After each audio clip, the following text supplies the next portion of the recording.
움직여 해몸 기타 베이스 드럼 요새 까맣게 칠하지 뉴스 We gon' rock rock 움직이면 don't stop stop Go for a ride 틱탁 뽕치기 타 여기 마이크 쉬었다 즐겨라 경험하게 더 걸어라 그 심해 이 노래 사번에 표정 늪부터 즐거울라 Oh yeah 이것저것 비무대 섞여 저기 빠른 얘기 빠른 변신해서 너 But you never seen a stage like this 번쩍 버리지 눈이 남은 게 걔를 마주쳐 Just feel the rhythm of the world Cause we will make it rock 부림치며 보냈다 던져버려만 따뜻해려 세상에서 가리지 않는 soul sick 어디든 흘러나오는 대로 move and show it 낮이고 밤이고 낙으로 살아가지 oh shit 피해 곳 없이 부딪혀 쾅쾅 쳐대자고 정적과 부정적 에너지 타파 la la la la la la la la la Just feel the rock Feel the rock Just feel the rock Feel the rock 우리가 라라라라 빛이 도로 라라라라 Rock and roll We dancing till we fall No stopping here we go 24/7 keep it going on Rock and roll We dancing till we fall No stopping here we go No stopping here we go Here we go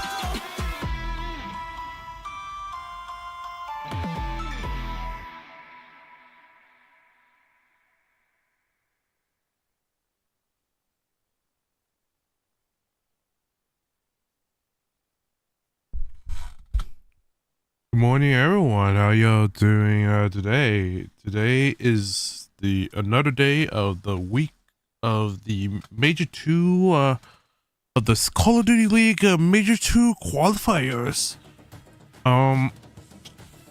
Today is going to be a bit of an interesting one since there will probably be some matches that are going to be one-sided, but hopefully they won't be as one-sided. Hopefully we get something. Hopefully we get stuff that's a little bit more. Hopefully there are going to be matches that are going to be a little more competitive today, but going to be more. But we will have to see though.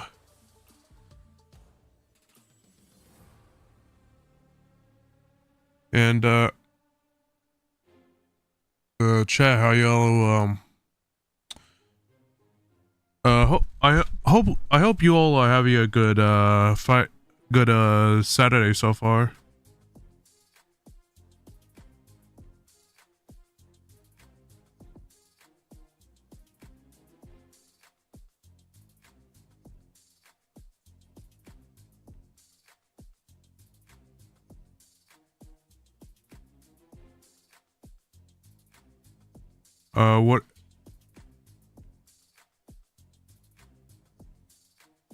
What about y'all how y'all doing so far?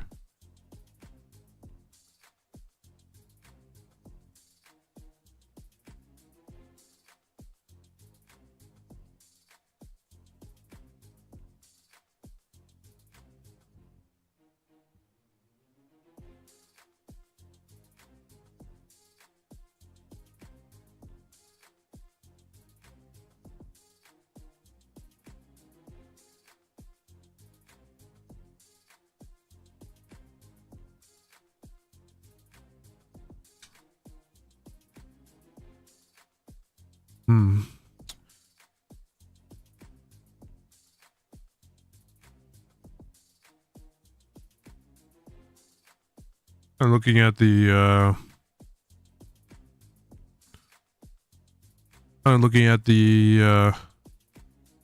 new, seems like a Breaking Point just released an article for the new for the best MCW classes for this season. Quite interesting, I'll say.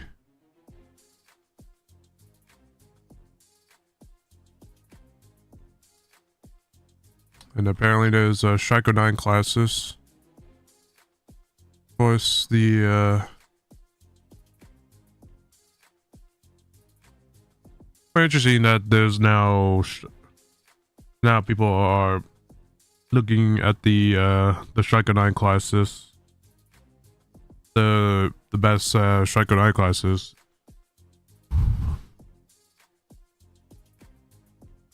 Quite interesting, also.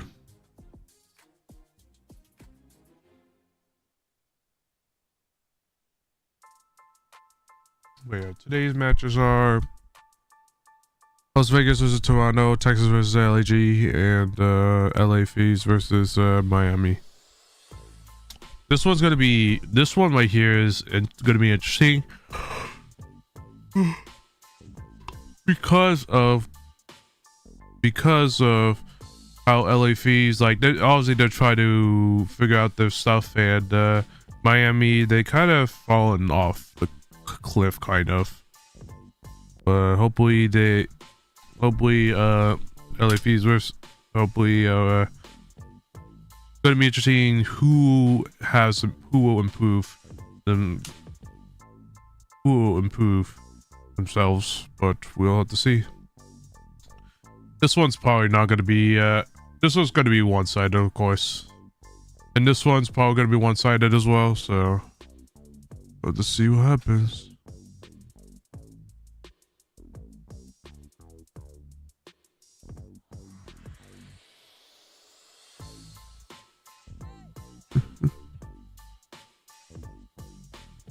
No.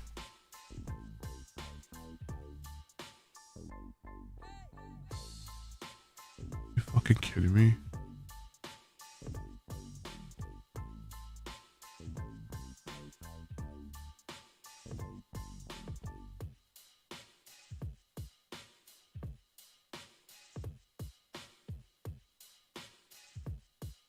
What shit do you have?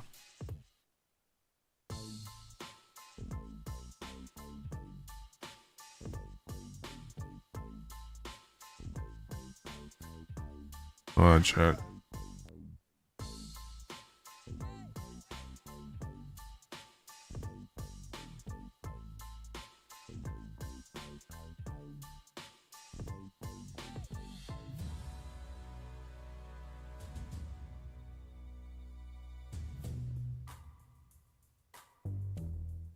Okay.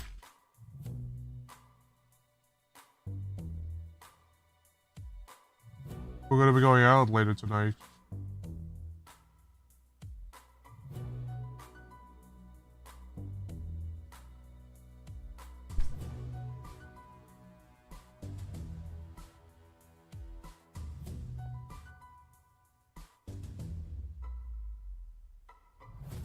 Look at it. I'll take a look at it later.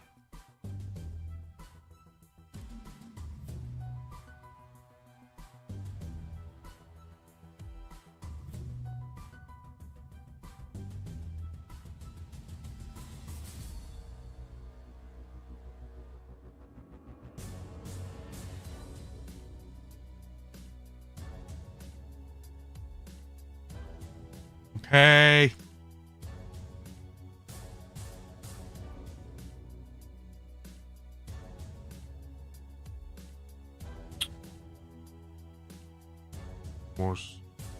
Sorry about that, chats.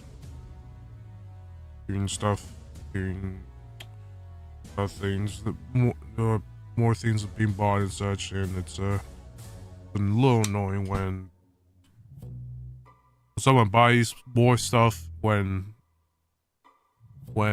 there's not enough space to put him in a spot, and it's quite annoying when stuff like that with that stuff. But you know, it is whatever at this point. Like I just kind of like it gets annoying, but I just have to deal with it, and I have to deal with it at this point, and I have dealt with it for years, but not much you can do about it. Wait, chat, what y'all doing? What y'all doing at the moment? Any of you are here yet?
Yeah, chat. I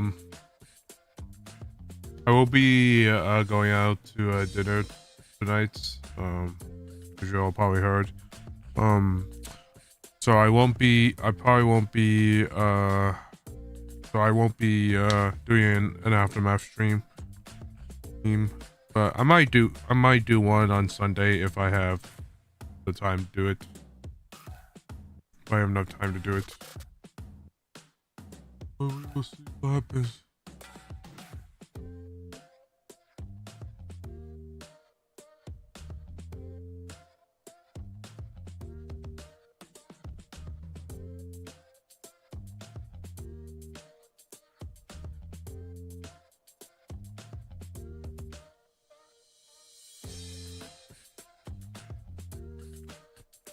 This is a new song I've never heard before, so quite interesting. Say.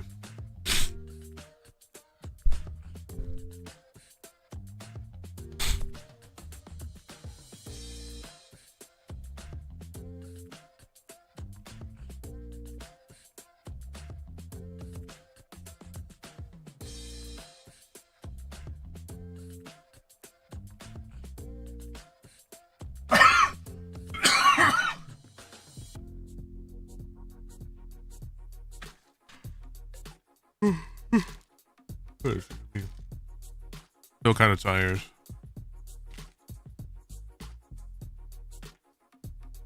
Still kind of tired, even though I did sleep early yesterday.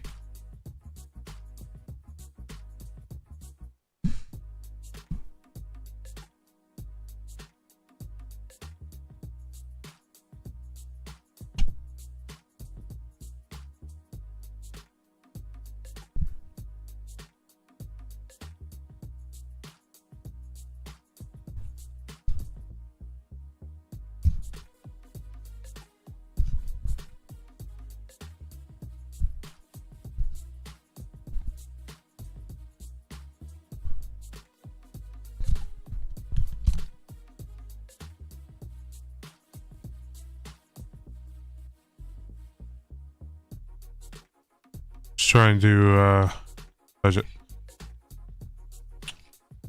Trying to screw in an extension pole for the mic arm.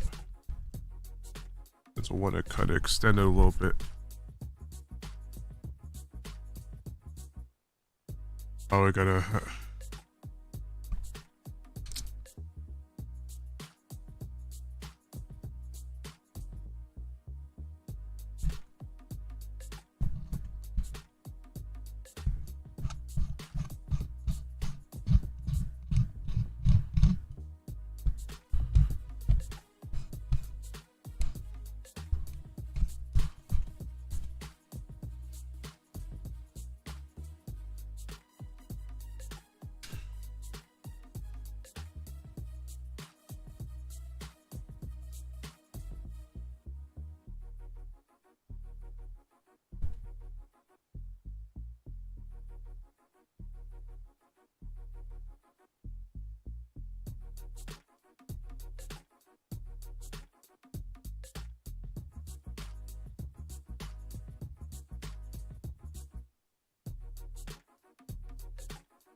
Now my mic is in a better position where this whole this whole other mic arm is not going to be in my way, but actually now it's a little extended, so I could get the mic a little closer to me and while I play games, just kind of not have to see the whole mic arm.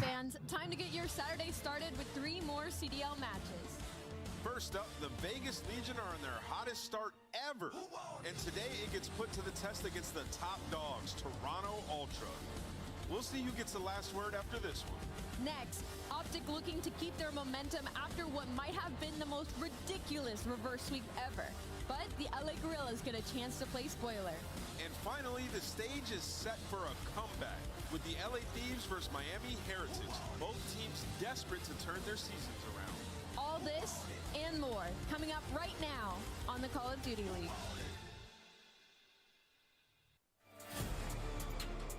Of course he can. World champ for the 1v2. Dude, everywhere on the map. Oh my goodness. With how well he has been playing in challengers. Papa Asim get another one in the window. That'll be two. Hello.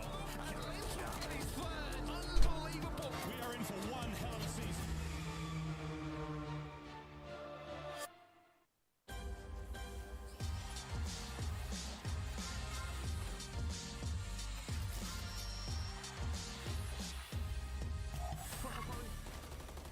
Three, kill Lamar.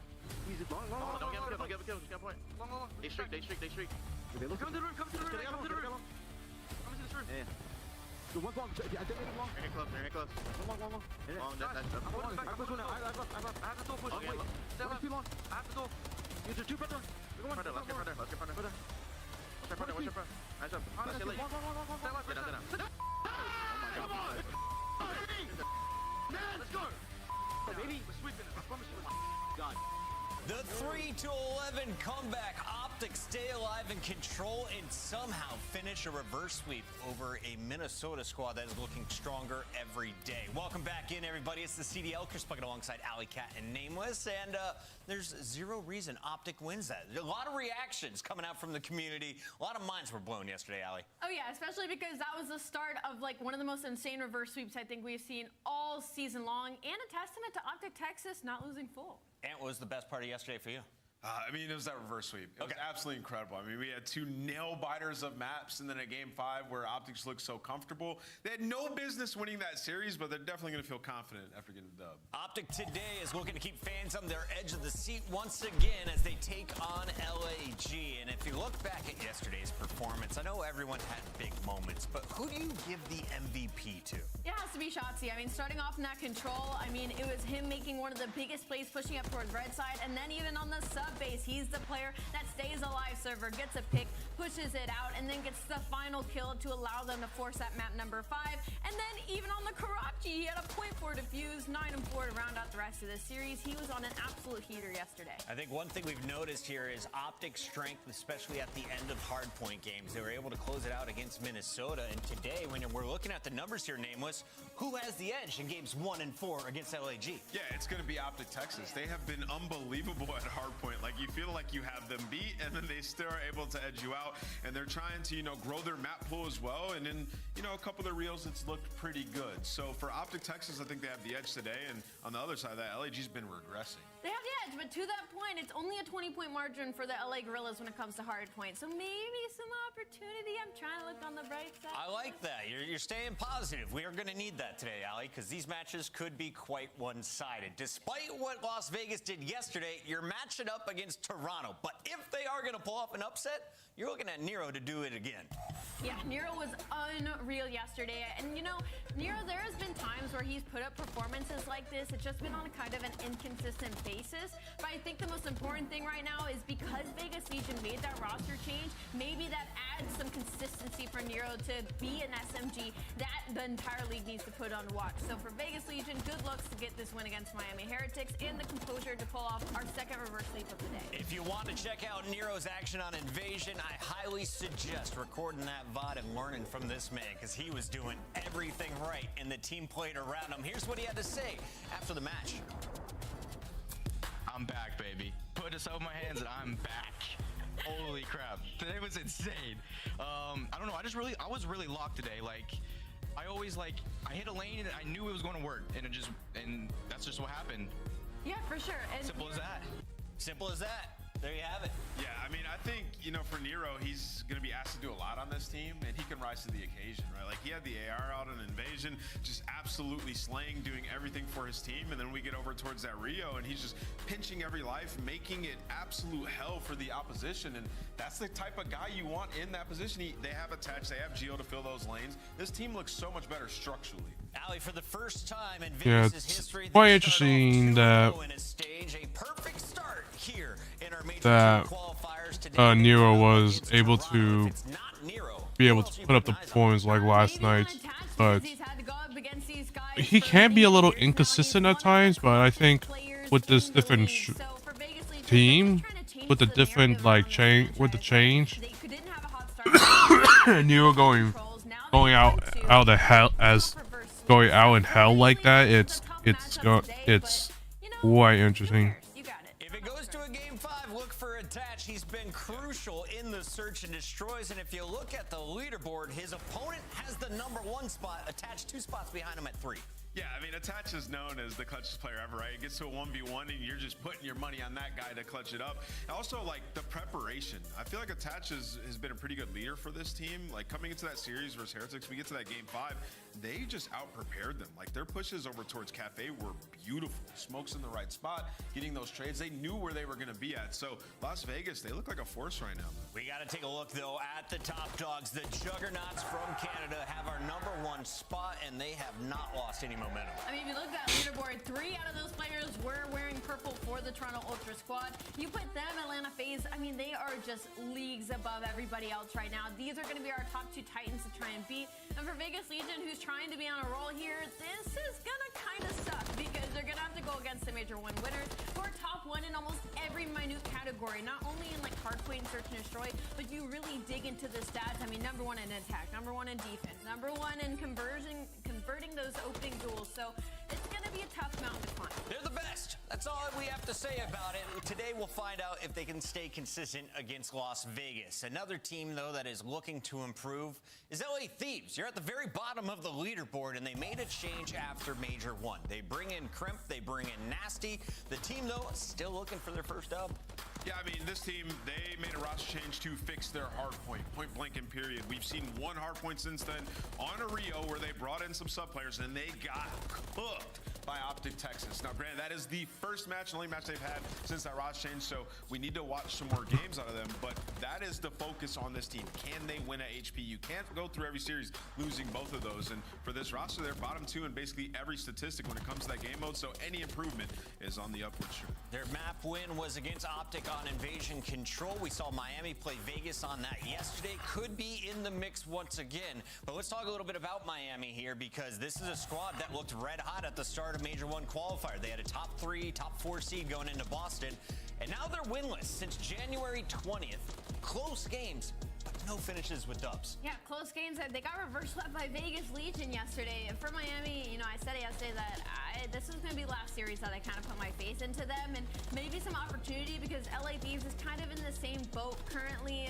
They're in the middle of half their roster changing. They haven't really found any footing in any game modes, so this could be a confidence matchup for Miami Heritage. And it's a pretty important one if we're looking at the standings here, Name. Let's break down the impact here if LA gets a win or if Miami's able to start getting the ball rolling. I mean, yeah, especially for like winners bracket as well going into the next major. You can see the standings though, like Miami Heretics, they got to get some more dubs. You can't keep losing like this, because right now, I mean, well, 0-3 to lose this, they'll be in a tough spot, and then they could potentially lose 1 match and be out of the tournament and get eclipsed by like 3-4 teams. Boston Breach is going up, Vegas is going up. It's not a great place to be, and you know, for Heretics, I think they were just ahead early on, Chris. Like, you talk about their control, they were steamrolling teams that game. Yeah. Lost 5 straight, and they've lost their best map, Karachi, 3 times in a row, so they're gonna have to figure some things out. Maybe they've been figured out. We'll find out a little bit later. Here's when all the matches go down. We're kicking things off Toronto, Vegas right now here at 3 p.m. We got 4:30's Monster Energy matchup of the week with Optic Texas. Yeah, it's going to be interesting on how if Miami could even come back, because Miami has a lot of potential. It's just they kind of suck at right now. They're kind of cooked to hell. Like, well done. Like, well done cooked. Like Miami really, I like this matchup. I I would like to see LFEs finally win with this roster, but it's going to be tough when you're going up against Miami, the like top contenders that are like have been kicking ass. Check out all the awesome in-game rewards you can earn for free just by watching the Call of Duty League. What's on tap this weekend? An all-new lineup including a weapon blueprint, emblem, calling card stickers, and tokens. Just link your YouTube account now to start earning.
Saturday starts with Toronto versus Las Vegas, and we got to kick things off talking about the squad from up north. Toronto is 12-1 after their 13 matches. They won our first major.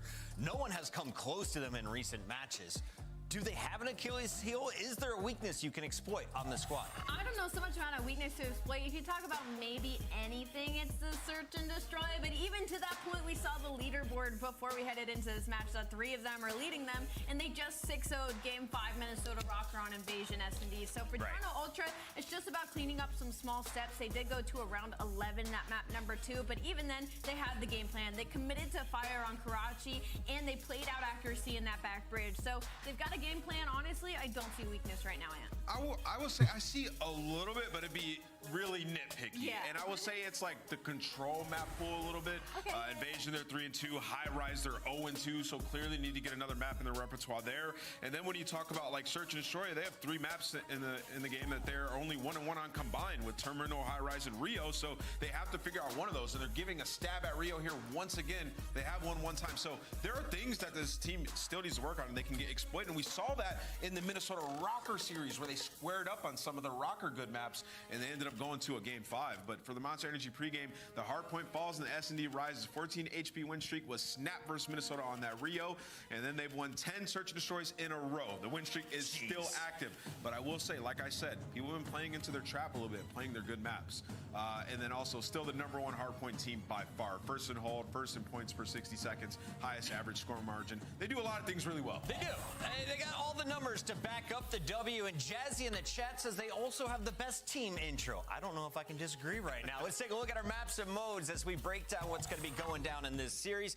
Allie, do we get past game? Ooh, Rio, S&D, High Rise, Karachi, Invasion. This is... Play high-res control and kind of box up with Vegas Legion, because this is going to be a situation where it's just going to be team diff. That's kind of how high-res is going to play out when it comes to getting in those spawn traps. Like Ann said, though, that Rio back-to-back, it clearly seems like Toronto Ultra's trying to push that map pool. I mean, like I Max, I think Vegas is extremely happy with this, right? Yeah. I think we see that, you know, that invasion yesterday, and they're like, oh man, this is going to be a little tough if we play that map. So Toronto goes ahead and they pick High Rise, and that's a map Vegas has been good at as well. Also, them double Rios. You got to give Vegas the edge on Rio Hardpoint right now. You have to on Rio Hardpoint. So I think this does potentially go the distance. Well, it's time to make it official here as we lock in our Scuff pick'ems. I'm going to kick things off here with a Toronto 3-0. Vegas, you won your 2 matches. Take a day off. I'm going to have to go with my host on this one. I'm going to go with Toronto Ultra for sure. Listen, I want to pick the other team, but I can't. These are the champions. I'm going to go 3-2 Toronto Ultra. Game 5. All right, chat, where you at? They're leaning with Toronto as well as we kick this party off right now with our casters. We got a ton of Chance. Chance, how you doing today, bud? Fantastic, Bucket. I appreciate the. It's gonna be interesting. Just give me a sec, chat. I'll be right back.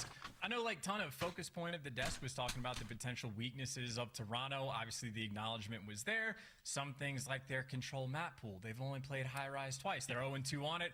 This is the series where they're getting all of those reps in. So any weaknesses these team does have, Toronto Ultra are already thinking long term. They're thinking about trophies, they're thinking about championships, and they're going to deepen that map pool as much as they can. So a lot of fresh looks, a lot of opportunities.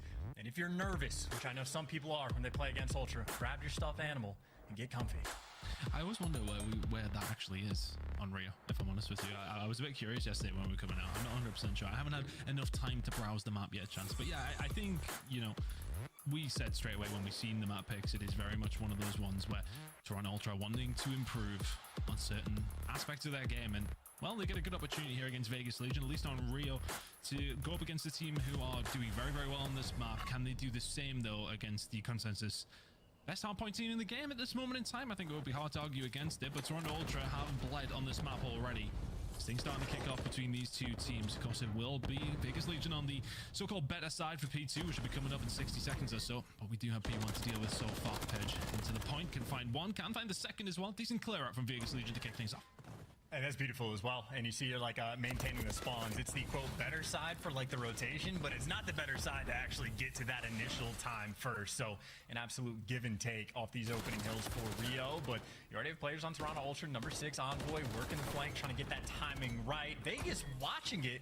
Funnily enough, it's actually Kleenex that takes down his teammate on the pinch. So a lot of time right now still being collected by Vegas. The start they're looking to have, and I know Purge has been the focus point for the team. Strong start, 3-0.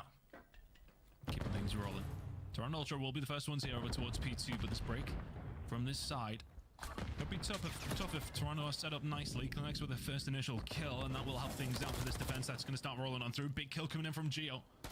Pushing towards the back now, and just nice and patient here from Vegas Legion. Nero with one towards the back side. Kleenex just trying to finesse, stay alive, but the wipe comes through.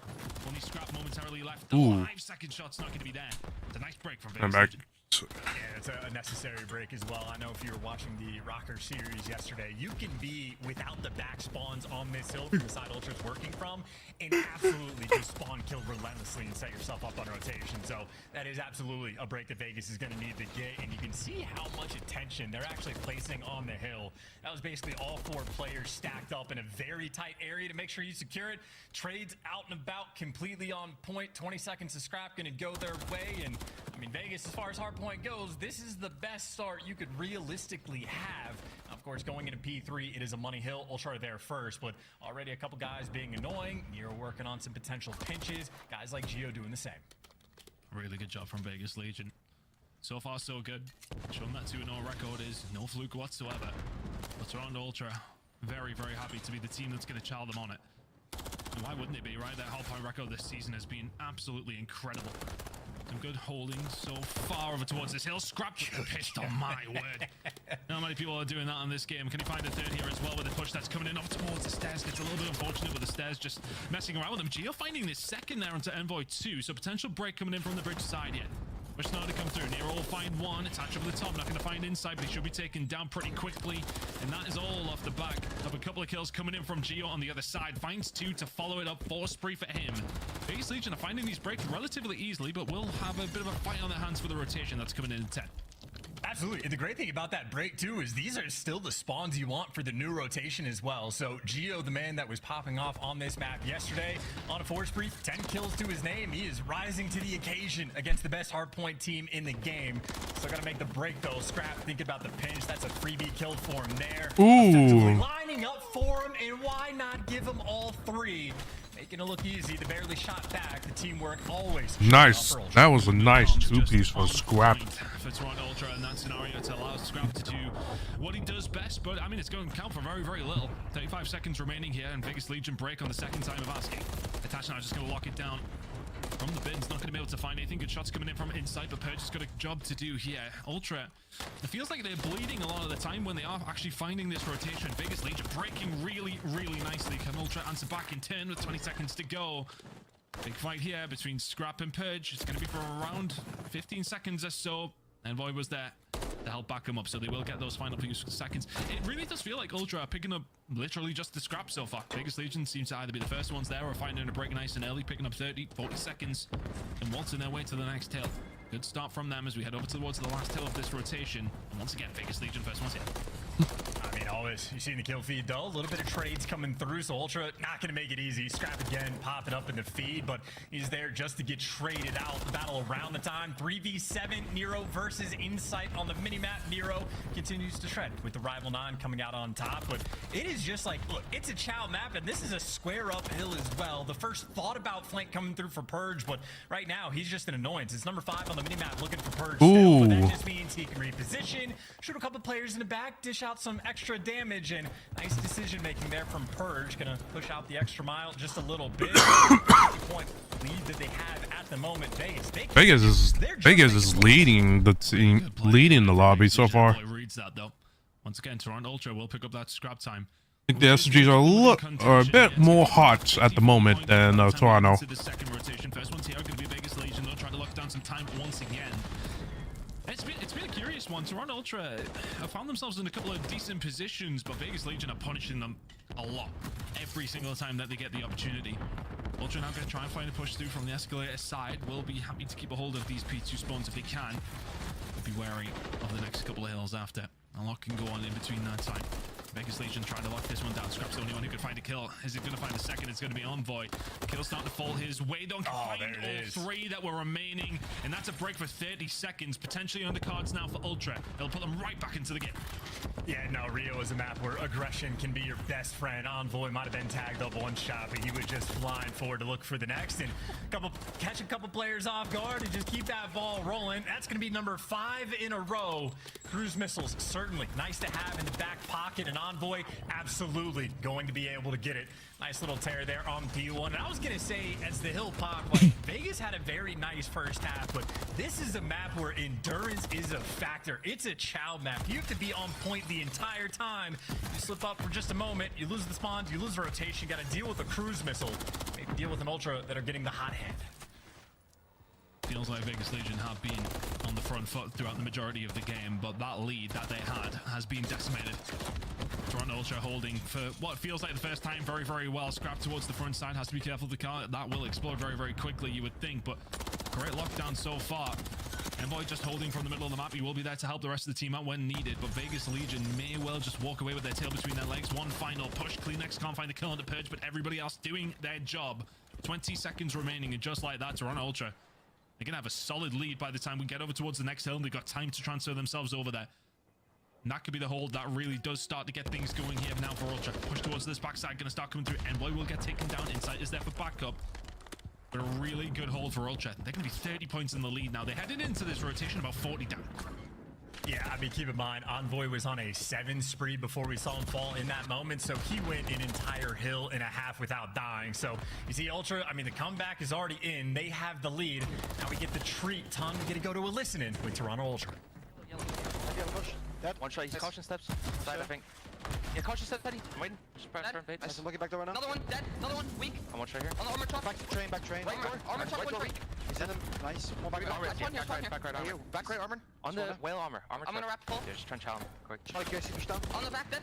Another one there. Caution. Right now, caution. Top of this, he's well. I can be cautious there. Push dead. Purge. Dead. Laying down it. Dead. Nice. Could be one more. Yeah, one more caution weak. I've caution. He's in the corner. Nice. I'm going right. Here, go right, quick. We have a streak as well. I'm just slide for you, okay? Already here, close. Dead. No, ramp. Running down ramp. Ramp. No, hit. Another one top. Top. I spawned TJ. Stay. Yeah, I'm holding my push. One single. Definitely garage. Definitely garage. I'm coming close to you. Flat me, dead. Once we garage. Yeah, I can stun mid, bro. I'm not cruising. Flat laying down weak. Almost mid. He's still flat laying down watching the fucking toilet. He's front armor truck. Got mid. Push now, behind the white band. Still behind the white van. White van weak. Laying down dead. Another one so weak. Nice. Last guy attach. AR. Down the hop up. Cop car dead. This is the game. Hold this. Yeah, hold this. I'm pushed up. Cop. Close, I'm getting up. I have all mid. Well, Vegas had a good lead, and it's kind of been taken back by Ultra. Cool as ice. Just kind of doing their usual stuff. Just kind of thinking, just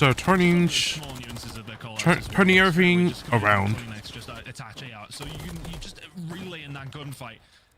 And now Nero's just going to find with the SMG there, so that's 3 kills going to start coming on through, and Vegas Legion maybe on the comeback here, but Toronto Ultra done a lot of damage over these last few hills.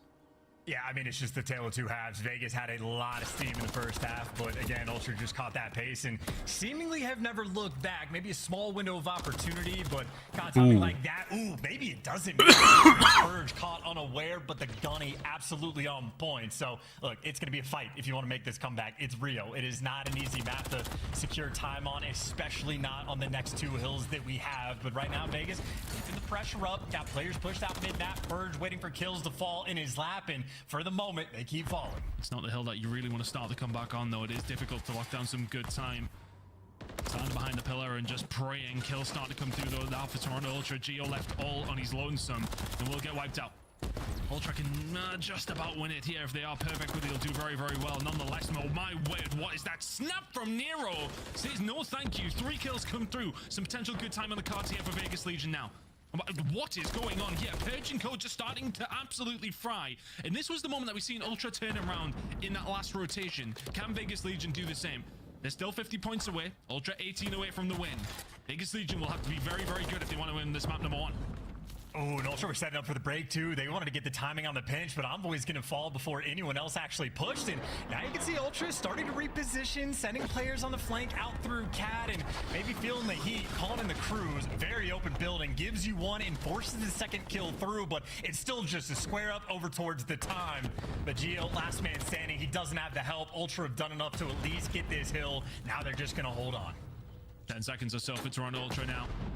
They can very much do it here over towards P1. The setup's looking very, very good. But Attach will find the gunfight. Sorry, the nade on the scrap. Purge will find Envoy. So it's a good break coming here through from Vegas Not Legion. a break, goddamn. What can Kleenex do? Nothing. Vegas Legion now find a break back through. 13 seconds or so remaining on this point, but Scrap's going to try and take it to them. Need to try and get through this hill to get to the next one. Scrap's trying his best. Nero will shut him down. Rotation's going to be important here, but Toronto Ultra can't win it here at P1. They'll get the final few seconds. The setup is there for Legion, but only 2 of them alive at this moment in time.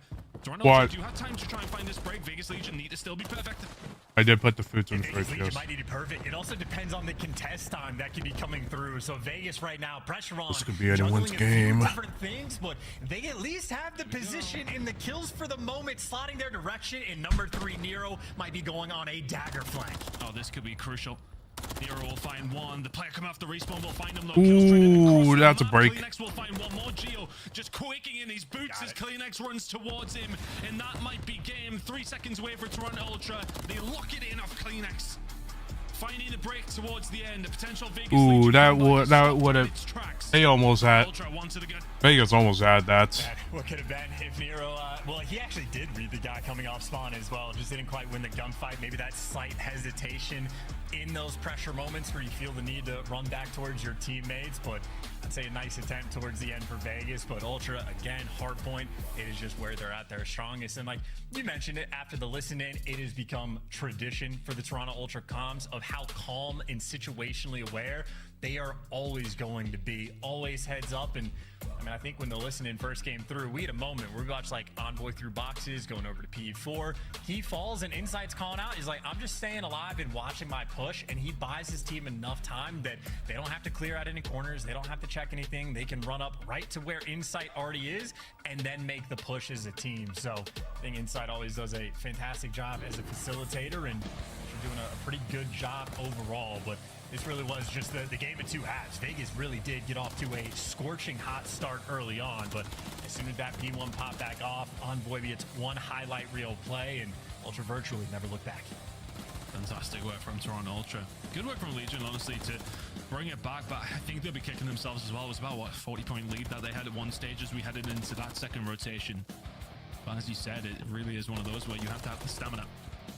Couldn't quite keep up with Toronto Ultra for that amount of time if you're Vegas Legion, but that's a nice one for Ultra to get back, right? They lost Rio last time around that they came out here up against Rocker.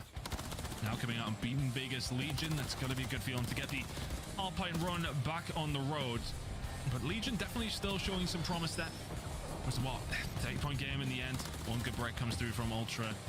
Just left yourself maybe a little bit too much to do, but Toronto Ultra going into this series, let's just say, definitely worth squaring up, looking to try and fix some maps that they're not 100% on yet. Looking pretty good on Rio now, though.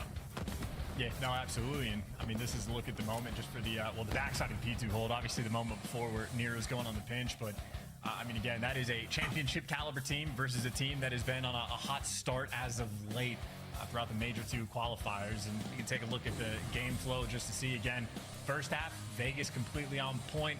As soon as Ultra hit form, though, it is just a gauntlet through like the middle section of the game. And as much as Vegas fought, again, just not quite enough towards the end. But it really is those like little moments of like, if Nero could just read or like have that hard commitment to stay calm and win that gunfight on the back, who knows what could have been. But those plays are absurdly difficult to make, and that is what sets Ultra apart. But that is Rio number 1 out of the way. Rio number 2 coming up shortly. And again, for the side of Ultra, very much just flexing. It'll be interesting on how Rio S&D goes. I haven't watched Rio S&D yet. But they're getting that third rep in. But it is a good opportunity for Vegas in this series. Square up, map number 1 looked fantastic. Obviously didn't get the win towards the end, but very competitive. And I do think the S&D and high rise control are going to be the exact same. Yeah, 100%. I think, we were talking about this series today. We're just having a quick discussion around it. I was like, oh, this is potentially a one that Toronto Ultra could walk through quickly, but they have offered up a map set that has at least given us some opportunity for Vegas to show what they can do as well. And Vegas Legion still, there's work to be done for this team, but they are very much starting to get there. I think it's hard, though, when you're going up against Ultra. It's always going to be a tough one. They're the best team in the game right now, no question. The Search and Destroy coming up, though, on Rio is another opportunity for Vegas Legion to maybe get themselves on the board here, but Toronto Ultra themselves, absolutely incredible in terms of Search and Destroy. Insight leading the way across the league. But having a look over towards it, 3-0 across the Major 2 qualifiers for Search and Destroy for Toronto Ultra. No surprise to see that. 1-2 for Vegas Legion. I suppose for you, where's it going wrong for Legion? I know it's early doors in the season here on the Search and Destroy side of things, of course, for Major 2. But it's not necessarily working out too hot for them yet. I mean, no, the first bloods is not exactly fantastic. Like, you at least want to be close to 50-50, if not on the positive side of that. Under 40% is a little bit low. Their conversion's on point, so it's not like they're playing bad S&D by any stretch of the imagination, but just slightly below middle of the pack. Maybe bad news is Ultra, like, S&D was like sort of an initial pain point at the very first like qualifying stages of this year, and then they just go on a massive undefeated streak, which they've really kept up and continued. So you're dealing with a team striving for perfection. And I mean, for Ultra, it is quite literally, if you just put a bucket of all of their stats in and you reach in and pick any random one out, it's gonna be a good stat from Ultra towards the top of the league. But on a map like Rio, different strats might come through. Vegas and Ultra might have very different concepts of how they want to play. And I mean, that's a lot of towards the middle of the map. Purge working the outer edges, gets that first blood. He absolutely got spotted making his way towards these back steps. Ultra know he's here.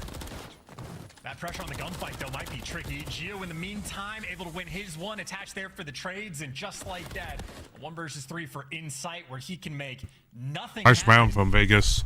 And Ton, I don't even have time to say it. Rio, some rounds are going to be incredibly fast. Occasionally, you're going to have a slow one.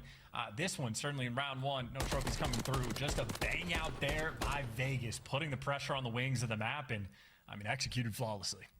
I think, it really is epitomized by that first gunfight coming through from Purge. Absolutely deletes Kleenex on the bridge side of the map down the street. Fantastic work, and that was just what got the ball rolling. Vegas Legion, really good slinging ability coming through. Trades just working in their favor. 2-0 from attach in the middle of the map. Didn't get to see much of that, but a really good opening kill coming in from Purge. set them on their way. It's coming through again. Trophy's still not really available by the looks of things.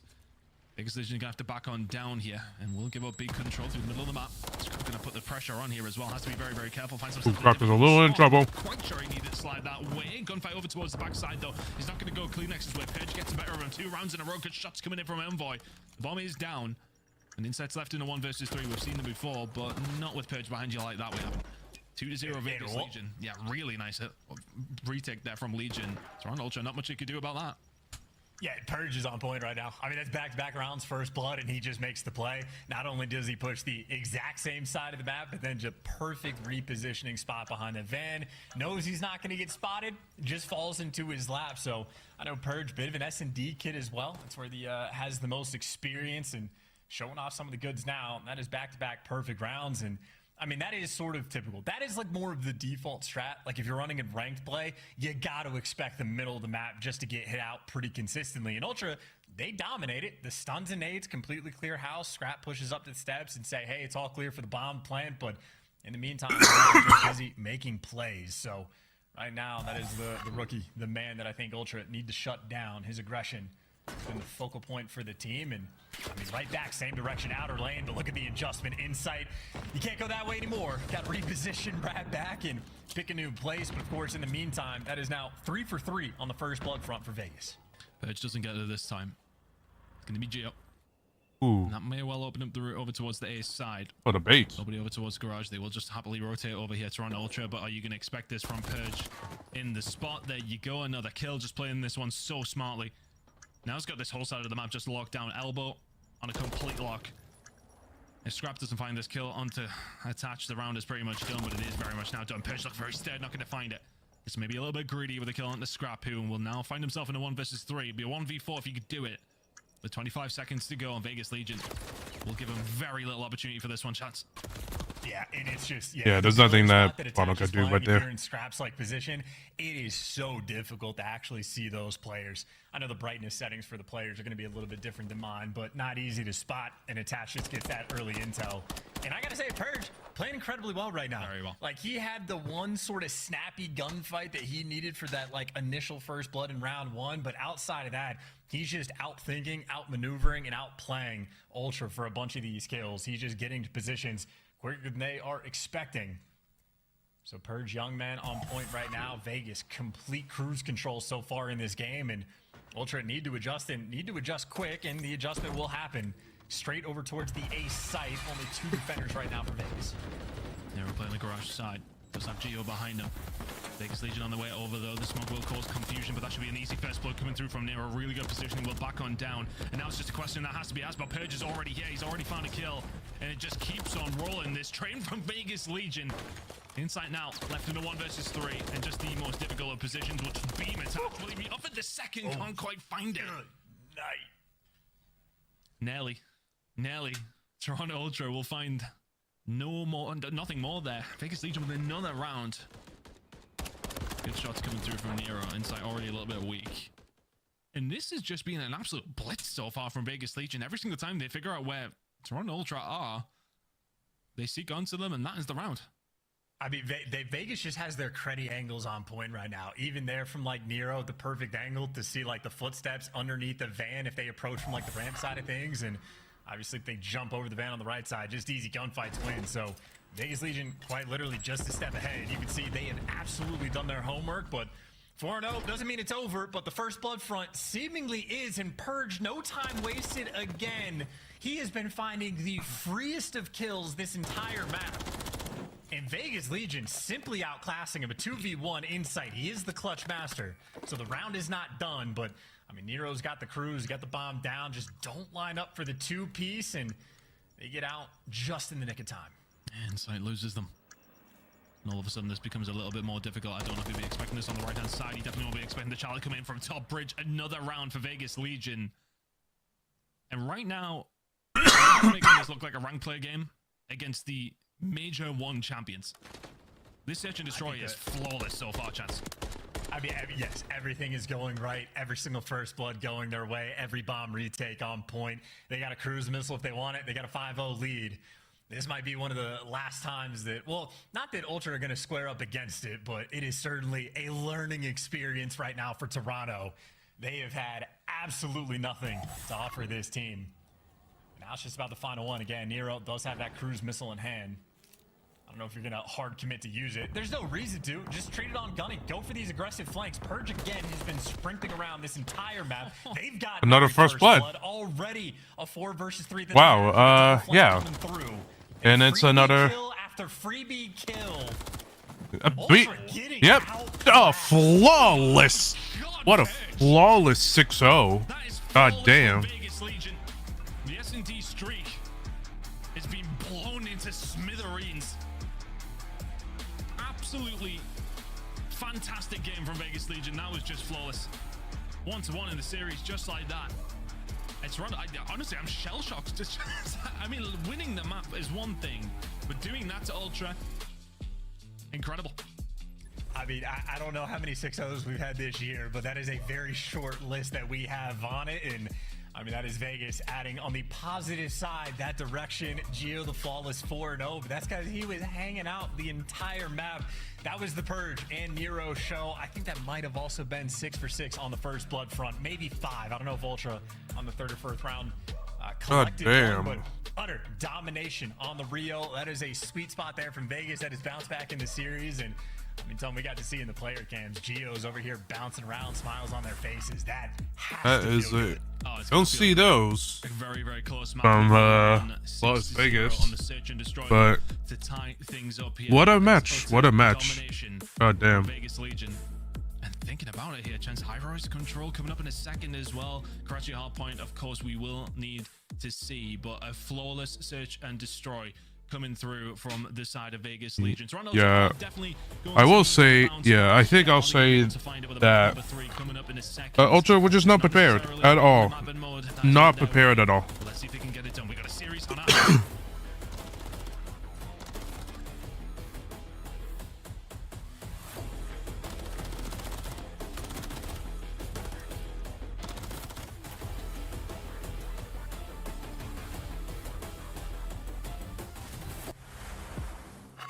Slice up your competition with the Your game with the Scuff, the official controller of the Call of Duty League.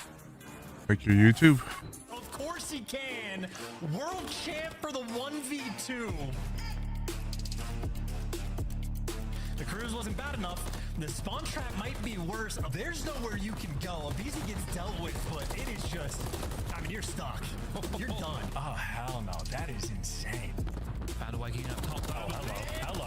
Wins! All the way to the back. That's 2 already. Flying out the 3rd will fall down from Awakening, and Kleenex is left alone. And Limbs will get his 3rd.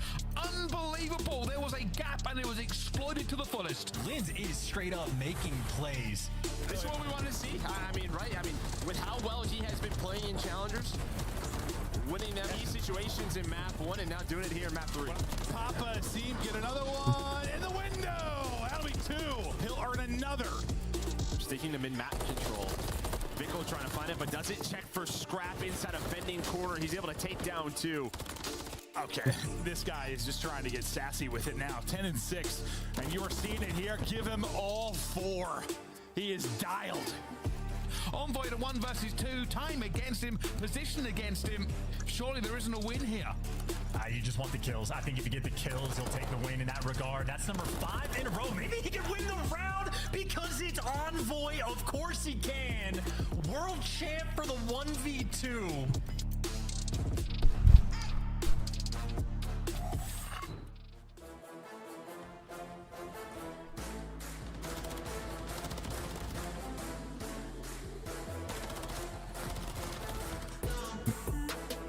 I will say Vegas would have won that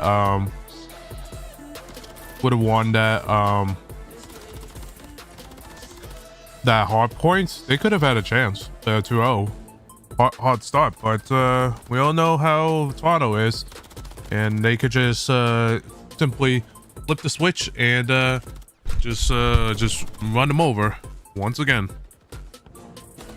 Not surprising at all. But what's kind of surprising was the S&D. Did not expect Vegas to just steamwall the S&D. They could have had a chance. 2-0 hard start, but we all know how Toronto is, and they could just simply flip the switch and just run them over once again. Not surprising at all. But what's kind of surprising was the S&D. Did not expect Vegas to just steamwall Toronto.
If you went and made yourself a cup of tea, you might have missed the search and destroy, to be honest with you, because Vegas Legion absolutely lights out. A 6-0 is your scuff play of the game, because it was just a relentless chance time and time again. First bloods, retakes, just solid S&D play. Yeah, a couple of bullets going in, extra there from Perth. We didn't see that during the broadcast. No, missed that one. That's a scary sight. It did not curse them in the map, though, as you pointed out. Very hot 6-0. And shout out to Turtle. Turtle always comes correct with the stats. That is the third 6-0 that we have had this year. And the funny thing is, Toronto's been a part of all three of them. Normally, they're the ones providing the beat down. This time, Vegas just brought down the wall upon them. That was a very fast game, a scorcher of an S&D, and that is just a map where everything, it's just flow state for Vegas. Every first blood going their way, every retake completely perfect, simply outclassed the best team in the game. And I mean, that sets yourselves up. We're now tied up 1-1, going into a high-rise control, and you can already see Attach's stat in this game mode. He has been bonkers, out of control, a 1.74 granted over the stretch of like. That's a big KD. Still very impressive stuff, and for an A on this map, that is exactly what you need. You mentioned it a few times, Ultra trying to work on their map pool because High Rise has not been their best. 0-2 on it. One of those two losses also by the hands of Vegas Legion. So these Legion players have been here before. This is the map that you need to take advantage of to try to win this series. Oh, 100%. Toronto Ultra will still be feeling good about maps 4 and 5 if we do. Yeah, I think the first loss they lost against was Boston, and then there was that's kind of performance where you lose that 6-0. You're not feeling necessarily too good, but they have got plenty of experience, plenty of cool heads, as we know. Nero just trying to get something done down this side street. Typically the MCW down here, but the Rival 9 doing just as good of a job. Good defensive hold so far from Vegas Legion. Toronto Ultra, nothing to speak of yet. Yeah, no, cleaning house. I mean, everybody is like trying to get contained. You actually have players on the mid-map turned around. So the one player that was able to sneak through, the Vegas Legion very heads up to make sure no funny business happens. But a couple kills get traded. Vegas Legion defense thinned out just a bit. You're getting the intel. A lot of players down B Street. One guy on A trying to keep it contained, but easier said than done. Oh, Ped just done well. Bring around the Rosie over towards the A side, but a little bit of control lost over towards B. Gio needs to find something if he can. He cannot. And the kill's starting to flow now. A team kill alongside of that as well. Toronto Ultra starting to open up a couple of routes that they can maybe take advantage of. Nero through the middle of the map is going to find one, can't find the second B. Now underway here for Toronto Ultra. Yeah, trade's on point for the moment, but inside the lone man on it, not an easy place to try to survive. Finally, the reinforcements there. CleanX swoops on in, gets the kill, and this could be a triple stack coming through. Gonna be a lot faster if these players can get on the point. CleanX is gonna fall, but right now, this ticket progression nearly gonna be in. The final maybe stretch of contest, gonna get to the radio tower, and it forces the team kill. Last ditch effort. You have Vegas Legion that were desperate to fight for it, not gonna collect it. Now down on 2 lives. Ultra, maybe not an advantage in the round, but they are halfway there. It was almost a bit of an overcommit from Vegas Legion to make sure they try to make that last as long as possible, but Attach wins a couple of gunfights after that, and all of a sudden, welcome to the blender. If you're Toronto Ultra, you're gonna have to fight your way out of here. Have you got somebody blocking the spawns down low? If anybody else pushing up, it's not looking likely. That's why Nero just sitting on the outside. Scrap will find 2 though. And the pressure relents. Purge will find 1. Nothing else. Scrap finds his 3rd of this life, and now will force their way out. Vegas Legion have to back on down just a little bit. Lives in their favor, but only ever slightly. We're trying to play this out. I mean, just trying to lock it. We'll get there in the end, mate. We'll get there in the end. My little pauses, I'm sorry. Yeah, no, I mean, day 2, we gotta hammer the chemistry out, but no, I mean, Ultra right now struggling as much as I am in that moment. They can't get past the 50-yard line. They're barely making it out of their spawn. Anytime they even make it to the helicopter, they're just getting picked apart, and these moments are miserable to be in because you have to That work is so unfortunate from Nero. just to jump out of some windows. But they're kicking ass. Vegas is just kicking ass on the defense, I'll say. And 3 lives dead. Very little. Good defensive hold coming in from Vegas Legion. 96 from attach is a good way to start the map. Scrap and Envoy left alive. Scrap in the middle of the map. Very dead. Vegas Legion. Nice defensive hold. They will lose 3 ticks and they will lose B. But irrelevant of that. Nice hold from them. That really is super clean work. I know you mentioned it of like the potential overcommitment by Vegas defending the B site, and I mean they threw away an extra few lives to make it happen, but quite literally as soon as they got that clean sort of 4-man down, everybody else on Ultra is spawning up all the way in the depths of their spawn. They never looked back, never lost control for a single moment, and I mean this map has been a pain point from Ultra. It is sort of the theme. Either you have to avoid getting spawn trapped at all costs, or you have to be able to pull off some magic to get out of it. And that is magic that Ultra have not yet been able to string together. And this is aggression over towards A, off the rip as well. A couple nade kills coming through as well. Attach able to get one. Huge. Final kill for Geo there, and he's going to be on a 4 spree as well. This is a map where you absolutely want to get a cruise missile if you can play for it. Geo, the key man on the map right now for Vegas. Taking his time.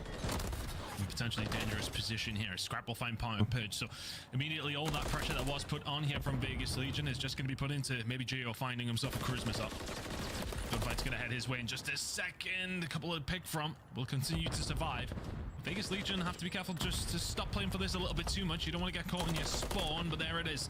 Geo will lock it in. A little bit of pressure over towards the A side as well, which way these next couple of kills going to fall. Envoy finds a crucial one. Over towards the B side. And another. Done so well down B Street, and now all of a sudden Geo is isolated. Will get taken down to run Ultra. Can force their way up here. Next couple of gunfights are going to be big. Oh, that's huge. You know, if we had the opportunity for Ultra to try to pull off the magic to get out of their spawn, well, this is the exact same thing, but now on the other side, Vegas are going to have to dig deep and see if they can find a way to make it out. Nero's at least crossed the 50-yard line, and hey, he takes down Insight from top helicopter. You eliminate a power position. That frees up so much of the map, and they didn't really waste any time. It's only 2 players on the A zone, though, and the coverage not quite there. CleanX does get traded, but Nero left out to dry. Reinforcements just a little bit too slow. The spawn a bit too far away, and now you are effectively back to square one. Geo, the most aggressive player up on the map. Scrap trying to hunt him down. Process of elimination, though, and he figures it out. So that is a very aware player. We talked about cruise missiles. Scrap might get one of his own. Huge kill to find the 5th. And looking like this round is very much going to go the way of Toronto Ultra unless Vegas Legion can pull the rabbit out of the hat, but not going to work this time around. Scrap just continues looking for his 7th. We'll get a little bit of help, but it's last chance saloon now for Vegas Legion to try and find a way out. 2 of them get wiped, and that is a very solid defensive round from Ultra. A little bit cleaner than Vegas Legion's, where 1 tick is all they managed to get a hold of. Legion comparatively to Toronto Ultra's 3. Really good job. Scrap being the epitome of everything that was working out nicely. Find themselves 6 or 7 in a row. Cruise missile on both sides of the coin now. And this is very much a map that, like, it is closer to 50-50 in terms of offense and defense, but there's also a wide array of teams that have different skill sets, right? There are certain teams that are electric on offense, great at getting the spawn traps on the flip side, and maybe struggle a little bit on defense, and there's teams that are lightning fast on defense, but so far between these 2 teams, defense has been king, which means advantage towards Ultra just for the extra 2 ticks, and nice little first blood coming through as well. Very quick to jump on this A zone, and the more pressure you have, the better. Unfortunately, trophy in an exploding propane. The propane has a fantastic KD. Oh, it's doing well. It's doing very well. A couple of kills already coming on through from Nero. Over towards that side as well. He'll just be lingering around underground and inside. He's not a player who's going to necessarily be running into him up top here, but he's the only player who's currently left alive from Toronto Ultra. trying to survive. A little bit of control, and means Vegas Legion have to concentrate on him a little bit, which may just allow his teammates to get out of spawn that a little bit easier. Shots in the purge were good, but not quite good enough, and up the ladder you go. Nero will say thank you very much. Now for Toronto Ultra, it's same old story. Gonna try and get past that 50-yard line. Incredible shots coming in from Scrap, and those are gunfights you just have to win if you're Vegas Legion. Momentarily, it's only Geo left on the map. Starting to come in off the respawn now, but an opportunity here for Ultra over towards B. All right, a lot of pressure as well. It's going to be 2 players stacking the points, so going to be about 20 seconds to capture it. But right now, Vegas going to be very far away. Geo tries to flank Scrap there to read it. Maybe more players trying to flank through blue. Scrap's been living on that side of the map, so he continues to get it. And you force out the early investment of this cruise missile. Now, they can be devastating, and it looks like it's going to find the kill, but Insight right back on that B zone, and it's going to be secured. And it looks like Kleenex actually got traded out maybe a moment before he got a cruise of himself. But Ultra, that is as good as it gets. You force out the cruise missile, you still get the objective. Maybe unfortunately a couple kills after the fact don't go your way, but it's not like you're back to square one. Envoy and Scrap still have plenty of real estate up on the map, and of course the cruise missile they have in the back pocket.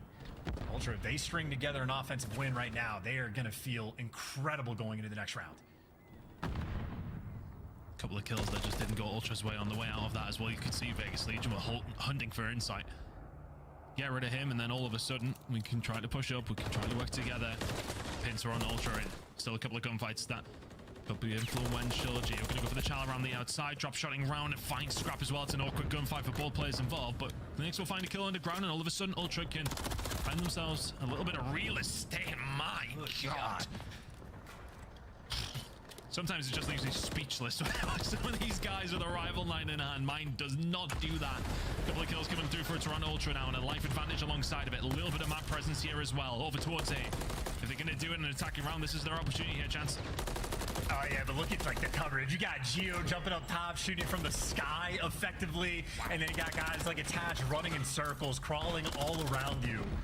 Purge doesn't get the trade though, so this is actually the moment for Ultra to keep up the pressure. One trade doesn't go through, but they're eventually there to close that door. Small window of opportunity stuffed, and Attach just continues his controlled destruction. Cheeky little cruddy spots getting played by Geo on the flip side, and a 6v5 on the life count. It's looking like you're mostly stable for Vegas. Last attempt with no respawns remaining. It's basically around an S&D for the final 8 seconds, and Ultra flooding through blue. Purge lining him up. If you can take him down, that's great. The trade's not there. You got a 4v4. Oh, they managed to find a second. It's a 4v3. Onto the point we go. Attach will fall as well. All of a sudden, it's only Geo and Purge who have to go absolutely huge for the team. Second kill going to come in from Geo. Can he line up the third as well? Potentially staying alive. The third tick about to come through, though. If you're Vegas Legion, you have to do something. Geo left on his own. Big win for Toronto Ultra. And that is as good as it gets. That is a nail biter towards the end, but they just effectively burned the cruise missile, still won the round, did it on kills, got the extra segment, and Kleenex, by the way, you see how he's shooting. You see the gunfights he's winning. 26 kills he has so far, and we're only going into round number 4, so right now, Ultra momentum on their side. Vegas feeling the pain so far on high rise. Yeah, try and turn around for Vegas Legion now to look good on the defense so far until that round. Now it's their turn on the attacking side. Vegas Legion got to try and find something on what is their favorite map. Let's go for a listen for the Vegas Legion. Underground. Out here. Out here. Kleenex, they're underground. Yep. Nice. Kleenex was there underground. Scrappy. Could be Ellie. Got me. Blue street, scrap. Yeah, nice. That's it. We pushed up on our right. Some on mid. Our stairs, 100% somewhere. Stairs. What's left? I'm still going to be. I'm staying on point. Our stairs. Very weak. I click on stairs. I'm one shot. I'm on bullet. I'll kill deep left. I'm staying on time. I'm one shot. You shot me. Underground. He's on time. Always underground stairs. Black left. I need to. Her. I need to stay tucked in the cubby. Yeah. Underground stairs weak, and one's out there mid. Yeah, he's there. 2B. Kleenex is someone else. Yeah, I don't see him be. One out of the paint. They're right. Okay. Don't go to the blue. Tell the guy how to stack. I'm trying to scale the stairs. He's on B point again. Need a B. Oh, he's on top of B. I don't know when we shot up. Ooh. Last guy. You got big tick. Yep, I need I'm sorry for you guys over there. Mid windows below. I guess you're mid. Big fans on me. Nice good shit. I'm getting on B. Hey, Jenny, Cutie Bean. Hey, Jago. How you doing? Welcome. What's open? He's there. One shot inside Inside their mid hop. I got it. Okay. Say so is their mid hop. Pushing up on B. Yeah, I'm trying. I got no trophy. Flying mid, hitting your mid. I'm dead then. Yeah, he's Streak. Left window, one shot.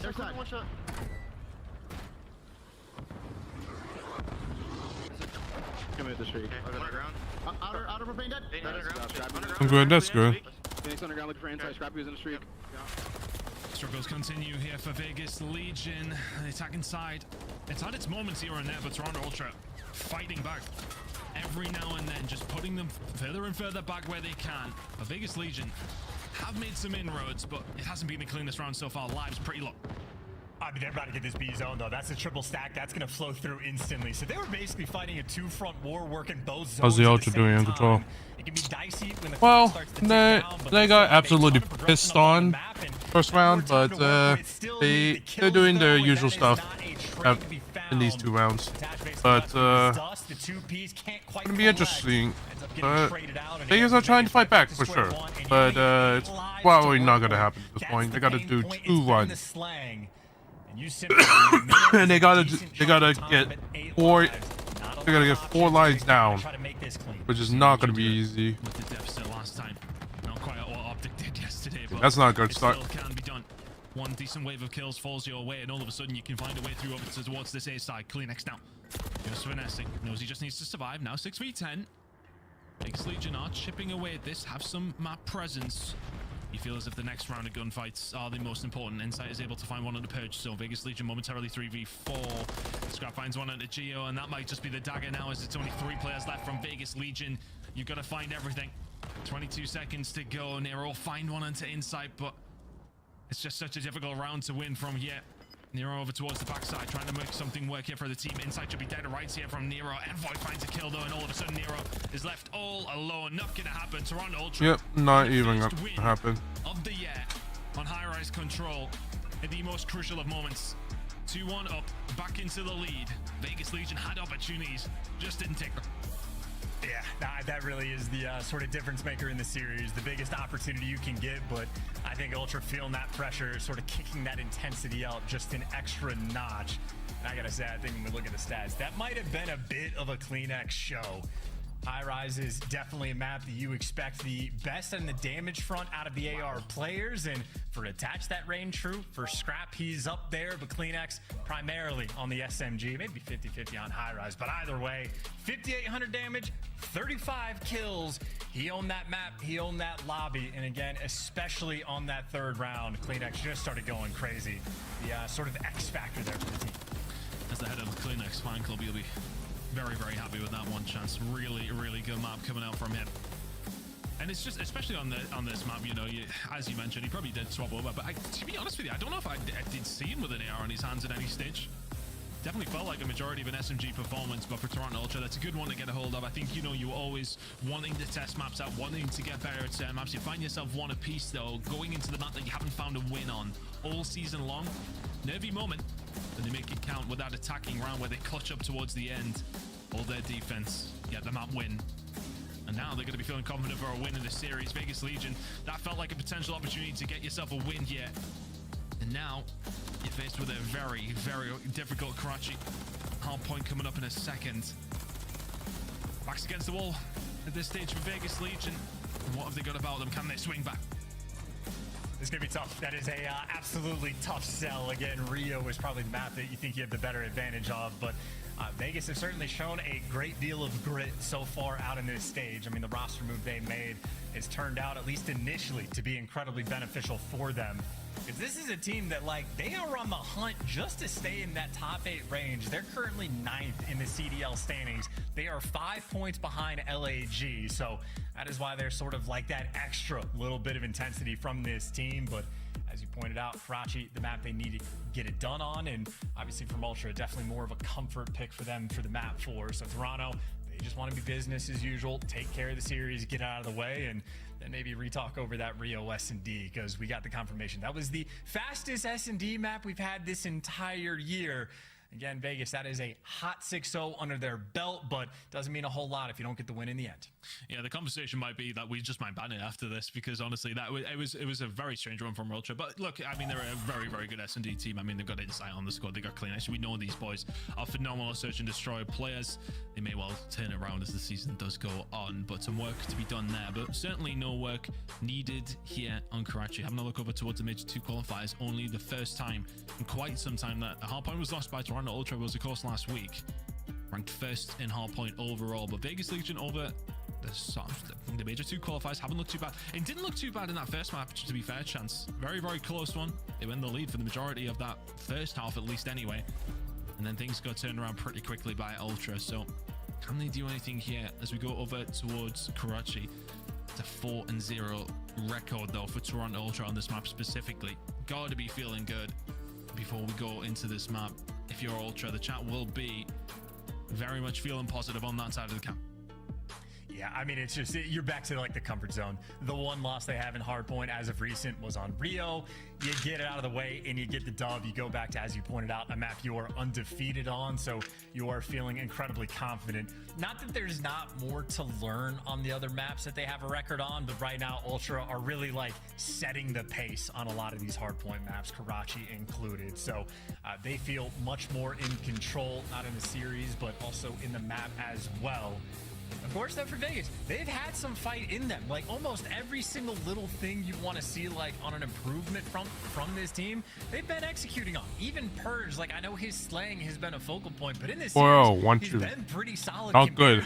Very strong on Rio. Pretty much lights out in the search and destroy as well. Gio, the new man, has obviously shown off the gunny as well. His KD has been pretty solid so far from out this stage. And I mean, Atash and Nero obviously trading sort of like superstar caliber performances back and forth. So the potential is there, but it is a wall of not Canadian, but Canadian representatives that they are going to be going into. And Kleenex leading the charge. That is an important man to take down for that first blood. Oh, I mean, if you play like just on high rise there, then it is going to be a very, very difficult time for Vegas Legion. And by a little bit of control up towards the top trip side, but initial control on the hill. Coming through for Vegas Legion. Some time on the board, but not much of it. Ember just finessing up top. Eyes just not on him, and all of a sudden this locking from Toronto Ultra. I hope to God Gio is weak. Shots coming in. It's 4-0 for Envoy to kick things off.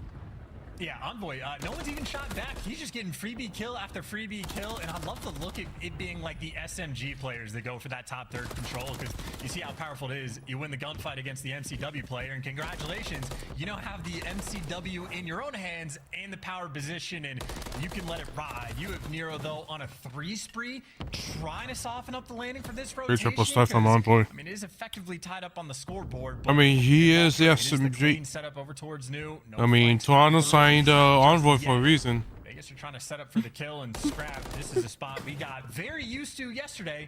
It's a day one spot. It still works. Holding that down, but the kills have been traded here. 2-piece, and all of a sudden Kleenex has to deal with some pressure, attached with some good shots and insight. Momentarily left all on his own. Players now on reinforcing duty and can find their way through here for Vegas Legion. Potential break on the cards. Good shots coming in from Nero, and Envoy is there to answer back. We'll try towards the back alley. Need to find a way out here for all that big. I love this internet. Holy shit.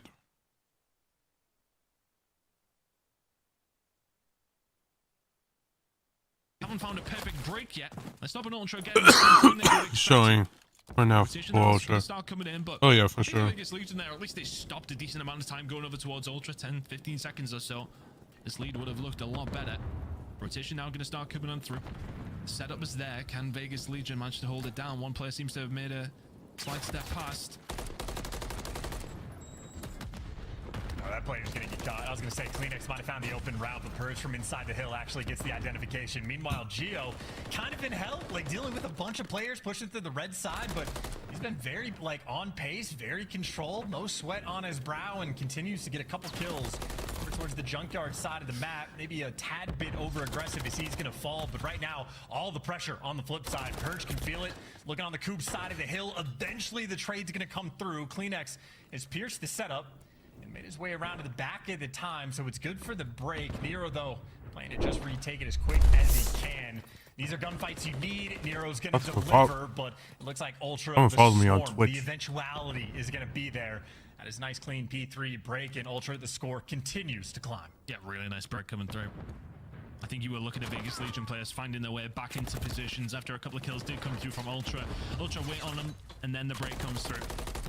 Heading over towards the next hill. Vegas Legion will be the first ones here, but we know it can sometimes be inconsequential as we do head over towards P4. That's just trying to lock down the market side. It's just going to be about jostling and find what you can, but what Toronto Ultra are finding is plenty of kills over towards the market side. That was momentarily 3 dead. Purge is the only one to answer. So some time on the board here for Toronto Ultra, and that lead is starting to grow. The Vegas Legion here, it's just felt maybe a little bit softer in a couple of the rotations. I mean, the only time they have had control was over towards P3, and that was it back into the game. But now you find yourself even further behind. NY starting to fry, sitting at 12 and 5. It hasn't really slowed down from the get-go. All spree for him, working on a cruise. And insight in this kind of position is just something you don't want to see if you're a Legion fan. I was going to say, they should be freebie kills. That was an interesting spot from Purge. I wasn't quite sure if his toes were going to be peeking out, but that is enough real estate there for Insight to get the kill. A couple freebies there from Scrap, and this is the fight he's got to earn. Can't quite get it. Purge with the Rival 9 there to shut him down, but I mean, that is a hill that is effectively just a wash. But in the meantime, look at how easy this rotation is right now. Zero pressure from Vegas Legion coming this direction, and this is the hill where you can get the full 60. Shaq's not easy to deal with, and Ultra, 2 players pushed to the depths of their spawn. These are near impossible gunfights to win. You are just running into a Scrap and Envoy blender. Is about to be a clean 4 down. Oh my word. Vegas Legion. Yep, that is no answer for the setup from Toronto Ultra. Great shots coming in from Scrap and Envoy to lock it down. Now it's going to be a push coming through the red side. And you managed to find something now. Scrap will be locking it down from Coop. Nothing to really worry about. One player coming on off flank, but from the front side, it's looking like Toronto Ultra starting to hold this down. Attached with some shots over from Trips. That might allow his teammates to try and find something, but the defense is looking resolute so far. Kills traded, but Insight is there for the final one. 10 seconds or so potentially on the board now for Ultra, who are starting to walk away with this. It could get ugly if it continues this way. Chance Vegas Legion, no answer for Toronto Ultra so far. Yeah, I mean, now you're rotating over towards the P1, but saying rotate to P1 is a bit of an interesting concept, because if you're in the hill and your teammates have already fallen, you're going to die. It's just a matter of what direction. And Envoy basically just took a world route as this hill spawned to end up and go and get that break. 16 and 6, make it 17, by the way. And looking for the cruise missile. Envoy right now is in his bag. This is the comfort zone from him. He doesn't get the cruise. His teammates let him down, but good news for them. They still have a 100-point lead, and the kills still flowing their way. Clean looks from up top. Rival 9 in hand. He says, no problem, thank you very much. Here's another one coming his way as well. Make it 3. Can he find the 4th one to Nero? I'm not going to offer it up. The P2 rotation has to be here for Vegas Legion. They absolutely have to lock something decent in. 50 or 60 seconds would do you very, very well, and you may well find Vegas needs to just early rotate. You need to find a decent and Nero just gets his head cut off. Page will just get his head down. Toronto Ultra walking away with this one. Look, It's going to be headless 120 points or so by the time we head over towards P2. Vegas Legion, a couple of opening kills though, might help them lock it down. Not if Kleenex has got something to say about it. Eventually we'll find him. Ultra now, we'll have to try and find a break. Vegas Legion, you must hold. And this is looking like they might get some good time as well. Ultra want to be extra annoying, though. They're sending Scrap right now on the deep flank, and, well, Geo read it, dies before it happens, but honestly, Scrap might be far enough away that the player's on time. They still can't hold this. Not going to be easy. Nero and Purge trying to work together. And Nero, it's got to be the timing. Go on the pinch, try to find these players laying down. Freebie number 1, front side of time. It's not free, but he earned it. And this is going to be maybe not a perfect full 60, but still a good chunk of time solidified there by Vegas. And if there's any way to work the comeback, that is certainly a good start, but now things get much more difficult. You don't have a power position. You don't have bodies on this rotation, and Scrap picking you apart along the way. That old safety net top third. Scrap really just locking it down. He's fighting off the entire team. Scrap's just holding it down for the squad. Eventually will fall. Not after finding 3 or 4 though. And now this setup from Toronto Ultra looking nice and tight. Vegas Legion gonna make a push. Conservative one through the middle of the map by the looks of things, but it has to be quick, and it's actually just gonna be 3 members pushing over from the top 3 side, but Kleenex can find 2. Locking down the back side, and it's just looking so solid here from Toronto Ultra so far. 35 seconds remaining on this hill. Can't quite win it yet. But a bit of a pinch potentially here for Vegas Legion. Nero to one side. Stun starting to come through. If you can find this gunfight, something potentially on the cards now is inside. Trying to lock it down. Okay. Fight coming through from Purge. But it was 30 seconds pretty much uncontested from Toronto Ultra before the break comes through from Vegas Legion. But it was a break they absolutely needed. And that is not an easy hill to break either. So the teamwork and coordination absolutely there. The problem, as you pointed out, you did have to trade away 30 seconds before you can actually make that move. But now you're keeping the Ultra players at least pinned far enough back on the right side of the map, or maybe they spawn out coming through for junk, but you're gonna get to this new hill first. And I think this is almost primarily a game of keep away. You want the time if you can get it, but that's almost secondary to just making sure Ultra do not get any at all. Of course, though, Ultra, they have a big lead. They have extra time to play with. That's why you're taking the absolute deep routes and really just turning heads. Too many directions to look in a perfect break. Exactly when they needed.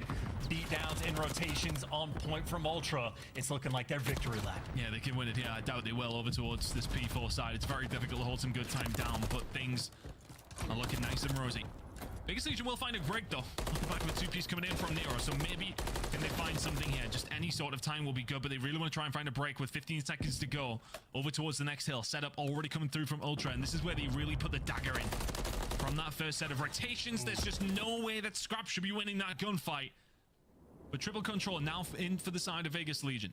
Can they manage to find a break here? Nobody pushing through the red side. It's looking like it's going to be mid to try and find this break. The next going to try and hold it down, but time potentially enough here for Toronto Ultra. They can close it out with 20 seconds. Vegas Legion need to be pretty perfect. And boy, locking it down towards the backside. They've went hunting. Can they find him? Yes, they can. That's the second one done. Attach can find a kill over towards the side as well. It's only up to Kleenex. It's a nice break from Vegas Legion. 40 seconds on offer here. All of these points will find them passing the 200-point mark. And this is kind of a similar situation to what we had on Rio. A comeback from Vegas Legion started to come through, but is it too little too late? Well, this is an interesting moment too, because Attach is actually, he started taking routes towards the middle of the map, and Attach is going to pick up a big 2 kills. I was going to say, there's enough time. If Ultra got the break on this time, they could still win it on the junkyard, but that is so much trust coming through from Attach and the players on Vegas Legion. They know they have to make some exchanges if they want to get back in this game, and that 3v4 moment for that hold is maybe going to pay off. You gotta swarm around the outskirts of the map on this rotation of P1, but again, it is Operation Keep Away. Kleenex inside of this new time as it pops. If you're Vegas, you gotta get him out immediately. Geo and Nero are gonna execute. Ultra still not collecting the time, still not getting the kills. You just gotta wipe him out. And honestly, Vegas, they might be good to go. 210 is broken. Vegas Legion can technically win it here over towards P1, but kills starting to come through here for now for Toronto Ultra. That might be game. Geo will find his 5th, but he needs to find a few more. We'll find them on the Scrap eventually. 6 kills in a row. Cruise missile is there, but have you even got time to call it in? Geo just continues to do great work. It's a 7 spree from up top. Ultra still only 8 away. 25 seconds. You might want to P1. They have the vote. They have the rotate. They have the rotate.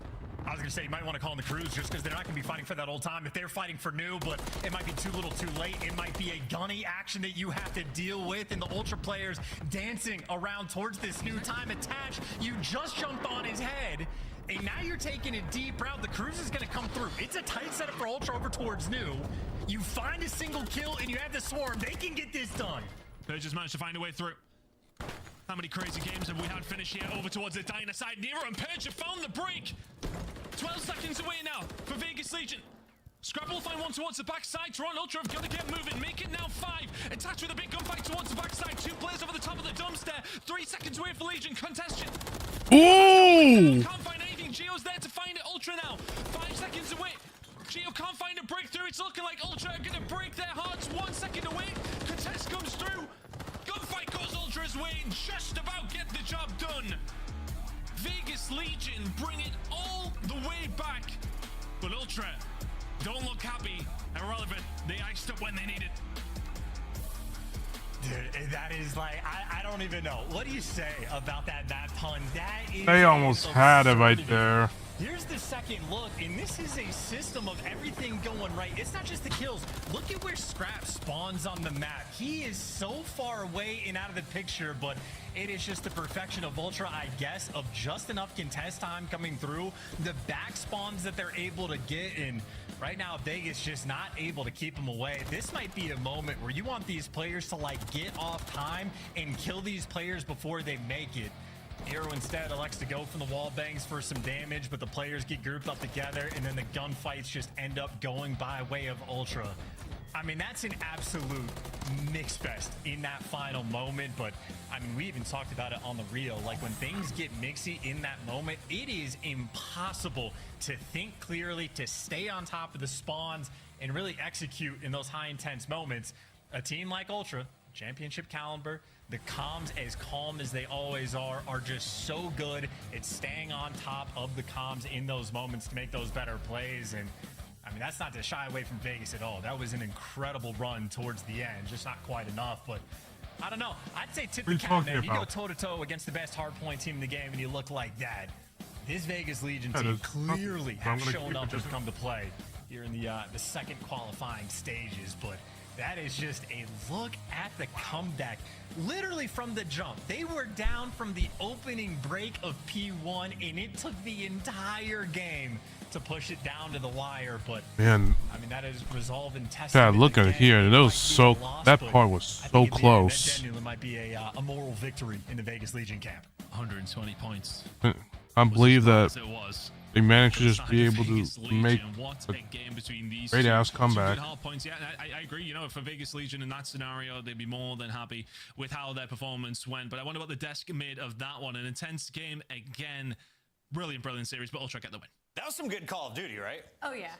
Pretty great matches that we just witnessed. Welcome back in, everybody. Toronto Ultra able to stay perfect, but this matchup way closer than a lot of people would think. And Vegas showing that they may be the best second half hardpoint team in the game. Yeah, no, Vegas did incredible in the later half of both these hardpoints in this series. Not to mention that Rio 6-0 search and destroy. Oh, yeah. You're Vegas Legion. You're walking away from this series obviously not feeling great because it's a loss, but you're feeling confident because you just took our Major 1 winners to a game number 4 and kept the hardpoints both within 20 points and 6-0'd them in a map number 2. For Toronto Ultra, we were talking about weaknesses heading into this matchup. Maybe now it might be that hardpoint just a little bit. I mean, they had to crawl their way back in the end of that Karachi, and that Rio, even then, 20 points. Envoy had to go on a 7 spree for them to get themselves back into the game and end up stealing the map 1. Yeah, I like that call, especially with Karachi hardpoint being Toronto's best active hardpoint map in the pool. You saw at the end there, though, I just feel like they wanted to close that game out so bad. Some of the fundamentals went out of the window, and Vegas were able to chain a couple of hills together. But in the end, Toronto's able to clutch up, which is what they do. You know, coming into this series, some of the maps here feel like they were testing. You know, high-rise control, 0-2 on that map, taking it over invasion. Yep. And they come into this one, and they win a huge offensive round. Geo calls in a streak, finds the kill onto B, and then Vegas was slaying. But what happened with Toronto is one player stayed alive each and every time to avoid getting put in that blender trap. It was Envoy one time in elevators, then it was Scrap at bottom heli stairs, just finding just enough kills and enough timing to get your team out and make a play. They end up winning that round to lives.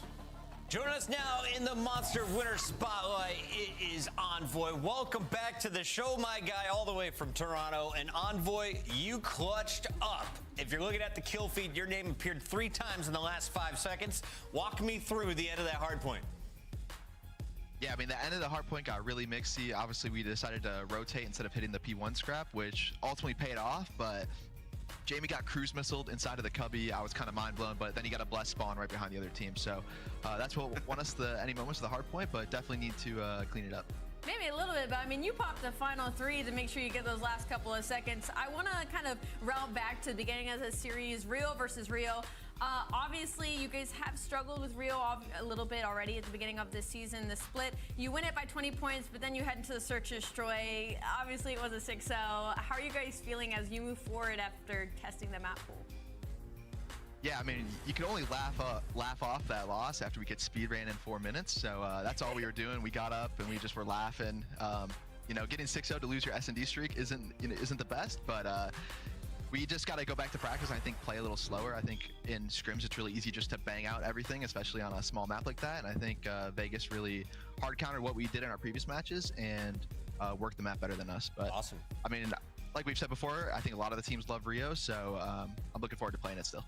Envoy, talk to me about control. You know, coming into this series, I think the last 4 you guys were 1 and 3, excuse me, and you're coming into this one. How's it been for you guys in practice trying to work on that game mode? I see you guys squared up and picked high rise today, which is an interesting shout and results in W. Yeah, I think high rise control was probably one of our main focuses after stage 1. just because, you know, playing a map like Invasion, a defensive heavy map, I think it's really easier for teams just to win that. And I think High Rise, you can take offenses if you're the better team. So that's what we did today. And yeah, it was great getting a rep on it. Envoy, anything you want to say to the fans who've been supporting you since the beginning? Corn. Yeah, I mean, thank you to all the fans for supporting and coming out to the watch parties here in Toronto. And we look forward to seeing you guys at the major later this year and the Miami event. Keep crushing, my guy. Thanks for joining us. Thank you. That is Envoy. Toronto gets the first win of the day, but we still have 2 more battles. And if you want to know when your favorite team plays, Allie, what should you do? You just gotta sync and earn. The calendar sync is still available, guys. If you haven't gotten the squad up calling card yet, me and you might have to 1v1 because I've told you this about 4 times. Make sure you scan the QR code on your screen, CallOfDutyLeague.com/schedule. Make sure you know when your favorite and your least favorite teams are playing. Bam! When we come back, it's Optic Texas taking on LAG. Can the Gorillas continue the chaos? We find out after this.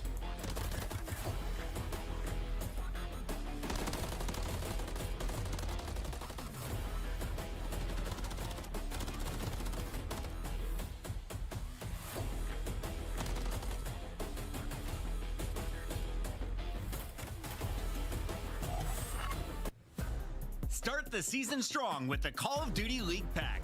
Grab yourself the CDL Operator, Weapon Blueprint, and so much more. Check out the Call of Duty store in-game now. The Call of Duty League is brought to you by Monster Energy, the official energy drink of the CDL.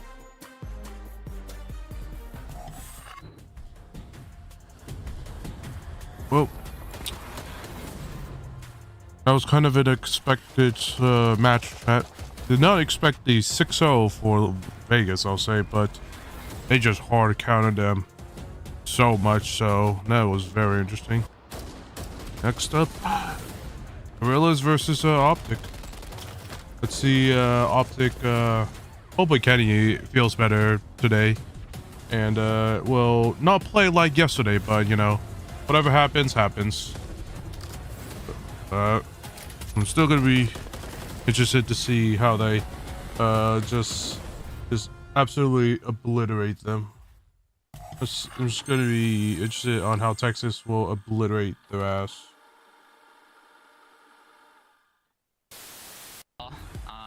You know, we knew we were gonna come in and handle business. You know, they're a pretty team. I don't know what all the hype is around this match. I mean, look at the scores. I did.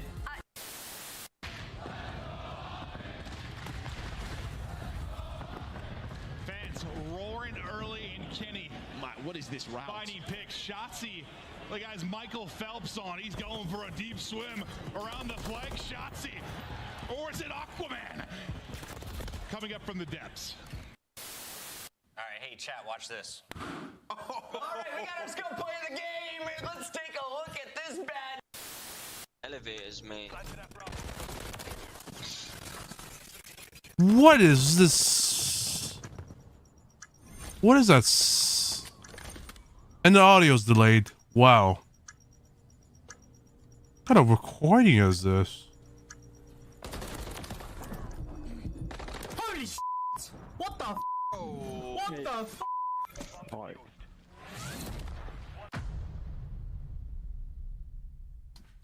On top of the Twitter. Well, I did. Yes, I ain't mine. My best memory competing is probably last year with the Florida Mutineers, playing Optic in the main stage in the first event. We lost against them 3-2, but then we had the opportunity to play them again the day after, and beating them 3-2 was a really good memory for me.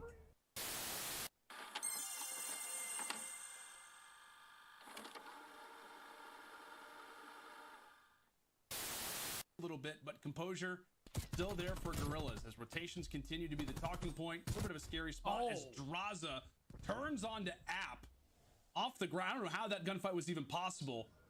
Oh, one's MP5. Got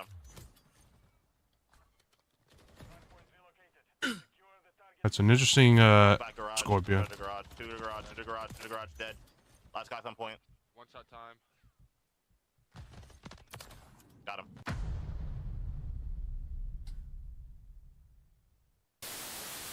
Do you think you could beat Kenny in a dance-off. Yeah. Oh, he's lying. Wait, did I? Really? Yeah. In my head, I'm thinking he's unstable on his feet. He's lying. No, this is broken because I'm dead ass not lying. I could smoke him. I'm just thinking about his front door porch where he was like trying to control his legs and he crippled on the floor. That's like the first thing I got. Damn, I'm lying on that? That's bullshit. What? I mean, I'd smoke him. Where is he?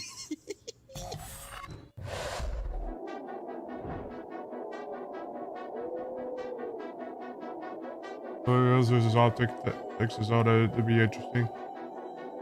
Yeah, about, but I mean, Texas shouldn't have any issues with LAG, since LAG is not the best team, so not too sure about that. Welcome back in, everybody. This is the Call of Duty League, and we're gearing up for Match 2. It's Week 2 of our Major 2 qualifiers, and Optic has had one of the most electric games in Call of Duty history. That happened last night as they completed the reverse sweep over the Rocker. Today, they take on LAG. Allie, thoughts coming into this one? I mean, this should be a fairly easy matchup when it comes to Optic Texas. I mean, going up against LAG, who doesn't really have any game modes under their belt that they feel super confident in, versus the #1 hardpoint team in the game, and coming hot off an insane reverse sweep after round 5 on Karachi control, and then moving to a sub-base hardpoint, only 5-point differential. And then Karachi, where Shotzi decided we're going to end the series here 6-3. So for Optic Texas, the confidence should be high. Yeah, you know, this is a series where Optic feels pretty comfortable in going into, especially clutching up yesterday. You know, they've been playing great. I mean, Dashy had 20k damage in the series. Oh, yeah. He was able to get them out of some tough situations. That bodes well. I know some people are criticizing the way that he's been playing. Well, he rose to the occasion. And they're going up against LAG, who has been regressing as of late. Let's take a look here at our Monster Energy pregame for Optic. It's pretty simple, right, Allie? It is pretty simple. I mean, I'm sure it's just going to be, you know, continue those hard point strongs. Yep, 16-7, second overall in the league right now behind Toronto Ultra with 32 points in per 60 seconds. I'm assuming the follow-up here is going to be strengthen that search and destroy. Right now, their defense on SND has been severely lacking. Bottom 3 in the league right now, as well as that post-plant positioning. So when it comes to their search and destroy, if they have anything to work on, it's got to be those 2 and 5. Yeah, we'll say, I mean, this is a really big series in terms of maps for Optic Texas. They really need to be good at Karachi hardpoint for their map pool to go up against the top teams in the game. They're playing that in map #1, so we'll learn a lot about the progression there in practice. That's Optic Texas. You can see Dashy getting some last-minute stretches in. The crew ready to go as they're just waiting on Pred. On the other side of this battle, we have the Gorillas, a squad that looked like a challengers team at times, but they've stuck together. This roster, they've been able to pick up 4 wins so far. Nameless, what have you seen from our purple squad? Yeah, you know, in S&D, they've had some decent moments. It's really been fame. I mean, they're #2 in opening dual win rate percentage. You would think it would lead to a lot of round wins, but they're converting those into wins. They're 9th in the league, so it has been great. You know, in Respawn, I think they were hoping that Estrio would be like this high-impact player picking up kills. Sort of what we saw from Nero yesterday. That hasn't been working. It's really just been if Diamond Con goes off. But then on the flip side of that, their other AR in Assault has been lackluster all year long, which is leading towards the inconsistency in the series that we've had for them. Hardpoint has not been kind to them over the last month or so. So LAG, back to the drawing board, feels like. Yeah, and it's tough because so far, I really like the chemistry of this team. I think what they have built is really good. It's just about translating the scrims to matches. And so when it comes to hardpoint, I mean, they're worst in the league when it comes to rotation and in hold, which is funny because when we first got a look at LAG, this was a team that was good at hardpoint. They were good at the fundamentals, and they've seemingly lost their way just a little bit. If they have any shining light, they are second in break. So, I mean, fix up the fundies, maybe you have a chance. And then for search and destroy, they kind of have the flip side when it comes to Optic Texas. They're actually a pretty strong defensive team. Where they lack and struggle happens to be on their attacks. Nameless, I've heard from the Optic camp that they don't like to play last, but when they played middle, they still looked asleep in games 1 and 2. Can you take advantage of that if you're LAG, or do you think Optic learned from yesterday? I mean, LAG will have to play their best Call of Duty right now. You're going to need big games out of Diamond Con and Fame. Those have been the stars of this roster. They're going to have to be lighting it up. All right, it's time to get some predictions in here. Are you ready to go? I'm ready to go. Let's do it. It's our Scuff Pick'ems. I'm going to lock in with Optic on this one. 3-2. We're going to a game 5. We're going to a game 5? It's happening. I can't believe you're manifesting that. I'm going to go with Optic Texas 3-0. 3-0. I will echo that. I think Texas win this 3-0. LAG, show up for me, fans. Where you at? They're with Optic as well. All four of us picking Optic, but we'll find out how close this series really is as we send it over to our casters. We got Merc and Maven on the mic. Hi, Maven. Thank you. Hi, everybody. Let's get it going. Listen, Optic have had this a couple times this year where they come out a bit flat. You think of what Qualifier 1, I think it was like Paris. They come out, they're kind of asleep in the first two matches. Vegas. Why do you keep saying Paris? Well, we were just talking about it, yeah. Vegas, yeah. Oh, that's true. We were talking about those early rosters. You said it was like the Australians back in 2019. I forgot that was a thing. But, yeah, they've come out flat, though, and had to pull off these reverse sweeps. So yesterday, I mean, you said in the green room, you're like, is Big Ken sick? Like, I don't see this guy smiling at all. Turns out he was feeling a little under the weather, but you got to get rid of these slow starts sometimes. I mean, we saw the tweets afterwards, right? They're just happy they won the match. They survived. Shouldn't have won the match. How did we win it, right, was the big question mark. But they clutched on up, and sometimes when you have the individual talent and sort of that clutch factor like this roster has shown at times, you're going to find yourself in a position to get some victories. But you can see right there, Karachi Hardpoint. We talked about LAG. They only have one winning Hardpoint map. Well, it is this one, so at least you have that. And yeah, Nameless was talking about it, the map pool in Hardpoint.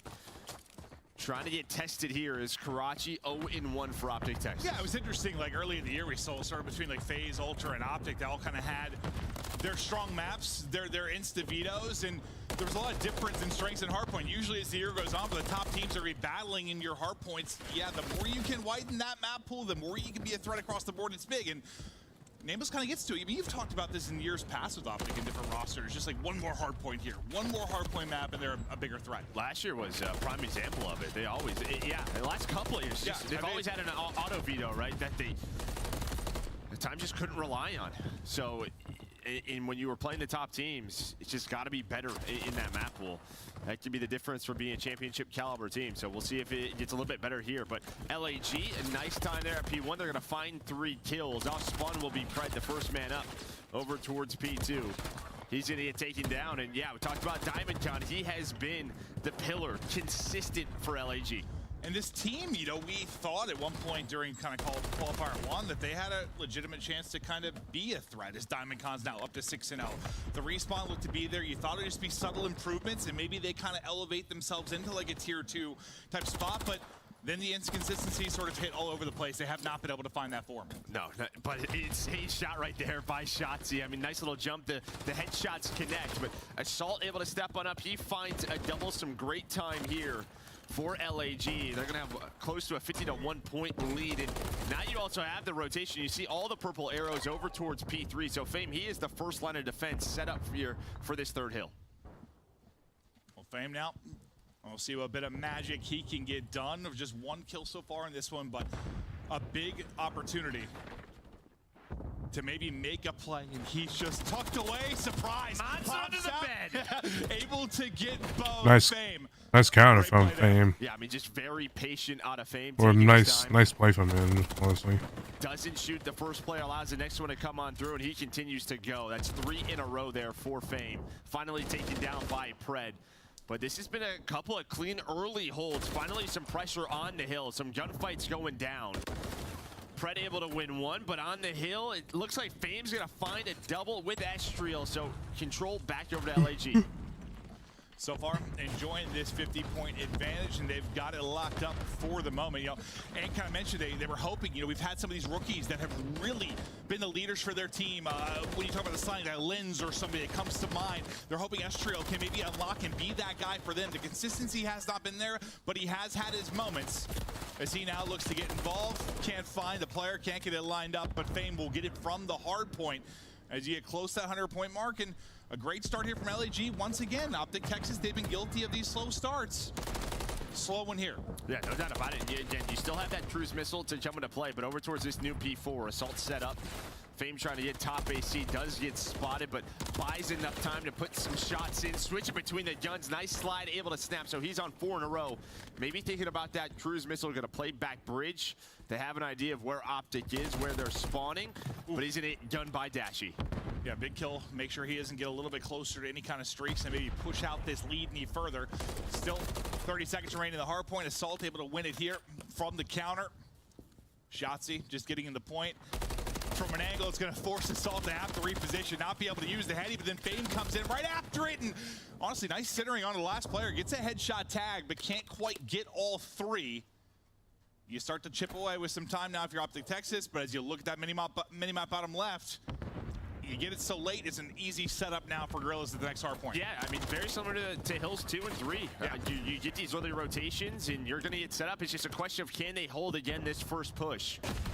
They're able to do so. Shotzi a slow start here at 3 and 12. Here comes the first push, and Pred's going to take him down. So now all the pressure here on LAG. The collapse is in. DiamondCon just trying to play his life. Yeah, I was about to say, Shotzi heating up is probably going to help these situations where you're breaking constantly if he can get going, but they do it sort of without him. As he's at 3 and 13, Pred gets the opener as you highlighted, and now they get into position as Kenny's able to win a fight. Now DiamondCon, his streak into the fray. That'll take Pred out of the mix. It's a Not a great start for Optic, spawn comes but in dire side for Gorillas, and they now try to force their way through, but just running by players. I'll let you someone have the numbers. Point for now. I mean, after you take this though, if you're Optic, right, with 20 seconds left, they invest in the cruise missile around 25. They don't get time until the final 12. So I guess you have the cruise missile out. Now you're gonna go back to a P1 where you're gonna have the early setup. You're down 70 points though. They're gonna need to get going here, and it starts right now. Yeah, I mean, how often have we seen a game change in the second set of rotations? You got a chance to do it, but so far the kills flowing for LAG. Pred maybe, opportunity to now be the difference maker. Able to pick one up in red, but that's about as far as it goes. Is Assault able to combine with shots onto the point. Fame now locked up inside. Fame won a game so far. He's 14 and 7, and so far, looking a lot like our first set of rotations. It's LAG in control of the objective early, and DiamondCon lighting them up. Optic Texas can't get close. You are so staggered here if you are Optic. You're going by 2 by 2, right? You have to just play together and go as a 4, but Optic down 90 points. Let's go to a listen in with Texas. I'm gonna top he's a secret. I'll top. We're missing one in. Alright, last guy new fame, bro. Let's go. What's on the bus? We all hit it. I stun ticket. In the room. Back alley, extra. In the room. He's showing you long. Watch out. Man, Shotzi 517. Holy Jesus! You better pull something out. You better do something right now, Shotzi. What's the time? He's in the back room, watch out. Yeah. One more top single. Alright, one top single. I'm front ticket right now. Front ticket, DiamondCon, absolute. Front bus. He's front bus. And one's front ticket. Trying to bitch mid, bros. One at me. Pitch fire. Top fire. Window, that is one village. I'm top single. Give me some. Soul's back alley. Soul's back alley. Yeah, good. Soul's back alley. The window. Good. I'm behind him. Going top fire. Yeah, me need to go on you. Oh no. Alright, miss one, yeah? Yeah. We're missing one. Yeah, he's on you extra. Where's he? Back right. I'm flying for him. I got load. Oh no, me one shot. John's got back right. Nice, let's go. Play left, I'll get back time. We coming out of it and back to the action. Joe, obviously Optic Texas in a big hole. Did you see or hear anything during that listening that was frustrating for you? Still a little staggered there in the P2 push. You have Shotzi going a little bit quicker than the rest of his guys, but Pick from Kenny. Problem is right now they are. Oh, I don't know. 110 points down. Deal with all of Optic, and well, they find 3, and they're gonna find. Oh wow. With the snap in the break at P3. Oh my God, it's not often you see Big Brucey put to sleep, but DiamondCon with the absolute snapper puts him into the blender, dashing right off spawn. They're able to get a little bit of revenge, and they'll try to get through, but you see 39 points right now. If you are Gorillas, this is gonna take a wild effort from Optic Texas, but I don't know if you saw yesterday and you're an Optic Texas fan, probably not too worried because, well, you're used to this. They come out a little bit slow, and then they turn on the engines. I'd be a little worried. Honestly, it just has not been the best sort of look. You're relying on a lot of things going your way, and sometimes it's just not going to happen. But again, it's just only a couple of maps. We'll see if they can turn things around. But right now, you just see the scoreboard here. LAG are just out slaying. This is the worst I've seen from Shotzi. Well, right now he was 922. He's 10, but I mean, it's still not surprising that he has a negative KD at times. So this is not surprising. 30 points needed for Gorillas. They've got control of the hard point. Spawning out and trying to break will be Optic Texas. You get all this time, you get the map 1 victory if you're Gorillas. Yeah, just putting the pressure on Optic to have to push this one more time with 20 seconds left, and it's working out. They find 3 kills. The last player alive is Dashy up. He's able to take down Fame on the hill. So, man. just buy them a few more seconds. We'll go to a P5 where you're going to have Kenny and Pred in position. Shotzi's thinking, I got to put more pressure on this just with the seconds that are left. While that's going on, his teammates are cleaning up here, trying to get set up. But Diamond Con, to say, he's done it before, but not going to do it again. Yeah, and when you've got that one-on-one going down for Shotzi, who struggled throughout 11 and 25. His teammate's going to spawn kind of near ult, but an easy rotation over to next. So they'll still be in a good position due to the fact that you won the early 2. If you're going to get this done, you're going to need the guns to get hot. If anyone can do it, maybe it's Optic Tech. I love this fucking internet. Diamond Con has simply been too good, too consistent. Back into the point and go. Gorillas chance to close it out now. I mean, nice teamwork there from Estriel and Diamond Con. A nice little slide across, gets the shots going. Diamond Con flies on through. Now Assault, who's on 4 in a row, finds a double LAG with a great Karachi hard point here to start us off. Well, Diamond Con, I mean, early in the qualifier 1, you're talking about him being one of the better hardpoint players statistically. You heard Ant say on the desk, you're relying on him to fry sometimes to get map victories. You said the same. Well, he came out and fried. Had a map. It's a hot start here from Gorillas. A flat start once again. I don't know what's going on with Optic right now. You probably just the usual slow start, and then they pick it up, and then they pick it up later. Or maybe LAG just kind of looked at yesterday, looked at Optic's POV yesterday, and we're like, oh, they're doing this shit and then this other shit. So they decide to just kind of, you know. I mean, also Diamond Con was just obliterating them to hell. You know how nutty he can get at on the map. point. It seems like one where he should have a field day, but obviously not getting into a rhythm there. Yeah, I mean, it's just one that, a lot of the time you cannot go your way. That's true, that's true. I mean, a couple of, there's not many sub maps. Now, at least you have Rio, but before Rio, there weren't a lot of 2 sub maps. Yeah. This was really it from what we saw throughout Major 1. But yeah, I mean, just right from the get-go, you get that spree going from Diamond Con. They were winning rotations, P2, P3. Able to find the big brace, but they just had such a huge lead and put the pressure on Optic to have to break and win rotations, and we just know how hard that is. Yeah, and I mean, where Optic Texas have absolutely been the better hardpoint team between these 2 teams. You just seemed a lot more disciplined if you were Gorillas, whether it came down to the rotations or, as you were talking about Optic Texas, the comms were there, but like the pacing of the actual pushes sometimes a little bit staggered, not waiting for each other. Whereas if you were Gorillas, you were doing such a great job of that. Playing together, playing as a team, you get the map victories. We'll take a look at the game flow here from map 1, but it was basically Gorillas, Gorillas, Gorillas throughout. They got the lead early, never looked back. Yeah, I mean, you can look at that second. I'm gonna lie, the Gorillas are getting better. Just a point where it was well, this is just one map. Let's see how they do in S&D.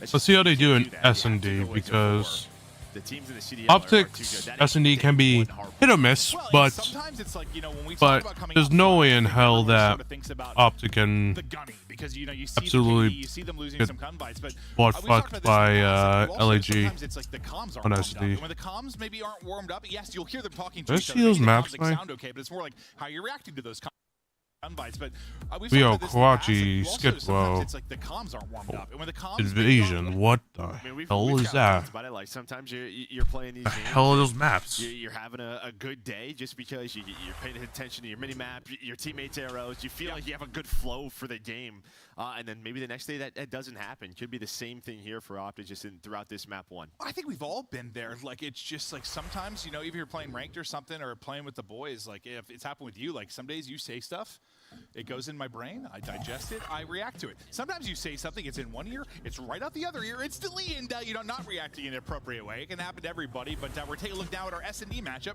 as we get ready for map 2. Joe, take me through. I mean, it's just Major 2 qualifier, so not the largest map pool here. And again, for Rio, you are 0-1, for LAG 0-0, but so far 1-0 here for LAG. Yeah, it's going to be interesting on how Optic will play on this map. See how the SMGs do. Yeah, I mean, but with what the hell happened to Shotzi, I have no idea what the hell's going on with him. The bigger one. Squad's now just getting ready to rock and roll, maybe trying to get a little fired up. You know, Ken did say in the Push interview gas. yesterday, you know, maybe not feeling well. We expect this guy to kind of be a huge Yeah. leader for this team. When you're talking about I how mean, you they play played against Minnesota and they reverse swept Minnesota. Like they were 0-2 and then they were 3-2 yesterday. he starts to heat up, warm up throughout the course. So I don't know what happened. Yeah, and obviously LAG. I don't know what's going on right now. It's probably just a slow start. I must have wrote down the wrong Rio as on one. I was probably looking at the wrong team, or maybe I was looking at the Rio hardpoint. Yeah, they're undefeated in S&D throughout this major qualifier, and Diamond John, he's been a big part of that. But they did lose so to adorable Vegas. when you're pouring over your stats, Joe. It's my 3-1. favorite. You know, sometimes you're just looking at the different things and you write down the wrong thing and then you look stupid. Well, sometimes I mean That's first spreadsheet, blood. it's just so much info. Sometimes you're looking through some of our like team pages we have. I'm like, Skills. there's so many numbers and so many names. Ooh. Well, Shotzi, who struggled maybe in that map one, bringing it now. Incredible start here. Fantastic little drop shot onto the second player. Going to leave Diamondcon, the hero of map one, by himself trying to clutch. You get him to reposition with the nade. You chow right after. Beautiful play to win that final 1-on-1. Yeah, I mean, we're just going to take a look at this from Shotzi. And maybe you're happy to see this. Working that flank quickly, able to find a freebie, and then just the timing. It looks like, I mean, yeah, Fame has the first shots. And he just kind of loses them. He has like the first He's 5 on top of bullets the- No, there. he got Ouch. PP'd on a little bit there, Joe. Yeah. Nobody wants that to happen. Not at all. Going back to old We habits. kind of talk Seems about like with the rival. Those first shots don't hit, and then that redraw she gets seems away like from she's you, going and back to her old habits. It's a little windy. Yeah. Dude, that's a hell. It's just wild to see that kill from Shotzi after he goes like 12 and 700 in map one. But bringing it now to the map two. Can he get involved into the mix early in this one as he starts out 2-0? Spotting for info, but it's going to be a first blood for Esriel. Pred ripped out of this. Bomb, though, still in Shotzi's hands. You look to develop something offensively here if you are Optic Texas. What kind of timing does he get this time? Not able to snap a little bit out of his range. Assault puts him down. Ooh. In behind everybody, though, is Dashy. Can you take down 2? Maybe 3. He gets them all as they line up for Dashy. Fries him and suddenly way. it's assaulted at 1v2. Frustrating one for Gorillas. God damn, Dashi. Again. God damn, with a 3 lineup. A 3 lineup. One-on-one, it does not matter. Dashy with the ace. I don't know what the timing was, but LAG sends 3 on the flank, and then he's just behind it. We're going to take a look here from his point of view. Yeah, they all run by him, and basically he just takes them all down. So he's going to find the ace in the round. And it's just one of those where, like, you know, you don't really take much damage, if any, from the first 2 players, so you're able to win the third, too. Just lurking there, they run by. Dashy with an ace, he's 5-0, 1 away from a cruise, and woo!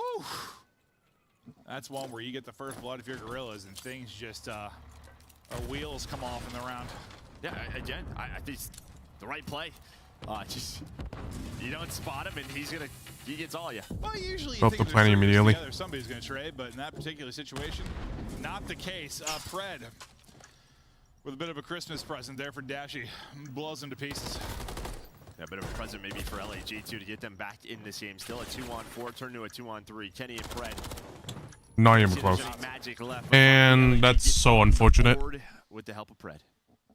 Yeah, I think he's like, listen, we felt bad how that last round went. You guys all lined up for Dashy. You know, we've been there. We've been on the receiving end of all lining up. You know, we're all friends. So we're going to give one back to you. Over we go, yeah. Yeah. I'm sure that's how it went. Yeah. Just like that. I always think of like refs in the NFL. No, I'll tell you what, you though, get bro. a makeup call, bro, after a bad call or something. Give him one back. Sometimes nades just get away from you in this game. They hit like the top of something, invisible, and they bounce back in your face. Yep. I always love the ones that just like, they make no sense from like a physics standpoint. You're throwing it at a flat surface, but it just comes right. Yeah, that was just a free win for LAG. Surface I'm not seeing there. No, There was no competition right there. I learned a little bit of it. When that TK nade, TK nade came in. Happens to Pred there. Esriel in a fight top mid. Takes a bullet, repositions, trying to keep Shotzi at bay. He'll be your bomb carrier. They're starting to work up a bit towards A. You've got Dashy in position offensively. Diamond playing deep, but as much as you've got a presence towards A, bomb working its way towards the other site. It's kind of a 2-2 split here for Optic. What kind of timing is Fame going to get? It's not going to be good timing. He looked away for a second. Shotzi, that is just what he does. Able to catch him with that hop up. Again, still pretty split. Is Estriel going to try to take some space, and instead he's going to find the other Optic duo in Pred and Dashi. Yeah, I'm assuming Diamond had some info, so you're thinking there the two of us can cut this off, maybe cut off the cross. Now you wrap it all the way back though if you're Optic, and you still got Diamond here. Things start falling apart a bit. The shots get through. You can't quite finish the next if you're Gorillas. Optic makes them pay at the tail end of it, and they get their third round on the board, but all over the map there if you're Optic. And again, right, what these teams are thinking is we have a first blood, let's just group up and trade on out. And it's happened out at LAG. It almost happens there to Optic when they're kind of going through this transition to start to group on up. There's just some timings maybe not going their way. It almost catches them off guard, but nice patience there. As, yeah, Dashi, he's 6-0, but again, he has the team nade death, so that comes in, so he does no cruise missile.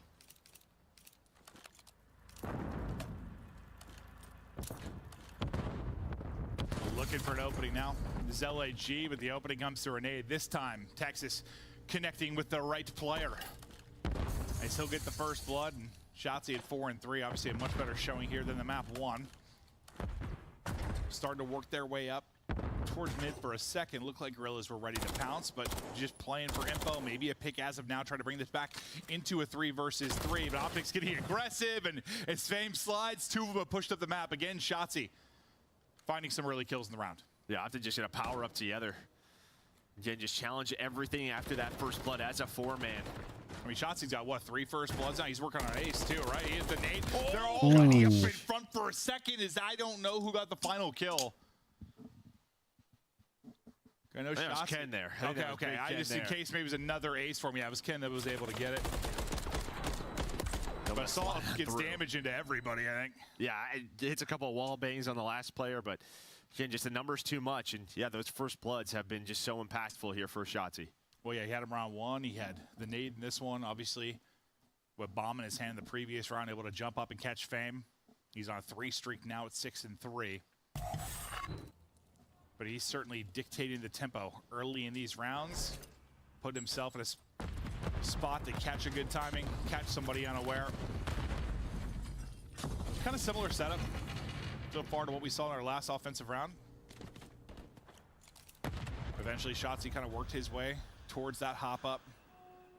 But this time you get a lot more aggressive on the other side. So Kenny is going to push up. It was actually Dashi in that position, their previous offensive round. Kenny plays here, gets way more aggressive and able to catch Diamond Con. So you get an opener that's an instant wrap towards A. Not able to catch Pred in the corner. He's able to get the drop shot and win the fight. You've got commanding edge, again, if you're Optic Texas, up 3-2. Yeah, they were able to find Dashi on the flank, but Estriel just goes a step ahead of his teammates and then gets caught, loses the 1-on-1. So now it's Fame, who's left in a 1-on-3, pushes this into a 1-on-2. And they need him to clutch up badly. They'll be in a 5-1 hole with a loss here. Tries to snap, not able to win it. Texas take the round win. A round closer, tying us up at 1-1. Yeah, and again, it's just both teams kind of, on their attacks, just playing maybe a little bit around the information that they have. And Ken just goes right up to the bomb site inside a garage where there is one player, just wins the 1-on-1. And after that, you just saw the green arrows. All right, bomb site's ours. Let's go. We have the man advantage. Yeah, I wonder if that was sort of a comm from last round where him and Dashi, Diamond and Dashi were kind of dancing down there like the whole round. If there was some sort of comm, but Dashi's like, he was playing it like this, and Ken's like, all right, I'm going to hit that. Well, I think he was just in garage. I don't even think he was showing. I think he's just maybe just playing info, holding an angle. The way LAG have been playing, have been so mid-heavy where they're like, hey, bomb site's probably open. This time on bridge side, it's the openers from Gorillas. They will pounce. Estriel and Fame both able to get one. They haven't had a lot of success with the first bloods. Here they're able to do it. Ken, though, trying to get away. He gets out. He's on 4 in a row. Maybe a chance to bring this back, but it's all going to be on Dashi now. 1 versus 3. Oh, he had a triple earlier. Can he do it again? They're all out in front again. This time they're looking at him, though, not away. They'll deal with him. Yeah, and he ran out of bullets in the MCW. Maybe if he's got that out with a full clip, maybe something can happen. Yeah.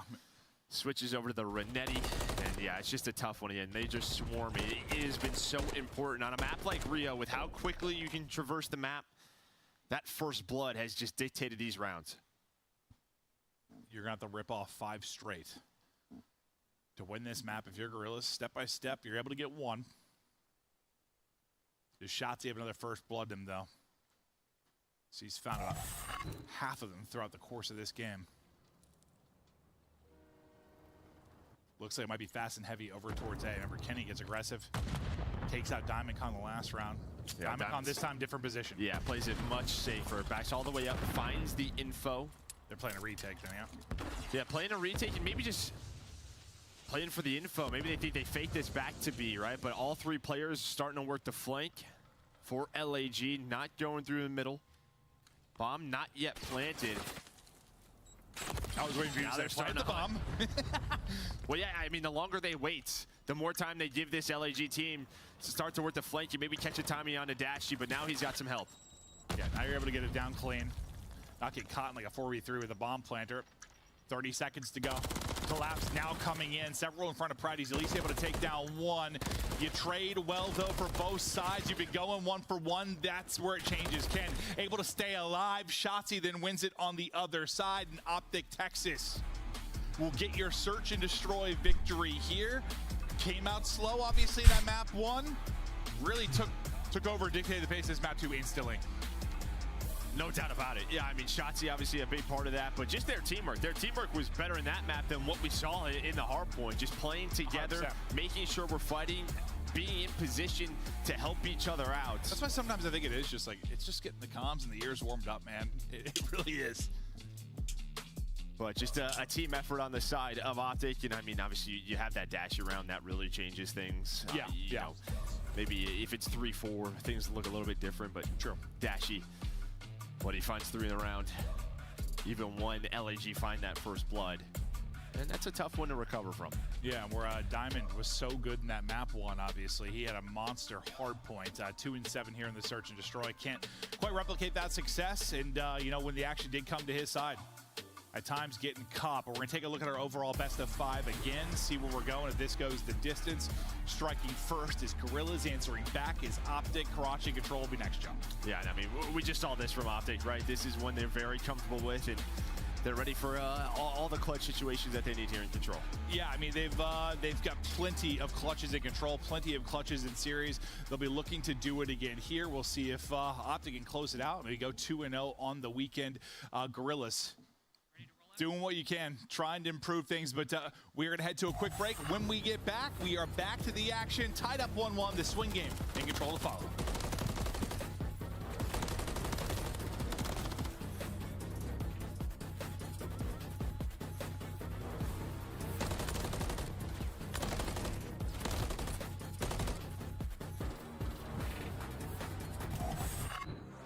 Slice up your competition with the Executive Chef Operator, now available in-game in the Call of Duty store. The Call of Duty League is brought to you by Monster Optic Energy, seems to be stronger in S&D. energy drink of the CDL. Well, that's somewhat true so far. I mean, they are strong at S&D. I think the problem is that Optic has like a slow start, so it's like we could blame Optic for their really shit at hardpoint. I think the problem with them is just that they usually start out slow. That's been hurting them lately, so that's something you don't want to happen.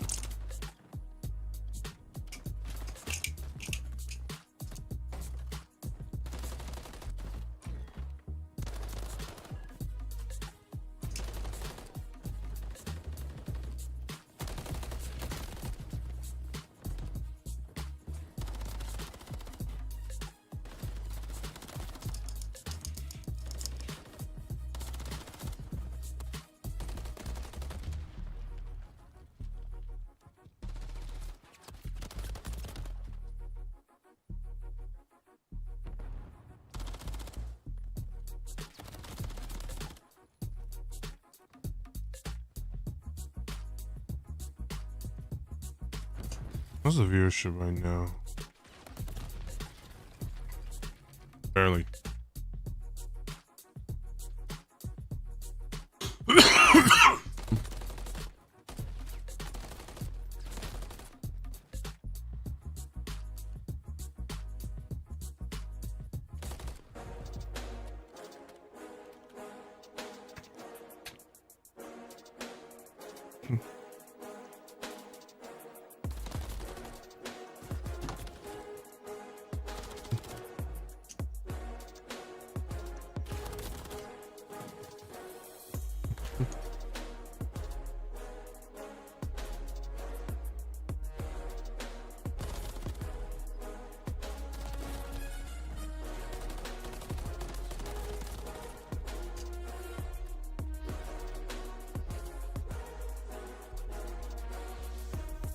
Hideous, but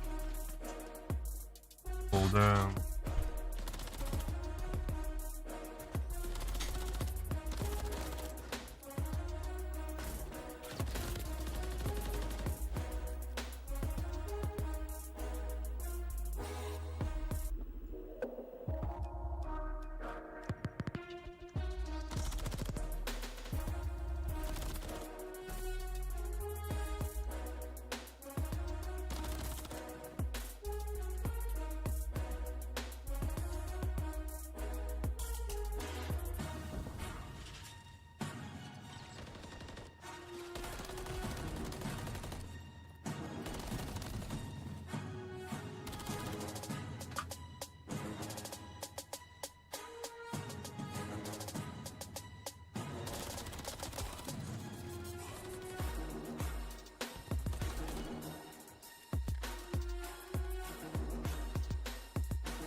Well, see how Karachi goes. See how Control goes. Since Hello, welcome back to the Columbus Studios as we continue on. This is where everything gets done. All the magic. Joe and I are in another room as we are commentating, but all the great people here. Yeah, these are all the talented people. We're just the people. You know. They do the things so we don't look like idiots, Joe. But and we still do. Yeah, no, we managed to make that happen ourselves. But we're ready now to head to a Control. Tied up 1-1. Optic flat again early, but starting to wake up a little bit. And it's just been, I don't know, a little sloppy with Optic at times. Yesterday was a grueler. You survived that one. Was thinking maybe they come up with a little more, I don't know, like a little more hunger today. Yeah. Wasn't the case, but then you bounce back in the search. That's, you know, they got some bounce across the modes. Just helps when you come out flat. Yeah, and, you know, I mean, the Control, it's obviously one-sided here. 2-0 for Optic throughout this stage. They've been doing on attack and defense, and this has really been their home on the year. Karachi Control, they are 5-2. They've played it 7 times, so definitely their most comfortable Control. On the other side for LAG, they played 5. They're 1-4. But this is the part of the series that gets a little bit scary for them. Maps 3 and 4. Karachi, and then follow up with a Skid Row Hardpoint. I mean, Skid Row Hardpoint, that was Optic's home there to kind of start the year. There you can see just the different stats in LAG. 11th and 12th in a lot of those, and that's not good. Yeah, I imagine you're not going to get that same Optic team in map 4, right? yeah, Like, this is not going to be likely fun. be a whole lot different, but we hop into it. As we now get ready to go. I know why they were showing that wall. Yeah? Yeah. That's the Benjay route. That's the Benjay. That's the Benjay route. Stop. He's a demon, though. He's a demon. One of the best you've ever seen. They call him Bald Celium. I've heard that. Yeah. But back into the game, Fame. Oh, well, he sticks the door. But him and Estriel on this B point already a tick done. And I mean, maybe you're thinking about giving this up if you are Optic. You have to. You have to. I mean, this is done. This is done. You're not even close. You let them get this, and they see no pressure coming, so you just leave 2 on it. You start to maybe hunt a little bit if you're Assault, see if you can find any kind of openings. But B is done. 2 minutes now to work with as you set up now around this A point. We'll see. It's a little different than you usually see on this map. We'll see if they can pin it down for 2 minutes. I think it's possible, but you gotta start finding some of these kills. We had early in these rounds, no trophies quite yet, so it can hurt or help them. But Pred gonna find one. Then he find the second inside a fountain. Those railings see a little bit tricky, but Estriel, what a nice snap. A pick here for Estriel. Wrapping all the way around through dumps will be Pred as he tries to get back into the action. It looks like they've got that. Well, they had it picked up maybe for a moment, but now he finds an opening. Pred does to get through. Gonna have just a 2v2 on the either side of the map. Dashy gonna wrap on back to help his teammates out in a big kill. Estriel was up to 4-0. Fame, though, still in their base. Now with a couple of players off spawn, he can deal with them, but he's just hoping Assault and DiamondCon, the rest of the squad, can get out, and they have not been able to do so. No, you haven't really found any presence here yet. And a minute's gone by, so this has been so great. You found an early kill. Now you get 3. Now hopefully you can find something behind this. I doubt this is going to come down to lives. You've only got 50 seconds to work with. Can you start to get some progress up towards the objective? But most of the kills kind of come out kind of far from the point, so no one able to get towards that, get set up inside the objective. Is there yet to really touch it? And you might need some moments where you're at least going to stop the clock for a moment. They haven't found that at all. Well, I thought maybe Shotzi was going to go up and get top 3 control first, but instead he's just going to find the spawn kill onto Assault. And this has just been flawless. Yeah, they have dealt with this so well. They have not got onto the 8 point. There's one player bridge. Shotzi going to find them. So they have recovered wonderfully. Still top 3 control over to LAG. 13 seconds to go. Boom. The nade connects. You know, it just sort of feels like usually on kind of the first point, you get a sense of urgency where you got to sort of throw bodies at it to get it and extend it. There was never really any kind of sense of urgency to really make plays on the objective. They wanted to find the kills and make it be clean, but like Optic Texas never really gave it to him. The 3 down was the biggest threat, but you have no one really in a position to get onto it. Everything else was just sort of efficiently traded between both squads, so there was never that opening. And it's sometimes, I don't know, you just have to like hit it and get someone on the objective and then make Optic react. Like you just never really got to that. Yeah, I mean, never really got out of their spawn, right? Well, yeah. Once they got to the B point, it was this 2-on-2, and then Optic just kind of set up this trap, never really gave up those power positions. Finally, you got the 3 dead, but Dashy responded with that first kill, and then got Shotzi right back to his place. Yeah, I was just, I don't know. I mean, great hold from Optic Texas. Yeah. Unusual also from Gorillas, I thought. Let's see what you can do on offense. A little more standard here for Texas as you'll get right onto the A objective, something that Gorillas were never able to touch, but they did get their 1 point. They got their 3 ticks. We'll see if Optic Texas can answer in kind. It's the first bit of progress we'll go through, and now Trophy in for support as well. But as 2 players drop, one of those is the player cleared out of A. So back to square one we go, looking for the openings onto the objective. Dashy killing everyone. His Pred's just snapping around, trying to find where shots are coming from. Dashy laying down fire. Yeah, just from up top. I mean, they were dealing with Fame. Fame got one player off the point, tried to play his life. Was just trying to buy time, not able to do so. His teammates get taken down by Dashy, and Pred didn't get on that point. So now we're going to see can LAG hold over towards B. It was all offense yesterday, really, until that round number 5. Defense to start, and nice shots there from Shotzi. Well, you kind of got junk side control here.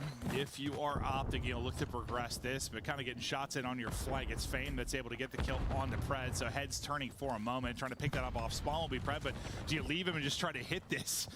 Kind of leave him and take the numbers over towards B, but Estriel's got him locked in for now. Yeah, DiamondCon trying to work the pinch. Not gonna happen. So Optic, they just want to make sure they have junkyard control. Maybe they can force those close red spawns if they get these players out of bottom red. But it's Assault and Estriel just kind of finessing, playing their lives. Assault goes for the reach out, but the trade is in. Is Estriel, he's on 5 in a row. Yeah, now all those fights over towards red and junk, you're able to get control if you're Gorillas. You still get spawns here if you're Optic, pushing all the way through. Sort of to your opposite side development and dumpster. That will be Shotzi.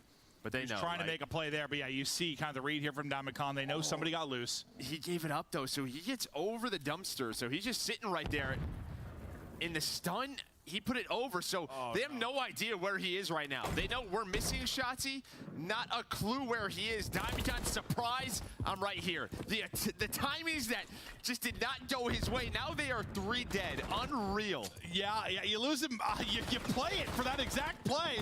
You're aware of what might happen. Thankfully, your team clutches up and deals with everybody else. There's only so much that Shotzi is going to be able to do here by himself. He's eventually going to fall, but you win some of those fights if you're Optic Texas. Shotzi's still in that position. Things might unravel. Thankfully for DiamondCon, the rest of the team clutched up. He's watching the alley. He throws the stun over the alley. He's into the corner. Time at its finest with 20 seconds to go. Estrel up to 14-7. And Optic, they're going to have to wait for one player off his spawn. Trying to work this 4-man push. Here we go. Shotzzy with the opener, but he has 1 HP, just trying to get down. Trying to get held back, but it takes a while and not going to happen before he's traded out. Now, 8 to go. Dashy, a positive 5. Trying to get involved, trying to stop the clock as he's able to get on the point and stop it at 4.3. Kenny will drop in the process. Eyes for Dashy as they line up for him again. Trying to swing through, but the timing there when he goes for one, the other wraps in through the door and he drops. You get the kill out front, nobody else on the point. You can't stop it. Gorillas hold on, and we're basically tied up. If the rounds were, total opposites kind of where our fights are going down, but honestly, impressive stuff though too from LG. Yeah, that's just not. We saw not good so far. It's not always the easiest thing, this point, to kind of retake, just hold for 2 minutes. Normally those red spawns come in, and sooner or later they're just going to flood you out, but it does not happen. They do a very good job, and that's behind Estriel and Fame with the SMGs. I mean, Estriel, he was great in stage 1, especially in control. Well, I thought early in that round, when they had kind of that junk push for Optic, when they knew there was one player kind of on a deep pinch where Predator died, that they were just kind of send it, take the 4-on-3 and go, but they're kind of trying to deal with both sides of it, and then things kind of fell apart. They never got in that position again. They never really got an opportunity to lock it down and flood and flood and flood. It might have been there for a moment to set up, but it fell apart. This time, Optic trying to make sure they don't lose B instantly, as they're able to do that. Granted, they showed us they can lock down A just as well.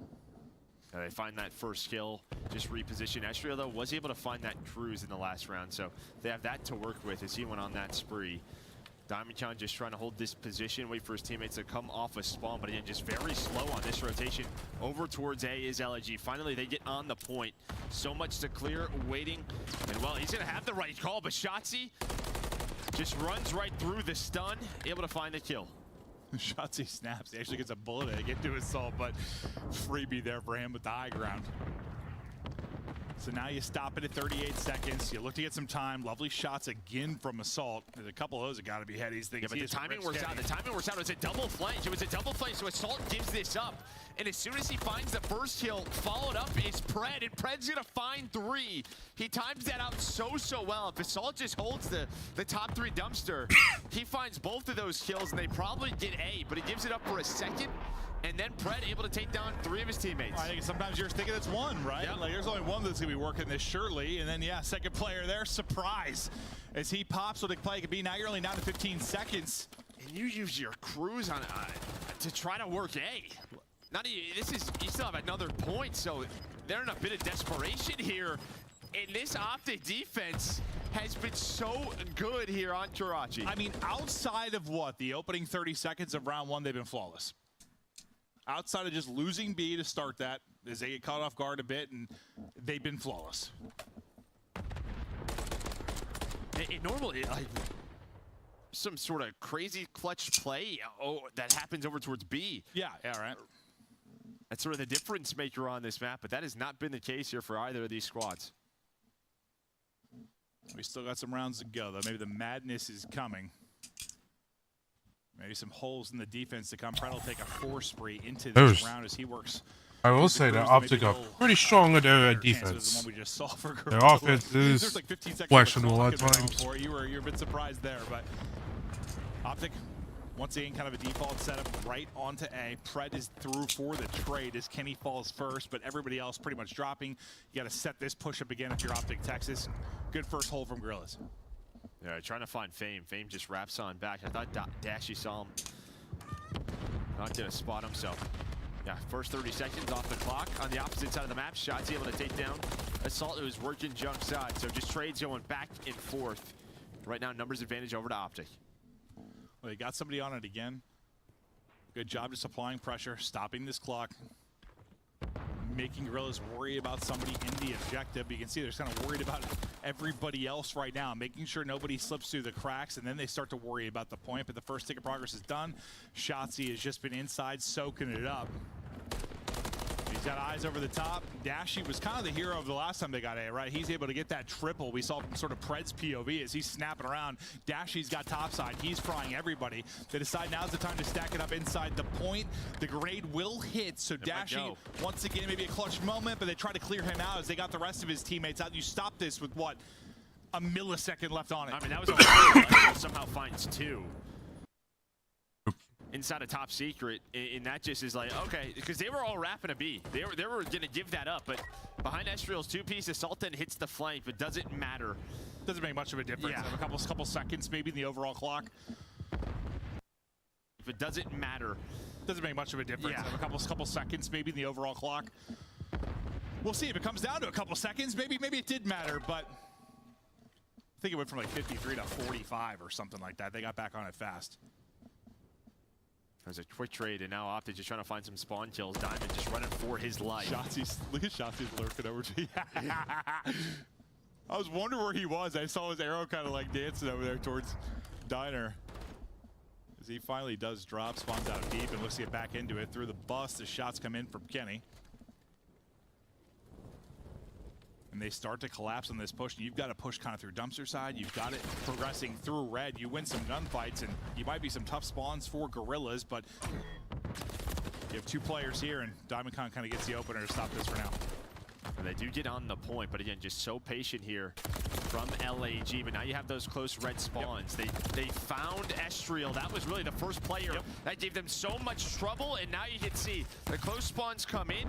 A trophy, though, does find a kill. Maybe going to be the hero of the round here for LAG, but they have to go. It's 3 players on it. 1 tick already done. Dashy Spawn has the close spawn, watching the cross. We'll see if the subs can get through.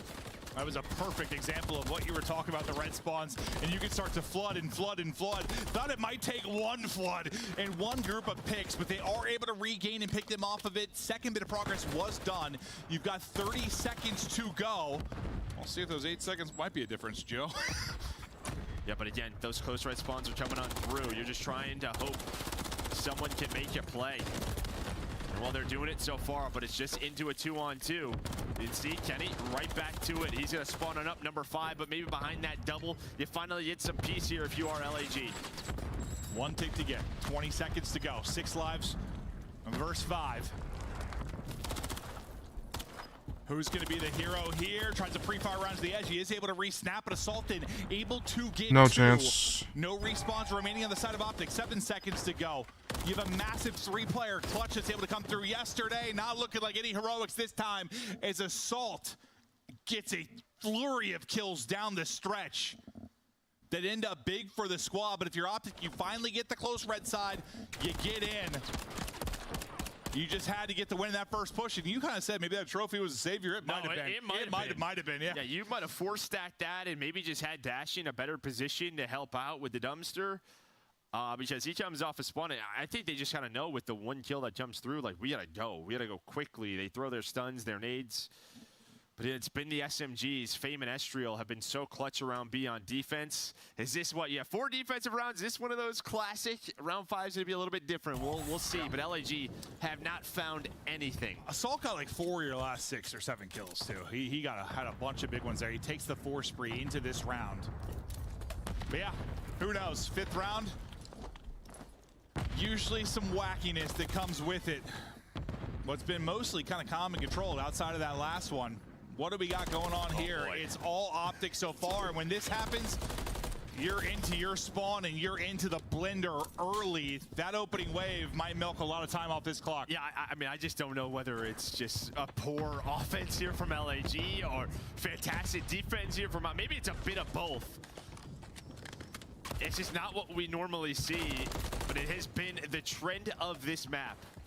Can LAG get out of this trap? Yeah, can they get A? like in round 1, they have so much time to do it. They're never a threat. Here, best of luck. You are in the trap. Someone does get out. Fame gets out, but will it matter? That may not matter. Can 1 player be the difference? You're already at 18 lives. You blink, and almost half the lives are gone. All right. They did it. They got out. Is it too little, too late? We'll see. I know it can just be 1 great moment, 1 great swing for offense, and you're able to take control of it. But usually when you're going towards Diner, it's sort of that battle of attrition where you're throwing bodies at. And guess what? You're going to have a lot less bodies to throw at it now if you are Gorillas due to the poor opening here. I'll take 1 to go. They want to go for this. Why not? Why not? It has worked out so well for them. It comes down to a 1v1, and Estriel, with his 30th of the map, extends the time a minute. So now the difference is due to the fact you go for it, you're not really set up perfectly. You're able to get to red kind of for free if you are Gorillas. You get off spawn, you try to get in position, but you're scrambling a bit if you're Optic due to that choice. Can you get some clutch kills here to be the difference? And the SMGs are doing it. Pred, Shotzzy, Dashy, well, yeah, he kind of go 1 for 1 across the board. Yeah, I mean, Estrel, he was trying to work a pinch forever and trying to help out his teammates because they know they need this close red spawn. He's on 4 in a row. Maybe he can find another cruise. Something to help them out. Optic back in a position, using their teamwork. Finding the first kill. It's not a lot of time. A heater from Estriel on 32, as you mentioned, trying to work towards that streak. That's 5. There's number 5. The trade happens from Pred.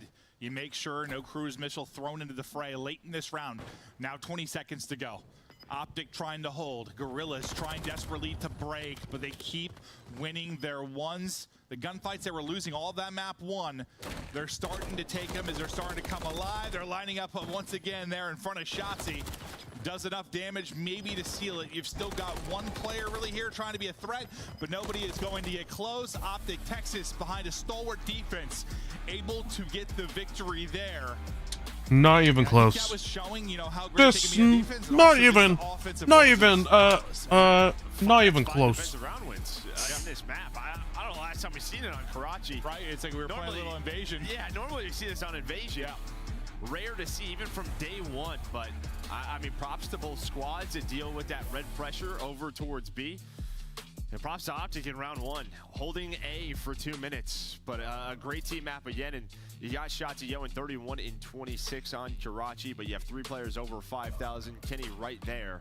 On the opposite side, a slow one for DiamondCon because Estriel and Fame slowed down a bit, but those 2 were contributing a lot. Listen, I know the defense was great from Texas, and at times you had them pinned, like, you know, back in A, you have them pinned in spawn, but like, even when there were opportunities for Gorillas, it almost felt like sometimes someone just has to get on the damn point, and like, you trust your teammates to win some fights and put the pressure on them to retake. Like, they were struggling to just like get a body on the point sometimes. I know partly that's the defense, but partly it was just like, it was almost like, who's going to do it? Like, who's going to get on it?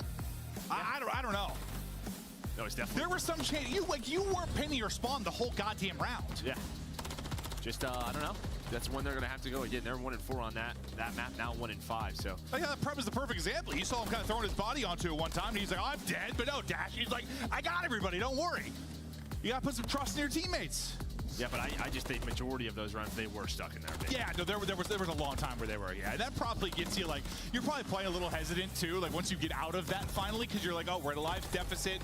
We've been getting destroyed. That's true. It changes things. But Optic gonna clutch up in that round 5, go up 2-1 in the series, and like I said, this 3-4 looks great for them as we're gonna go to this Skid Row hardpoint where they are 5-1 on the year. Yeah, they've had some phenomenal Skid Row hardpoints throughout the year. They look to shut it down, maybe get a little revenge from the map 1. Well, obviously for Optic, Skid Row trying hardpoint. to work into the map full Skid Row 1 that they have found a lot of success. One that could be their At least Optic are a little bit awake, so they probably gotta smoke, you know, maybe the smoke beginning of them this out. just partially coming out a little bit flat, partially just trying to work a new map into the rotation. But since that map 1, they've certainly hit it. The search looks strong. The control was it was a weird one, I guess, but like when the moments they needed to be good, they were great. Yeah, great on those defenses. But yeah, we'll see if their Skid Row's still up to par. It's one of those things where you start off of the year, then the vetoes start to come in, more teams will play you on it. But we'll see. We'll take a look now at those Skid Row hardpoint stats that we were just talking about. As you're gonna see here, I mean, LAG 2, 3, 5, 1. Map 2 and 3, right around 6th through 8th in all this. Yeah, Optic are 5-1. That is 5-1. That's a good. It's definitely one they like to get That's to. good. That's some good stats. Closing it out here. The rotation kind of ass for Optic, so I really do hope that they could improve on their rotation. But here in this map 4, Shotzzy just for whatever they're doing, it's working for them. Dashy has had some About having to rotate early. moments. Everybody starting to go nuts, and now you're relying, I think, on LAG. It's like, okay, you know, map 3, we had a really good effort from Estriel. It was very close. Map 1, we won. DiamondCon went bananas. It's like, are we going to get that effort Can Diamond Con just go wild again? Well, you just can't always rely on that against No. a team like this, right? So you just need a team effort, right? You're going to need the extra that you saw in that map number 3. Then I think you're probably looking at Assault and Fame to step up here a bit. I mean, Fame's been a guy, it feels like when he goes off, this team wins. It's just, well, winning those It's like their little maps. Energizer bunny, dude. Like, yeah, he gets rolling and they start frying because he's finding his zen right now. It's important. You got to stay locked. You got to stay relaxed. Yeah. Don't stress it. If you get to the map 5, it's interesting. Both teams are 2 and 4. So it's a bit of a 50-50 there. Bit of a wild card if we get to that invasion, search, and destroy. And can you survive this if you're Gorillas? Don't know if that'll happen now. Can you survive it? And, you know, we saw what we casted this last. I think it was, we had New York, Boston. We cast it on, like, you know, from the strong side. Then if you get the P2, like, this is one where you can go up 100 real early.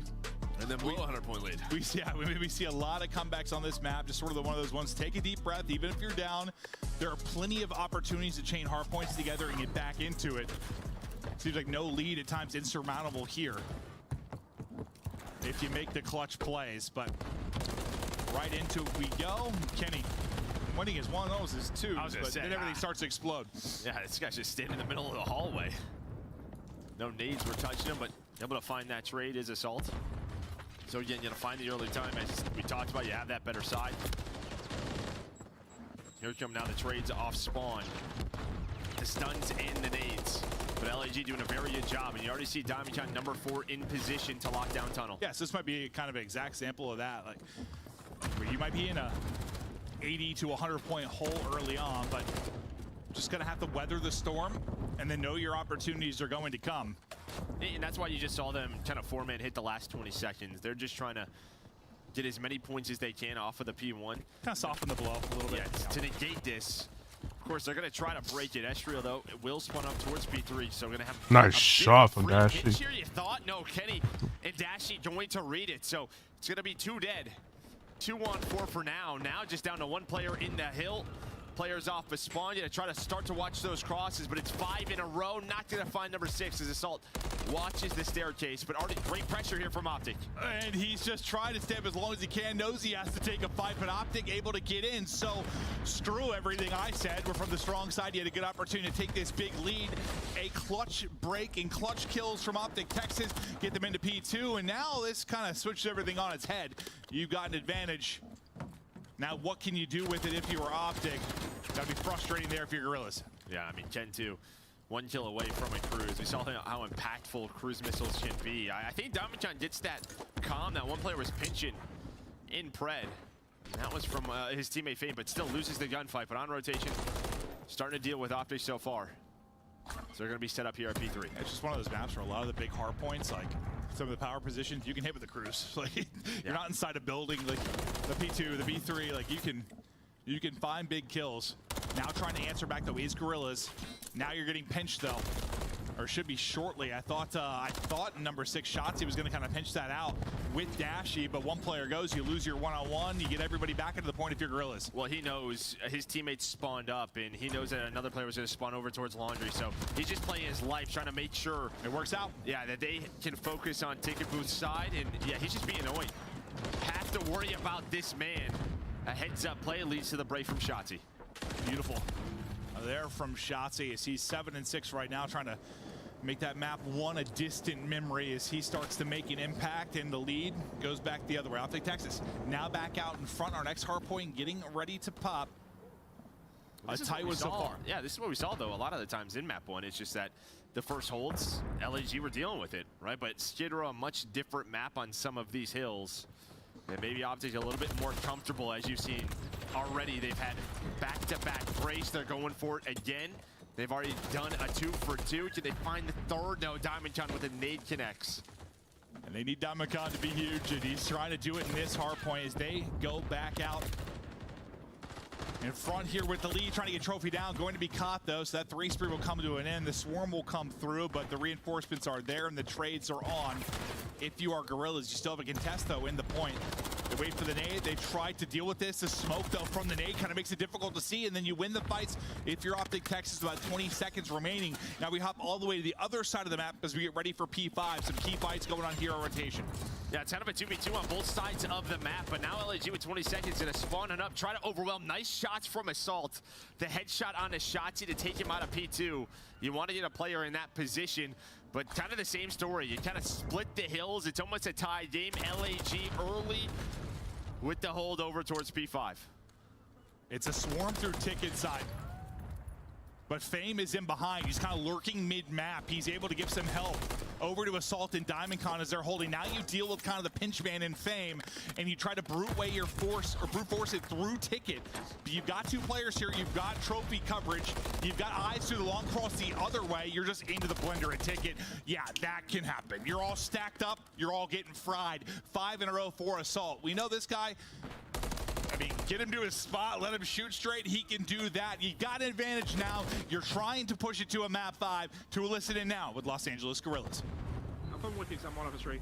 That's 1 6 steps. Well, try and pick your top mid, guys. yeah, I got you. Nothing there. Stop far I have a streak. I'm gonna come back alley, back alley, dash. Oh no, bitch. That's one deep. Try and hold for Dashy back alley. I'm pushing back alley. I think you're through item. Back alley? He's not quite dead. Hey, I'm deep alley, he's probably alley. Alright, give me a second. I'm trying to window. alley. Yo, window press. Window press. He jumped out dead. Back alley. He went to point. P3. You can rotate on him. Got you. Keep alley shots deep, weak. Absolute deep dead. 2. Fire on the road. Fire. 3. Doors. That's the job. Doors after dead. Nice. 4. I'm one shot fast, Connor. Tunnel. See him? All back alley. 10 tunnel. Right now. I'm gonna go absolute. I got stuck. I'm rotating. I rocked right at one more. I didn't out in the cubby. Dead. I got him. He's on me. I'm trusting him. I can turn it. One close hold. I'm hitting it fast. One's on me. On me dumpster. Kill's gonna live a streak. They saw me on time. I'm trying to hold my... He hopped up, Kenny. Holding down, got him. I have a streak on this. I have a streak. I'm gonna take it as well. I'm about to call it now, okay? Yeah, call it. Yeah, close. Alright, listen. Close dumpster, garage, tunnel. I'm on top down. I did it garage. Try to kill him, top time. That's it. One low P2. Garage or something. Yes. Jump on tunnel. They're gonna be ticket. Cubby, no cubby, not weak. I'm trying cubby in. I cubby push out. Cubby weak. Shot. I'm trying to live. One shot. Can dumpster? I can. Kenny dumpster. We should go middle. You had a chance there to get a break of the big P2. The streak hits. There's a team kill, I think, that comes in the midst of it. You got a railing fight inside that could be so much fun. It's chaos, but the end result, Optic still holding it P2. I mean, Pred just wins the big one-on-one versus Fame. That's it. If Fame gets on that point, things look a little bit differently.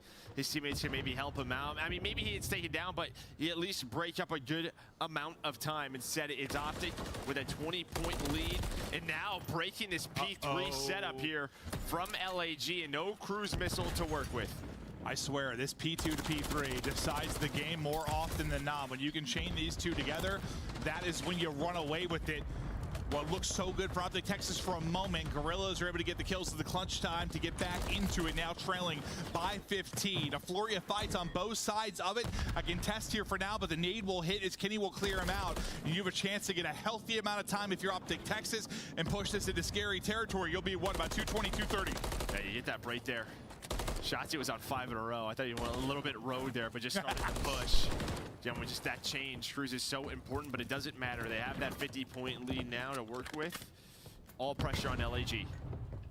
A beautiful job trading those 2 points together. You got to be terrific here if you are Gorillas. Shotzi trying to disrupt, though. Gets one, but can't quite get out, but makes it a bit messy at the next hard point. Give a chance to the next line to push forward if you are Optic Texas into the point. Are Gorillas. such a good time last time through if you were Optic Texas, just getting in and contesting. Just making sure you can test. Even if they don't get a lot of time, you just do this. There were dead nades on the floor, doing everything they could to make sure they couldn't wrap that corner, and then you fry everybody out of the point. And more than likely, you know what's better than 2 to 3? 1 to 2 to 3 to 4. Joe, usually that works. Yeah, it works out. Now you are 15 seconds away. Great plays from Shotzzy. Again, Assault was able to find Kenny on God stairs, and that's really the key position that you want. But Shotzzy there for the trade and then just chokes them out on the hill. Just such a key player behind the brace of Optic, and well, Let's now go. Skid Row is done and dusted. The match is over. Optic with a 3-1 victory. It was close until it wasn't. Pred wins a big one-on-one inside a second. You get a big break on 3. You break again on 4, and yeah, I usually get 3 hard points in a row in the second half of a game. That's likely to decide your victor. Great stuff there from Optic Texas. You bounce back after a lackluster map 1, still trying to work on that Karachi. Otherwise, look strong. No doubt about it. Yeah, I mean, yeah. I think there's absolutely some areas where you want to improve on. Yeah, yeah. They'll go back. Yeah, you have the victory, and that's what matters most here. But just taking a look at the stats there. Shotzzy with the most kills on the squad, but really it's just the entire team. Similar to what we saw from map 1 for LAG. I mean, just they were all positive. They were finding those breaks, finding the holds. Take a look at our game flow. The purple just kind of stagnates out, plateaus around that second P1. He had 10 points, well, 15 across the last 4 hills. They answer back. They survive. I mean, you make a point. Like, to Optic, these past couple days look like they're in form to go win a tournament and maybe beat your ultra-year phases. No, it's hard to say that just based on the start of some of these series. But I think you also know the point. Like, you get a win, you get the points, you continue on. There's obviously still things you got to work on as you continue to try to widen that map hole, try to find more success. But you get the win. Just a clutch moments for everybody. Big Brucey hitting shots, dealing damage, winning some clutch situations. Yeah, I mean, you know, you kind of heard Ken say yesterday wasn't feeling too well. I think you just kind of saw that in the camera, not his usual energy and sort of smiling self, but able to get through the victory. So maybe just get healthy and rest on up for the next week.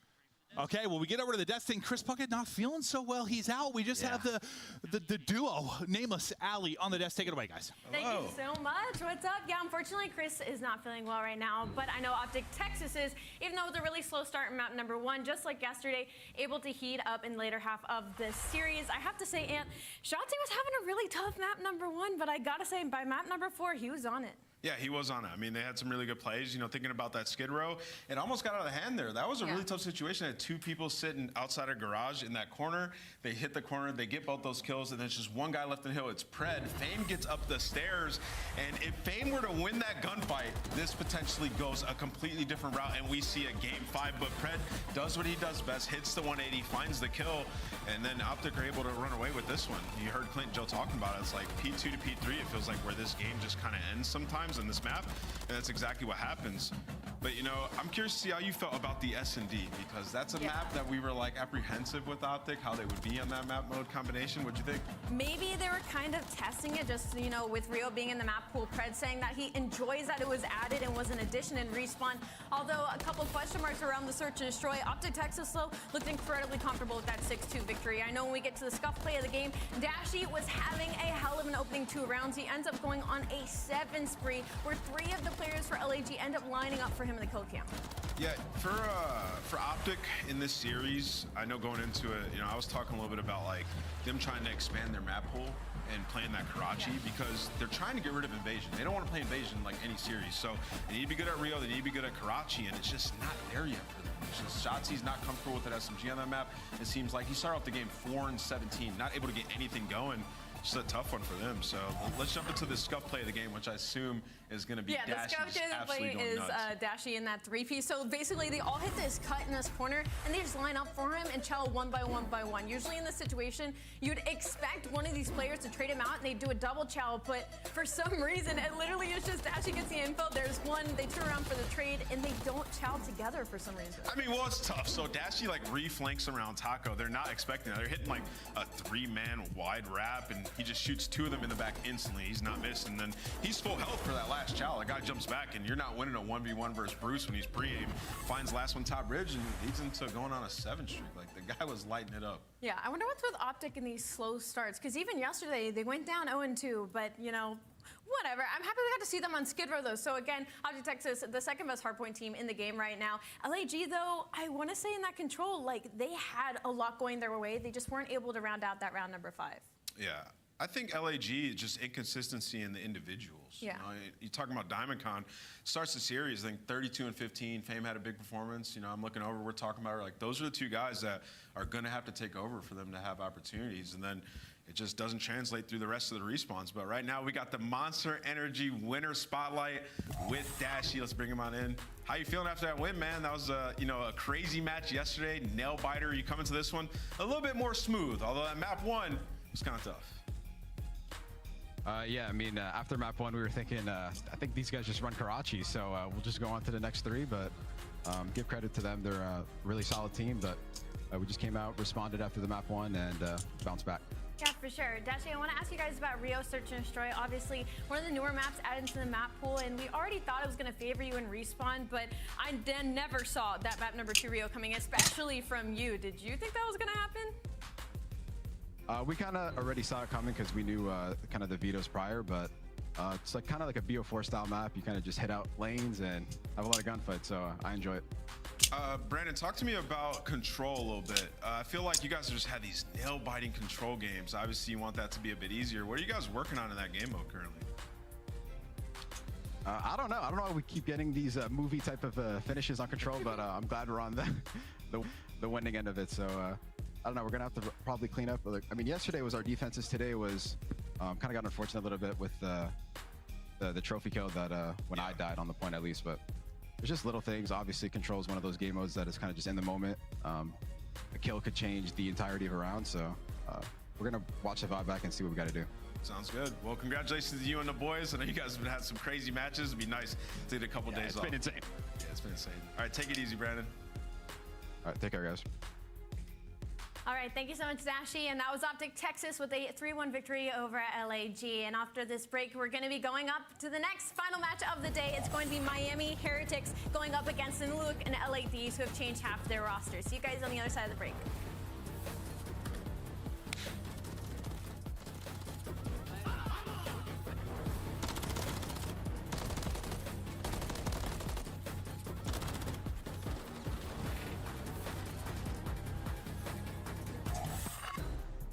Upgrade your game with the Scuff, the official controller of the Call of Duty League. Start the season strong with the Call of Duty League pack. Grab yourself the CDL operator, weapon blueprint, and so much more. Check out the Call of Duty store in-game now.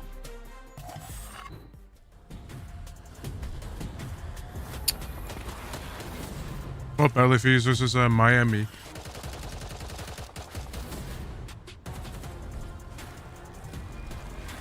This one's gonna be interesting. See which team will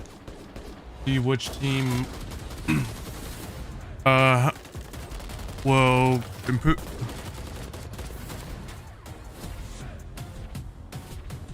Will show the improvement. What's and such.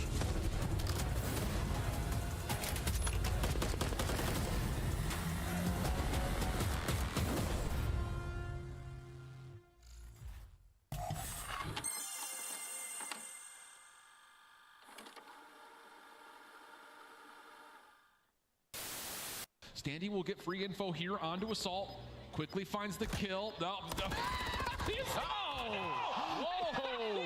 for the assassination. Didn't hold the button down long enough. And Assault says not so fast. Let me tell you right now, these guys play every day. You should know you cannot assassinate someone when they are a little bit taller than you on the map. And unfortunately, the 1v doesn't work, but you know them hands from Assault. They are definitely warm. 2 punches right to the chest to take down Standy. Unless Priesta can come up with something magical, something historical. New players falling. Priesta ends up getting traded out, but Standy's still here. No respawns right now for Rocker, but hey, We've got to put ourselves on pause. 1.5 seconds on the clock. Atlanta phase. They've got to push their way in. They've got to dig their way through. Nades, tacticals, utility tossed out. But take a look at this. Take a look at right now from Minnesota, and they do not push on to the point.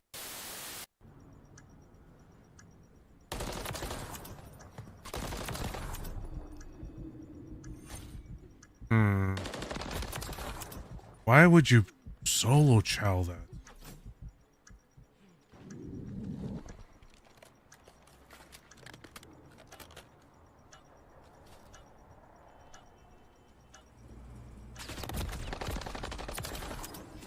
Ooh.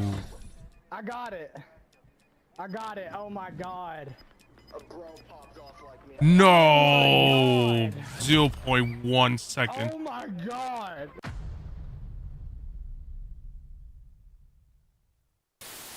Get to the window and Shotzi just lying in wait. He's waiting for the call from his teammates. The moment of pounce, he's trying to bait these guys out, and the bait indeed. You got the two players on the flank coming through. They've got the spawns. Now the pressure's on Cammy. Looking for the second, looking for the third. He takes them down. Oh shit. Seen that. Seen that shit and Archie's putting in a few bullets toward the tractor. As here comes the nade, that could be big. That's massive as Octane's able to find the first classic. Everybody explodes, and that will be it. That will be it, Seattle. Getting one of the biggest upsets in CDL history. I've actually went to the CDL. I think for those that have been following me since for a while now in 2021, I went to the CDL champs that was obviously here in LA, and it was a hell of a blast. Even though in 2021 LFEs weren't that great of a team. Takes down two. Envoy the front line.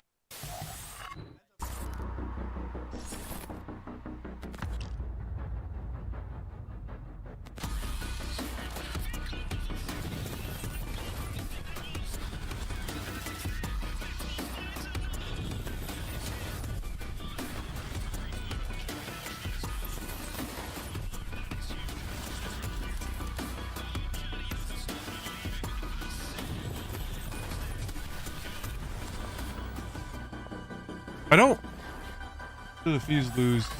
Welcome back. This is the Call of Duty League, day 2 here in week 2 of Major 2. It's actually crazy amount of 2s going on. And we got 2 on the desk. Just me and Allie. Chris is feeling a little bit under the weather, so we're going to bring it home for you guys. And we got a good matchup coming up. We got Miami. I don't remember who, but Miami has been falling as let me actually take a look. Let me actually take a look real quick.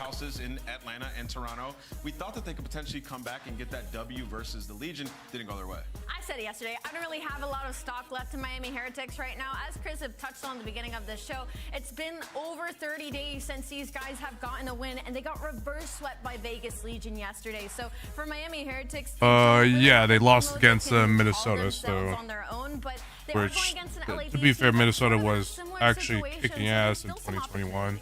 Absolutely, there definitely is still some opportunity, but at the same time, they are falling in the standings. They made a roster change and brought in Eric Boom. It hasn't been that pretty. I will say, versus Toronto, he was the best on the team to me throughout that series. But let's get into our Monster Energy pregame. You know, for this team, they just have to bounce back. I mean, you got to match up served to you on a silver platter. You're going up against the LA Thieves. The slide continues. 5 series losing streak, 1-4 in last 5 S&Ds. 5 control losing streak, 5-15 round count as well. Yeah. Last 5 controls. I have to say, maybe the only Yeah, opportunity Miami need a for them right kick. now has to They be in those need to hard get points. their They have to shit try and lock up together. those They want 1 to and 4s at least have a chance. Like they made a change. I mean, Journey obviously wasn't great when they were in Major 1, but holy shit. They bring in Eric Boom. Of course, it was a little bit of an improvement, but not much. Still. That's what pisses me off. Like, Miami were early in the game, and then they were getting an ass handed. First match versus Optic Texas. They lose by about 128 points, which obviously Damn, isn't DA. ideal, but I feel like we owe them at least another match before we make some like grand opinion. That must have been hard losing to the Walker. I mean, I saw it online. I wasn't able to go on Thursday, Friday, since obviously my parents have to take me.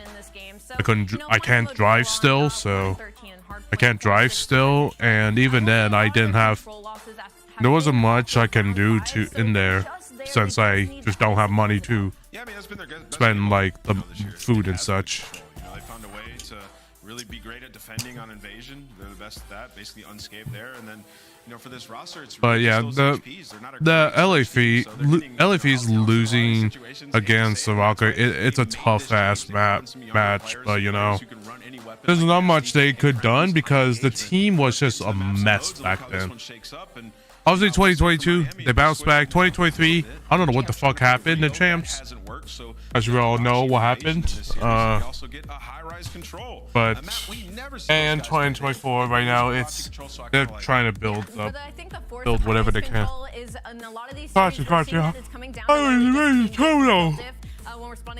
Interesting maps. So I think Miami is hoping to bully out the new LAD's roster with a lot of pressure. Yeah, I mean, we heard, it was Envoy, I think, in the interview talking about high-res control. What separates teams is like offense. Yeah. He's able to just not get in that trap, stay alive, finesse longer. Typically gets that W, but let's do some pick'ems. Who you got in this one, Allie? All right, it's the Scuff Pickens. I'm going to fill in for Puckett here for just a moment, but I'm sure we're thinking the same thing. It's going to be LA all the way for Chris as well for me. This is like, after going through it, looking at the data and stuff, I've wanted to go Heretics, but I'm just going to go with LA Thieves. I feel like they're going to have a bounce back here. Ghosty's been pretty solid. I think he has a big one. I'm going LA Thieves, but who's the fans, guys? I mean, you're so real for that, too. I'm looking at the stat sheet, and I'm like, dang, Miami kind of has the edge everywhere in the series, and the fans might be onto something. But on the flip side, let's go ahead and get this matchup started. Yeah, I still believe it. I still think it's. Thank you very much, Sally. Hi, how's it going, guys? Holding it down. It's going. Nice to see you guys. I feel like it's gonna go Game 5, but Heretics might win this. But Chris Puckett to be better than what he is right now, but hopefully. But I don't know.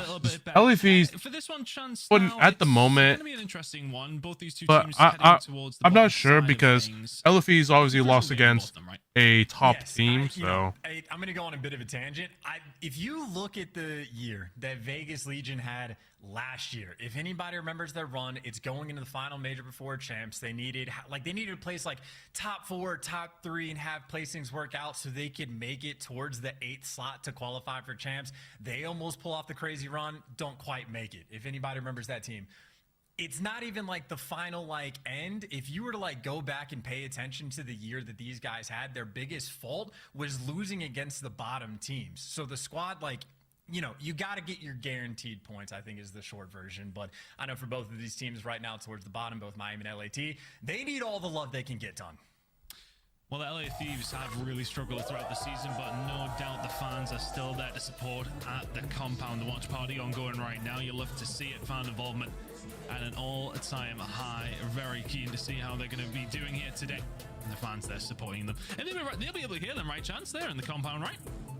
Hey, in the compound, everybody looking great. They got the good food. I know catering is sort of like a make and break sort of moment for the vibes in that sort of environment, but vibes are certainly what the LA Thieves are going to need. And again, if you're in a situation where you are playing against teams towards the bottom of the league, these are the matches that will be the difference maker that you need to lock down the CDL points. So both of the teams going to be desperate for it. We're going to get to that first hard point shortly on Karachi, and obviously the hard point has been a theme for the LA Thieves the entire year. A 0% break percentage, 14.3% on the rotation. That is wow. One map, but for the team that has a 1-13 record overall, they're making roster changes. They're looking for the adjustments, and the only hard point we've seen them play, it was simply not there. So you make 2 changes for a reason, to get back in the swing of things, but the player's going to have to fill into the slot very quickly. Obviously, Metals has been a fantastic performer overall on this year. Superstar performances at times as well. Certainly a force to be reckoned with if you're the new guys on the squad for a nasty or a crep to deal with. 100% Metals really was. I remember years ago when a lot of the Spanish players started to break out. Metals was always the one that stood out within the European region. Now, I've had a cycle through, of course, of nearly every single prominent Spanish player in this roster at this stage. Of course, Real sitting there on the sub side of things as well. Interested to see if he does get a run in this team. But irrelevant of that, Miami Heretics have gone through a bit of a rough patch here, looking to try and change it around. up against LA Thieves with the new look roster. Looking to try and get something done themselves. Metals will kick it over the kill over towards P1. A little bit of control already for the side of Heretics. Yeah, super strong opening break. Get effectively that 4-man wipe right about the same time. Get right back inside of the hills. So right now for LA Thieves, funnily enough, actually going on the flank. Nasty just took the wide route as well to try to pinch this time. So you see Thieves looking to fight for it, and the fight is going to be successful. The nade and the gunny on point. Ghosty actually just racking up the nice little kill feed. In the meantime, though, LA Thieves do the one thing they don't want to. Flip spawns, losing for P2. They haven't yet figured it out. Now, as the gunfight's going to go through, they turn around, but they've completely bottled this rotation. They did not read those spawns at all. Bit of arrogance there from Thieves, maybe to push forward just a little bit too long. In the end, though, they're just going to find a break immediately, so it didn't really matter. 53 seconds remaining. It's a really nice break coming through from Thieves. 4 kills for Nasty to help that out. Spawns towards the back here for Heretics. Going to look for a break from this side, but it's going to be tough. Kills over towards the middle of the map, looking like Krem's going to have to win an important gunfight. Goes on to lose it, but he's the only one to. His Metals will fall after that as well. Nice break back from Thieves, but yeah, for that rotation, you would have liked to see it look a little cleaner, and they were in a really good spot for it. In the end, they do win it back in. I mean, it's for both the teams, right? Like, you had LA Thieves not block the back spawn. It opens up for the entire team, and then everybody on Miami goes and sacks the hill, and they leave up the back spawn, and it's the pinch that comes through for the player that just spawned in the back and broke it down. So yes, both teams not reading the spawn system, not an easy thing to do in this game, but certainly feeling the pain because of it. On the rotation, though, Thieves, very solid lead for the moment. Nasty is 7-2 start as well, so the gunny hot for Thieves, and that rotation, maybe not the best thing. Eric Boom just gonna shut it down. Little bit of help from the third gunfight, but nice cruddy spot in the back. That is a clean 4-man wipe on a money hill. Heretics looking to get right back in the swing of things. That's a cruddy spot that wins you the rotation and may well win you a good chunk of time. Oh, Fecal Nelly found the second. Eric Boom will be there to clean it up. Ghosty firing a couple of shots out. Is all going to be on Krem to maybe find a break from the other side. Nobody really watching it here for Heretics. Oh, potential pinch opportunity. How on earth has he been able to get all the way towards that backside? Heretics now on a swivel. Have to turn around, have to deal with him. They do manage to deal with one of the players, and that's only Ghosty. After all, find one from the front, but it looking like a break coming through from Thieves, thanks to Krem just slipping in the net. And that's like, you know, I might have had the same thing the players did. I took my eye off the minimap for just a second. By the time you look back, there's already a mistake rolling through. And I mean, Thieves end up turning that around. This could have been a full 60, especially for the way that hill started. But a little bit of luck, a little bit of magic, and maybe help from the other team sort of messing up just a little bit. So Thieves, instead of it being all tied up, have a nice little lead going into new. They don't have the power positions, though. Heretics, it's going to be lucky at pop and equal around for some errant kills as well. Looking to distract these Thieves players before they get to that new time, but right now it's a kill fest. Neither team collecting any time. The Thieves, it's a nice break to find, right? We've seen their stats at the beginning of the game. I mean, it was off one map up against Optic Texas, but they've at least found some breaks in this game. Worked out for Thieves. 2 hills in a row. Oh, wow. Is going to win up against Nasty over towards the bridge side. Can try and control the map from there. But Eric Boom is going to come on, Thieves. Gotta do something. Do get somebody up top of the kills. Starting to go Thieves' way as well as some points, but free for Eric, and they need to get rid of him. Just playing his life up top. I say that as he just dives down. A little bit of time. Doesn't win the gunfight. Ghosty will now be able to pick up a few seconds, but for the side of Heretics, the rotation is in. Keep an eye on Kremp again. Seems to have slipped the net. He is going to get towards those back spawns, so get away for the rest of his team to come on through, and they need to get rid of Vehicle first, though. And I think Metals might be the guy to pick it up, right? I think Vehicle's worried about the guys coming off rotation, but they turn around. So yeah, Metals actually caught completely unaware. Nobody on Heretics has kept track of this man. That is twice that Kremp has just found the way through, but he shoots his gun maybe a bit preemptively, but now it's a distraction. 2 players on Heretics stuck around the time, looking 2 different directions. You got Kremp moving in for the break. Can't get it. You strip away a bit of extra time. And in the meantime, on the minimap, Afro's also sort of keeping players at bay. So you have Eric Boom right now in Metals just around the hill doing their dance to try to just stay as live as long as they possibly can. And frankly, doing a decent job of it. But eventually, the floodgates break. LA Thieves make their way through potentially to collect these final 20 seconds. Looks like those kills are going to put the stamp on it. A little bit of a mixy series of events there, Ton. But LA Thieves again, happy for the chaos, come out on top. Took Thieves around 15 seconds or so to find that opportune moment. They will pick up the final few seconds and have themselves a nice healthy lead heading into the next rotation of hills. And I mean, for me, look at it. I mean, Krebs sitting at 3 and 11, but a couple of these kills that he has actually found have been super important for these to try and find a break, specifically using back to P3. Gotta do something. To manage to find a route through anyway, but Not that bad, but finds it. Thieves find keep on doing something. Control though here for the side of Miami Heretics. 20 seconds gone.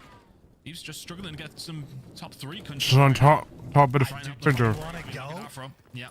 I mean, look, Todd, this is just so slow. That just took them like 20 seconds to kill one guy top 3. Nasty made it to the bridge, but he hasn't even taken a gunfight yet on his life. Finally, he's able to win one, top of but the that is honestly just printer. like 2 passive play coming out to exchange away so much time.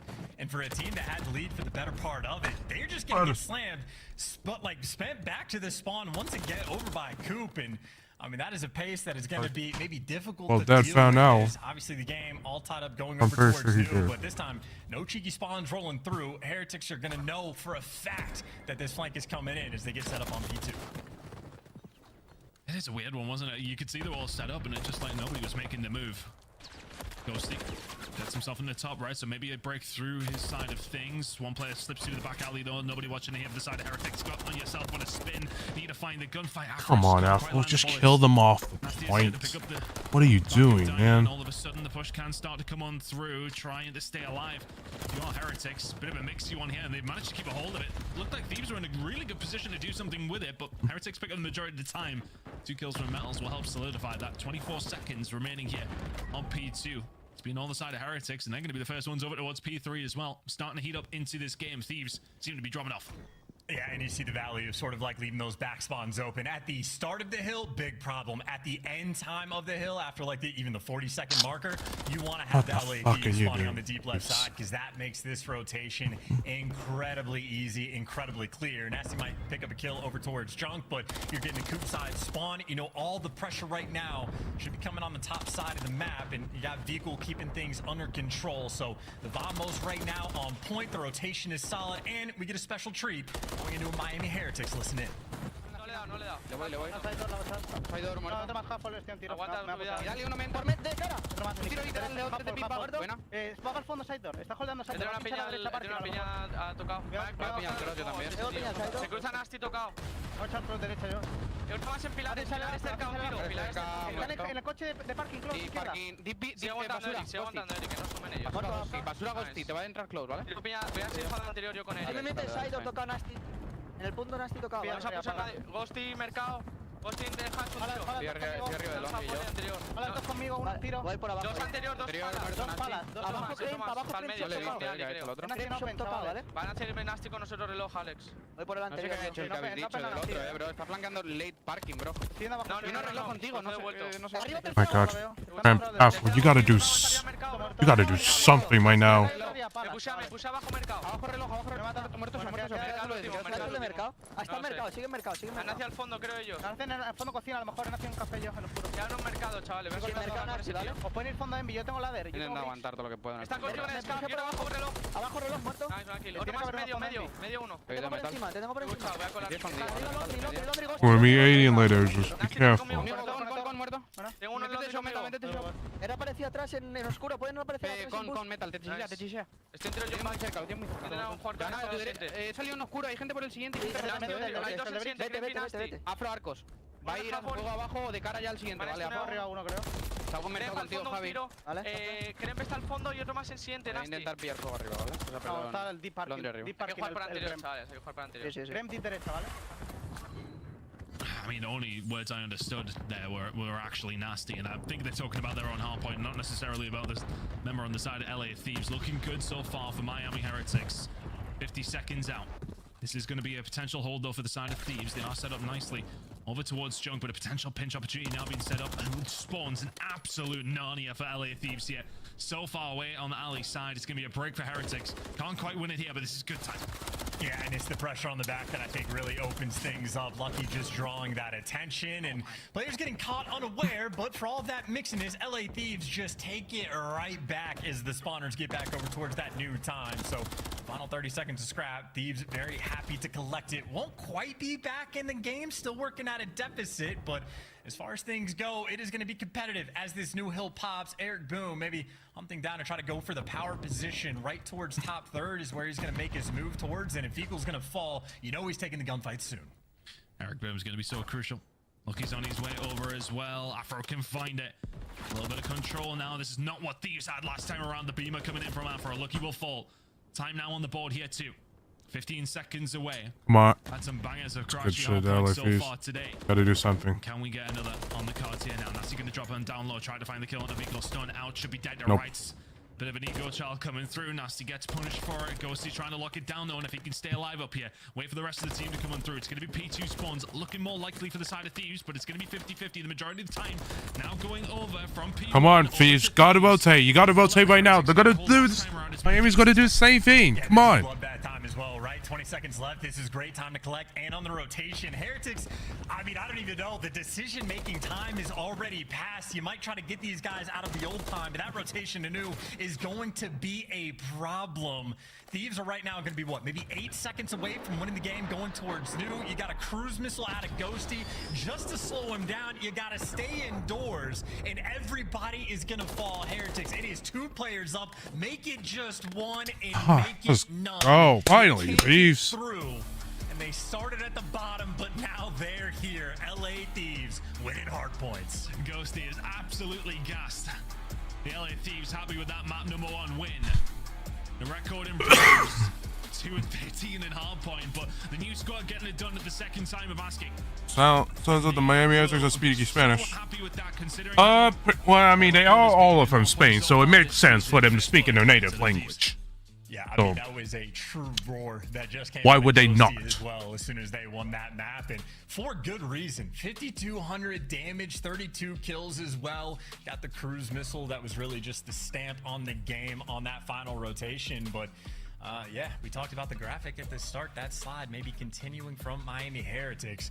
I think certainly the talking point for the team. You want to feel the confidence and gas yourself up as we take a look for the highlights, but certainly Heretics are saying going in it is a bit like, hey, look, this team can't win hardpoint. We're feeling great going into the series, and immediately getting stuffed on map number 1. That is going to be painful, and especially some of these moments they had. I mean, initially the first 2 hills might not have gone their way, but you feel like a 3-piece on a money hill is going to set things up, and it immediately gets broken down.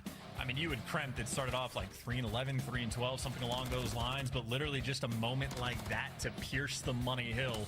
Obviously, it goes a long way to get that small victory in the end. Yeah, I think he was, well, there you go, 4 and 13. I think he actually finished 19 and 22, so definitely stepped it up towards the end, which could have been a huge catalyst for the side of Thieves. Ghosty, though, is really that guy when he needed to be. We said in the previous rotation, when it got to the first hill once again after the first rotation of hills, Thieves weren't moving quick enough to try and get some control, but we've seen them get that top 3 control. You get Ghosty in that position. Ghosty was top notch. As well. I mean, that's expected for an AR. That's kind of usually expected when you're playing an AR player. A good hardpoint win underneath their belts. And as said, Ghosty, very happy with that one. You see Avro's like, oh, we're celebrating that, huh? Let's go. I was about to say, that is COD Champs, like, grand finals level of intensity. That man was yoked in that moment. But, I mean, hey, it's a comeback game. A little bit of a back-and-forth battle initially, but obviously did have Thieves with that early lead. Didn't make a difference for the second set of rotations, but again, just the stamp on the game. That is 3 hills in a row. Rio de Heretics only able to secure 5 points on those rotations. So LA Thieves turned up when it mattered most. They got a hard point win, ton. The monkeys off I would like to have the what's the oh I actually see it on my Twitch, on my OBS, but was hoping that I could see the time on the timestamps, but maybe we have in the game. Yeah, it should be an interesting one. I mean, for me, looking towards it, I think, does that now give Thieves maybe a little bit more confidence in some of the other modes as well, to get that off their back, to finally start rolling with the hard point? You sort of, I mean, you know yourself, you sort of sit there, the tension, I mean, you don't know yourself, we haven't been in pro teams, but you can understand kind of where it's coming from, in the sense that if you're not winning that map time and time again, the pressure then goes onto these other modes where you have to be winning them, and now all of a sudden, you let a little bit of that pressure off. We're heading into a search and destroy. The win is on the cards. And stress is certainly not something that the Miami Heretics want to feel. Viko might start losing his hair again, but going into the search and destroy, again, only one series played out in the Major 2 qualifying stages so far from LA Thieves. So stat doesn't entirely look great. They were getting first bloods, but struggling on both attacking rounds and defensive. But of course, on the flip side, that 5-16 record on offense, it just looks painful. Admittedly, it can be a bit of a map-specific thing, but I mean, we're playing on Karachi, where offense is certainly a little bit more difficult. So that'll certainly be something to pay attention to, especially on the side of the Heretics straight away. They're going to need that bounce back because, again, hair's going to start falling out. Damn, I can't believe you went after Viko like that. I suppose we can't joke about it, to be fair. Eric Boom is very much making up for it, though. He ain't losing that hair anytime soon. That is a thick head of hair. Incredible. It almost looks fake how perfect it is. Kind of reminds me of Miles a little bit. I don't know what it is. Not quite as frizzy, but it's along those lines. It's quite a quiff going on. Irrelevant of that, hairlines aside, they do need to turn this round fairly quickly. Losing a hard point to a team who are 1-13 overall heading into that map on a map that you don't particularly mind. That's the first win for Thieves on Karachi hardpoint, full stop. And now you're heading into a search and destroy. You need to switch back on very, very quickly. 5 losses in a row for the side of Miami Heretics. Just to remind you guys at home, this is very much a battle at the bottom that if Thieves can try and find, could maybe get their season off and running. But now looking into the search and destroy, struggles for both sides here. Chance for LA Thieves, though, if you can find a second, you're absolutely cruising. Heretics tie the series up. Maybe we do have a series on our hands, but Thieves will be feeling nice about it. It's going to be an attacking side coming out from Miami Heretics, and maybe those attacking sides are a little bit rough because they don't use the bomb chance. That is a pretty important thing in Search and Destroy. Nobody's even turned around to collect it, so maybe around a TDM or you got vehicle that's going to have to retreat. But yeah, for a team that's struggling on offense, that is definitely not the opening break you want to see.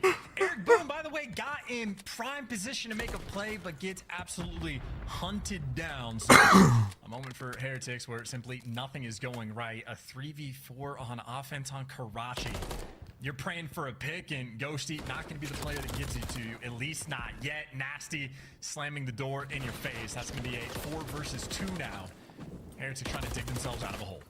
Oh, a bit of bad timing here, but look at the stun's going to come through. Oh, come find the kill. Oh, Nasty will take him down, and now Viko left in a 1 versus 3, and around that, well, if they don't go on to win it, will feel very frustrating.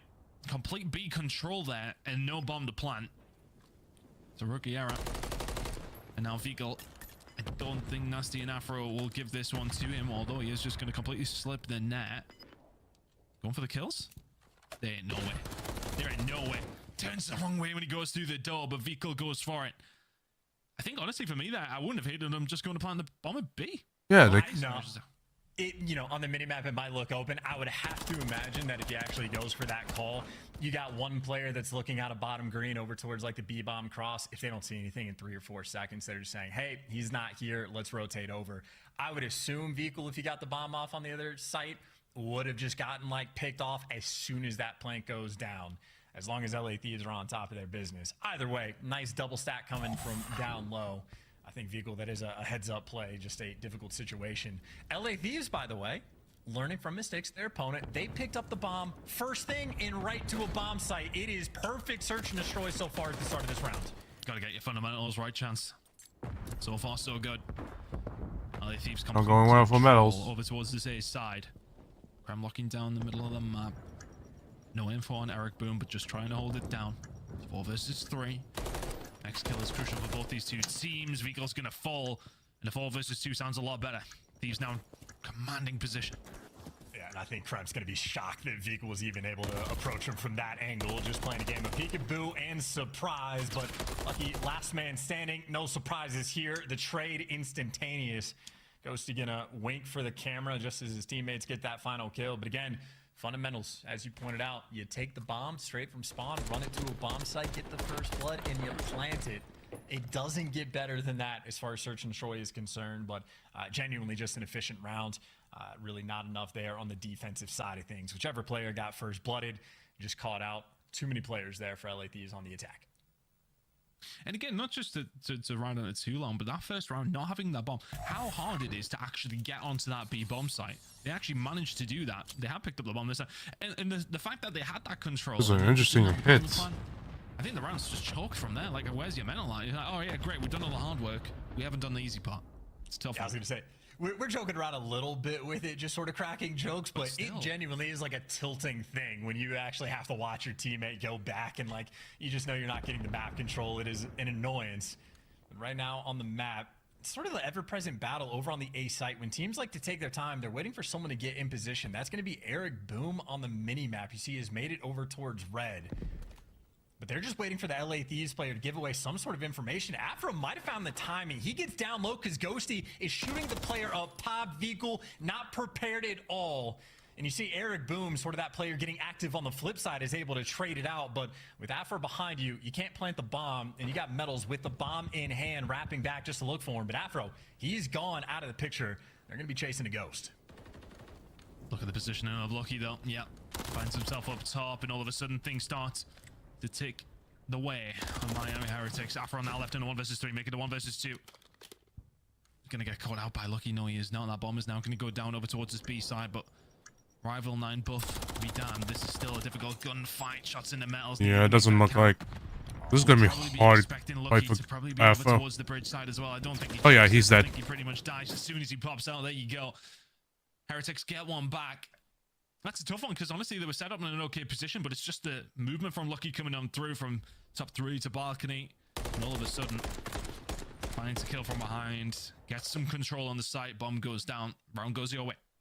Yeah, no, I mean, good teamwork towards the middle of the map as well, just to make sure that, I think it was Metals getting shot with the bomb as he was falling down from top 3, but his teammate picked up the kill just moments beforehand. So you did have good plays being made on both sides, but the round just falls into the Heretics' lap. And unfortunate for Afro too, if that nade connects on that player or forces him out, he'd be on a 5 and, you know, thinking about a cruise, might be able to clutch the round, but the nades aren't on point. Can't always make some magic happen. And Vehicle does cross out. They're going to know he's by the bridge, but he has made it here safely. You see the power positions, though. LA Thieves, a little bit dominant. Players top 3rd, crawling around a coop. Vehicle might be the man they have to identify and eliminate before they can get this bomb down. Thieves taking their time. Shots raining on through. The challenge starting to come in. I mean, did they have the info on Vehicle? I'm not sure, but relevant of that, Ghosty will survive and get out towards market. Has the smoke now. Made Miami Heretics just make a move over towards this side. Afro's ready and waiting for this gunfight. Krem's on the other side of things. Dead to rights is Eric Boom, and all of a sudden, that A site looking like ultimate control here for Thieves. Information for Lucky is going to be there. Over towards Afro slips by. Stop this plan going down. Absolutely not, because he's had his head wiped off his shoulders. Metals now, can he do anything yet? No, bomb down, 2v4. Metals might have a bit of a timing to find the kill, and there it is, able to pick up Kremp. Unfortunately, without a lot of time, they're going to have to start pushing the pace. Him and Vehicle trying to work together. They have information on the player over by Ticket. They know Nasty was also over towards P2 last time they saw him, but you lose the first gunfight, it becomes almost hopeless. And LA Thieves, off the back of a very quick and solid rotation call just to make it back over to the other site, I think that might be credit towards Ghosty. I'm kind of surprised that they just, I guess, forgot that a player made it out towards bridge, because Ghosty should have been a free kill for Vehicle in that moment, back turn, but the smooth moves and the quick call on that reposition, LA Thieves able to execute in that round, and you can also appreciate the patience at the start. We saw Eric Boom in round 1, players on offense. If you get an SMG into green, potential for some magic to happen. Afro was able to deliver from that position. So 6-1 start, frying for the moment, but the lone defender decided the bomb is not going to. It's going to be over towards B right now from Heretics, and, well, Nasty's made it to his home. Great spot for an AR to be in. And now for Miami Heretics, how do you pick this defense apart? I'm just going to stay alive over towards the top side. Heretics working something through the middle of the map here. Kremp is really going to be the one that has to do something. He's going to find the shots on Eric Boom. Works out wonderfully. And all of a sudden, 4 versus 3 in favor of Thieves. Looking to go 4-1 up, but Lucky has made this move once again. Over towards balcony, and all of a sudden it just makes it a lot easier. But now if you get beamed up Nasty, great shots coming through. Now all of a sudden, Metals has found himself in a weird spot with the bomb, but a 2 versus 3 in this position, doable. Finds the kill. And you see the play call too. Maybe just gonna hightail it over towards A. An interesting timing. Afro had the position over towards A, but gives it up completely to rotate to the site that they are not going to. And now you can see on the mini-map, now that Afro's cleared out his back spawn, it's, oh, they have to be over by A now. And in the meantime, Nasty hasn't budged an inch. And Afro might just do this himself. He's got a 1v1 around the site. Doesn't have a teammate that is anywhere near him. But he's got the player stunned and trapped. And now he's just playing the long game. Let Nasty come hunt him down or let the kill fall in your lap. Afro, no help needed. Effectively 1v2ing towards the end. And I mean, he's what, 8-1 for the moment. He started off he started off 4-0. Now he's on another 4 spree, 8-1. Afro, who needs the help? Heretics absolutely bleeding rounds here. Good reads coming in from Afro though. Charles straight around the back of Dyna, stays alive, dips and dives, finds the kill, finds the round for Thieves. And I think you were right though, what he was doing was just playing it so well. You know, he knows in the mind of his opponent in that situation, he's going to be thinking about the other player as well, not just about Afro. It becomes a more difficult gunfight because of that. Thieves now absolutely cruising here in the search and destroy off the back of Afro, sitting at 8-1. Heretics just not anything going. Honestly, the worst possible start for them in that first round shenanigans. Now all of a sudden, you find yourself in this position. Need this round really. There you go. Crap back to Old Faithful as well. So the round that you were saying Heretics need, not the best start. They get first blooded. You got Lucky half health, but he might be making the play to catch the guy off bomb. Trying to get out with his life for the reposition. They know that Afro's over by P2. He's going to get traded out, but Afro, he took one of the grave before he fell, which means Lucky in a 1 versus 2 bomb down, maybe caught in no man's land. Back down 1 HP. Man is twisted, but he simply just does not have time to kill 2 players and get the defuse. He's going to have to gun at least one of these players out of their socks. It will be quite something if he pulls this one off. 15 seconds. Time just not on his side. Cramp going to go for the Charles. Shows the shoulder. Not much Lucky can do from here. Just no time at all. Made a really nice play around Dyna, to be honest with you. I like the movement that went through. Finds 2, but needs his teammates to stay alive. But the fact that the gunfights are going on, what allow him to find those. At least a second kill. Thieves now. Just cruise control. Every single round has been pretty convincing from them. Hasn't been too many 1v1s or anything like that. Thieves just walking away with this one at a nice steady pace. Heretics just no answer. And I don't know. I don't really necessarily feel like Thieves are doing anything particularly special. Their attacks have been quite fast, but Heretics are just not dealing with anything that's being thrown at them. Yeah, I mean, look, a couple freebie first bloods here and there certainly don't help your case, right? If you're starting the round off, feeding one to Krem, fighting in a 3v4, not the most fun thing to have to do. So close but no cigar. There's the first blood that they are looking for, but it does get traded out. So Eric Boom made his impact, and that's enough to at least get this bomb plant down. So the easiest bomb site in the game to look over for the post plants. This is Heretics' opportunity to stay alive and keep the rounds going. Pushing into place if you're LA Thieves. This is their round to lose. So crucial. Afro's taking a couple of bullets to the head. Okay, they found a kill. It should be a Heretics round unless Thieves can Oh, Miami finally found a kill. Lucky up top should find another kill. Yeah, Cramp isn't going to be able to do anything because he's dead, but it's Afro who finds the kill. Now Ghosty in no man's land with 15 seconds to go.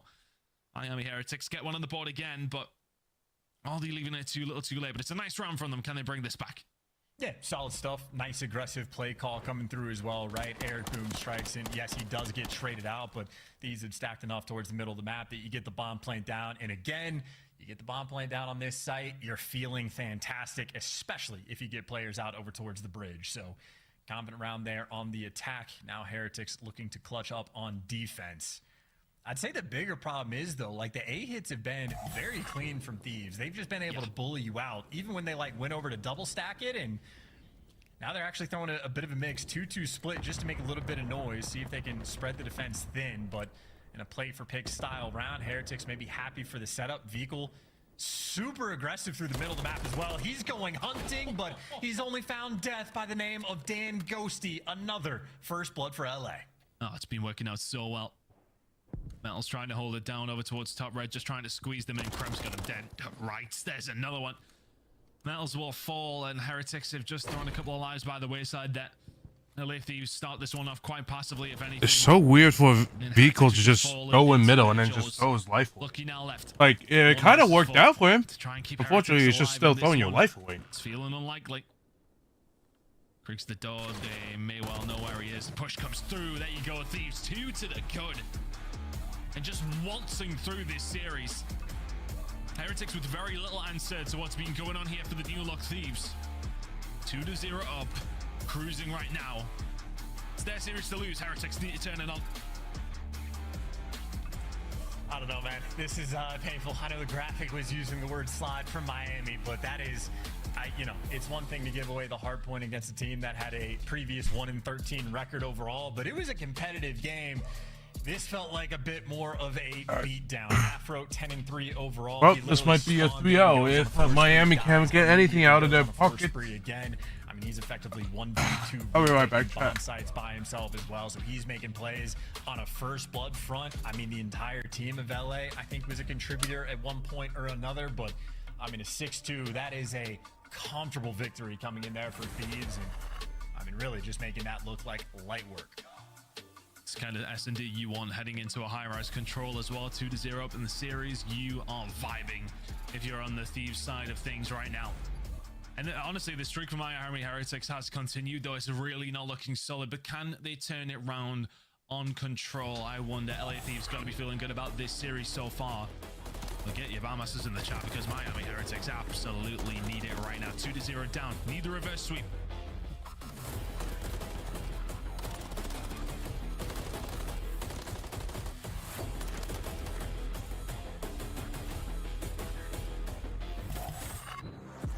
Upgrade your game with the Scuff, the official controller of the Call of Duty League.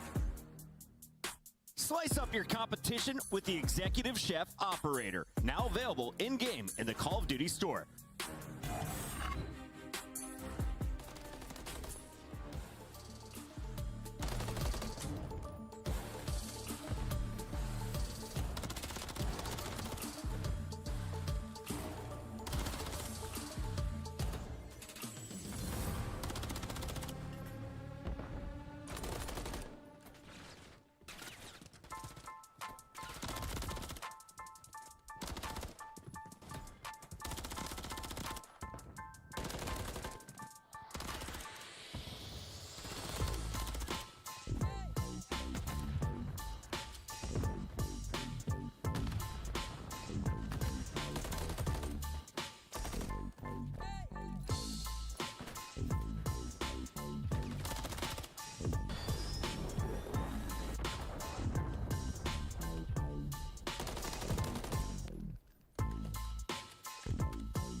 Start the season strong with the Call of Duty League Pack.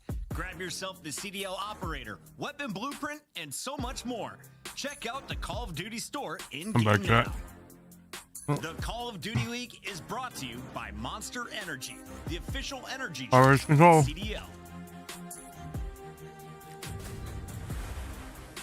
Welcome back into the series between LA Thieves against Miami Heretics, and it has been one-sided so far. LA Thieves putting the rest of their demons in hardpoint specifically, but heading into control. Both these teams setting a 1-1 record on the map we're moving over towards. But how has their attack been looking in control? Both these two teams truly needing this victory. And can they manage to find it? It's going to be a hard one, but looking over towards the attacking side of things, as mentioned, 0-3, 1-4 in control on the attacking side. Something that needs to work, clearly, chance for both sides. Yeah, I mean, the KDs don't help the case either. Now, don't get me wrong, this is very much a map-specific thing, right? If you're playing on Invasion a lot, your, like, attacking round stats are going to be looking a little bit worse than a map, say, like High Rise. But that being said, High Rise is the map we're going to, and it was spoken about just, you know, maybe an hour or so ago. The difference maker on this map is teams that can string together offensive wins. That is where you can set yourself apart and, like, show yourself to be the better squad. So an opportunity for both of these teams to rise to the occasion, step up, and I'd say for LA Thieves, keep the ball rolling. Overall, 1-1 record for both of these squads. Heretics, again, the attacking rounds are going to be the focus point. Third overall for the 2 times they've played it. They've shown a great deal of success, but I think we've seen almost a tale of 2 different Heretic squads coming through. First stage versus the second.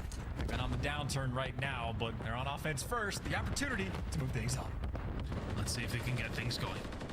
Just speaking during the break there, so we're just seeing nothing from Miami Heretics is making that, you know, you're going to find a win here, but yeah, running straight past there's a little bit of luck that Eric Boone would happily take. Nearly fell off the map as well, but they will start to find the kills, and all of a sudden a push over towards the B side, looking likely here for Heretics.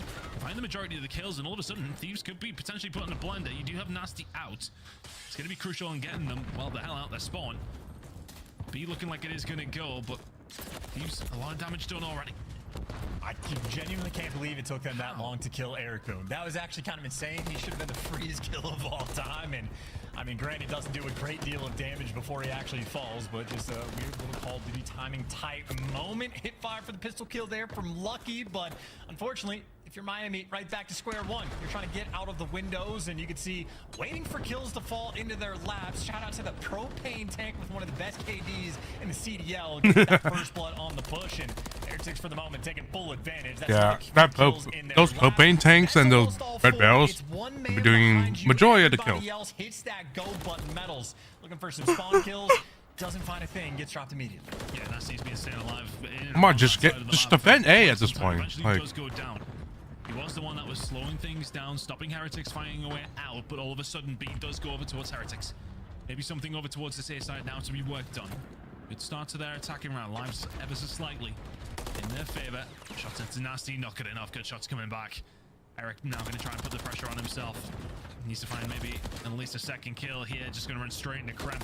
Decent enough defense from Thieves so far. Lives now all tied up.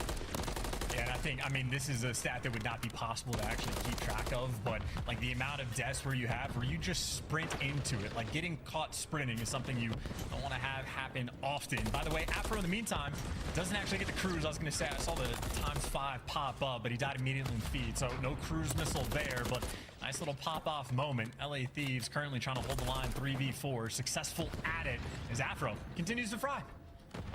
Look good in the search and destroy. Sending it 8-4 to kick things off here in control. Feels like everybody on Thieves is maybe having their moment here and there to shine, and well, also not so much. Ghosty sitting in 1-6. But I don't think he'll care very much as long as the round goes their way. Afro trying to hold it down over towards this A side, but ultimate map control still the main factor here for the side of Thieves. Kills now starting to be traded. Kremp will easily find that one away, but Metals is able to find one back himself. The jump off top. Great shots from Kremp. Metals is there to answer back, and all of a sudden it is momentarily only Nasty left alive, but a long way to go here for the side of Miami Heretics. One final push, 8 seconds to go. Ghosty trying to lock it down, can't make the shots count, and all of a sudden can the push start to come through here for the side? Heretics got to go, gotta make a move, gotta get a touch. Can't do that if you're dead. LA Thieves hold the first defensive side.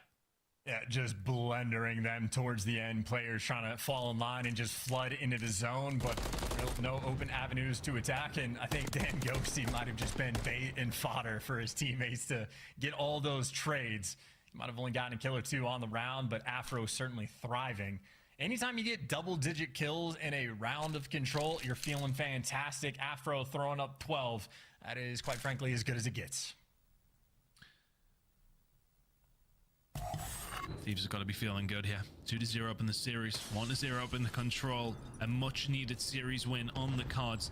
And how are the new look Thieves sounding in the comms? Let's go to a listen. Will LA Thieves. Long that Eric. One more. Wood. He has one. Yeah, no,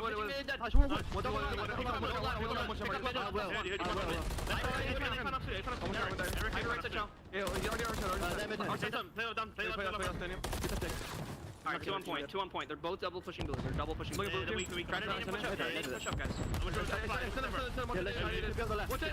I need blue? I needed it. I'm stunned. Nothing in blue. Out of blue. In blue. Outer blue. One shot on A vehicle. He didn't push out blue.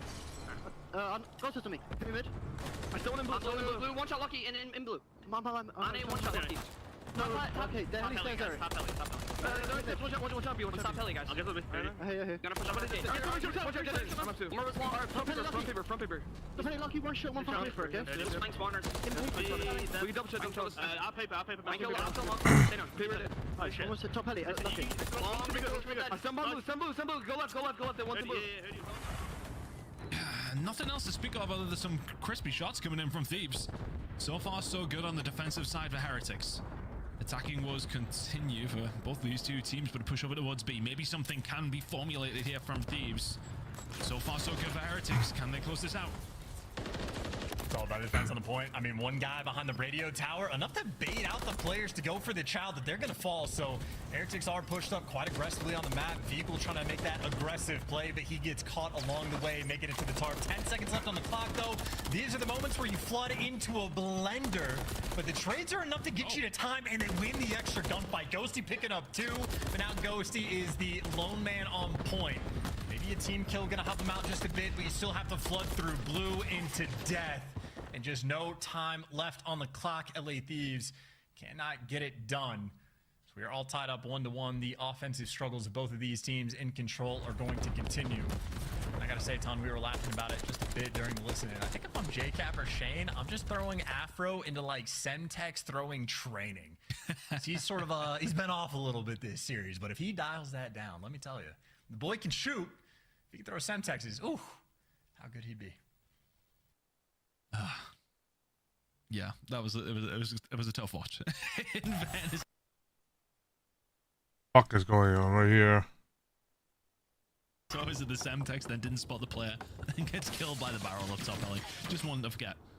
For the side of Afro and a defensive round to forget.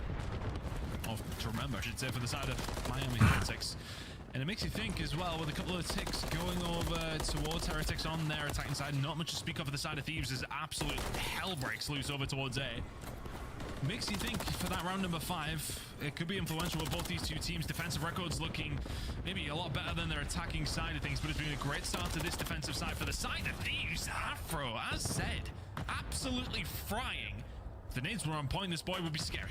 I was saying, like, God, if he could just throw a Semtex, like, he is a monster. Like, keep that ball rolling. But no, that is a perfect open break coming out of LA Thieves. I mean, they just jumped all over the A pressure. Don't want to give anything away for free and continue to apply the pressure. Moving back to the point. Kremp is here. Got Afro around. Pistol shots. Pretty clean enough to do some damage. And there's the teammates coming through. Ghosty, you know the nades are going to be landing near teammates. That time he places a peach on top of the enemy. Tries to do the jump spot but gets caught. Heretics players consistently working this underground zone, but yet to get a tick of progression on either side. Metals, who is behind enemy lines, is going to fall. Afro again, as snappy as you want him. This man is slinging bullets down range. He almost simply does not miss. 22-11 from Afro. Now they've got them forced into their spawn. It's been a really good hold here from Thieves. Miami Heretics really haven't had a sniff, and I would have thought that Afro might have presumed that that push was coming on through. There's only one way for them to go if they're not coming out the windows, and that is underground. Eric Boom did get himself out, but well, has found himself now very dead. 5 spree now from Nasty. You wouldn't hate to see a cruise missile if you're a Thieves fan. That is as convincing of a defensive round as you're ever likely to see. 2-1 up now for the side of Thieves. I know the attack has been very, very hard, so Heretics will be looking to close this one. But when you're thinking about 6, that's a good round from Thieves. We'll keep an eye on how it is going because, well, I mean, clearly both these two teams very, very solid on the defensive side. Well, I mean, even if they force us there, again, that defense, as you pointed out, that final kill we just saw in that kill cam there from Nasty, I'm pretty sure just earned him a cruise missile. So they've already been thriving on defense. Now you got the extra utility. He's even shooting out some windows for his teammate just to get the trophy out a little bit earlier. So a little bit detailed LA Thieves right now in their opening breaks. You saw when they were on defense shooting out the barrels top helicopter as well. So they're certainly doing their due diligence and maybe something we can all learn from when it comes to ranked play. I know I'll be using stuff like that later, but opening salvo underway. LA Thieves at least have made it to the point. The 2 bodies here and no trophy just yet, so it's not going to be easy to survive, but the kills right now are flowing. All the small things working out for the side of Thieves right now. Locking in over towards the B side, looking like the second tick is about to fall in. The third, not far behind it. Looks like Heretics are going to have one more stab at this one. Eric Boom inside the point, no shot. He should be finding these kills. All of a sudden, Crimp's left all on his own. Can't lock it in. The radio tower saving Eric Boom's life and all of a sudden saving the bushes of side of Heretics. We're now forced to push themselves forward. LA Thieves trying to fight out to manage to find a couple of kills. Good shots coming in from Vehicle and a potential spawn trap maybe on the cards here for Miami Heretics. A much needed defensive round to force us to that round number 5. The kill starting to flow here. That will be B gone and maybe a little bit more. All of a sudden you were 4 dead for Heretics. You need to get yourself back into a good position very, very fast. Yeah, no, absolutely. You were saying like a potential spawn trap. It wasn't potential. They had it, but they let it go immediately. And they haven't gotten a kill since. They are getting wiped off of the map, pinned back in their spawn. Metals for the first time actually strikes back, and some very clean shots coming out of Eric Boom.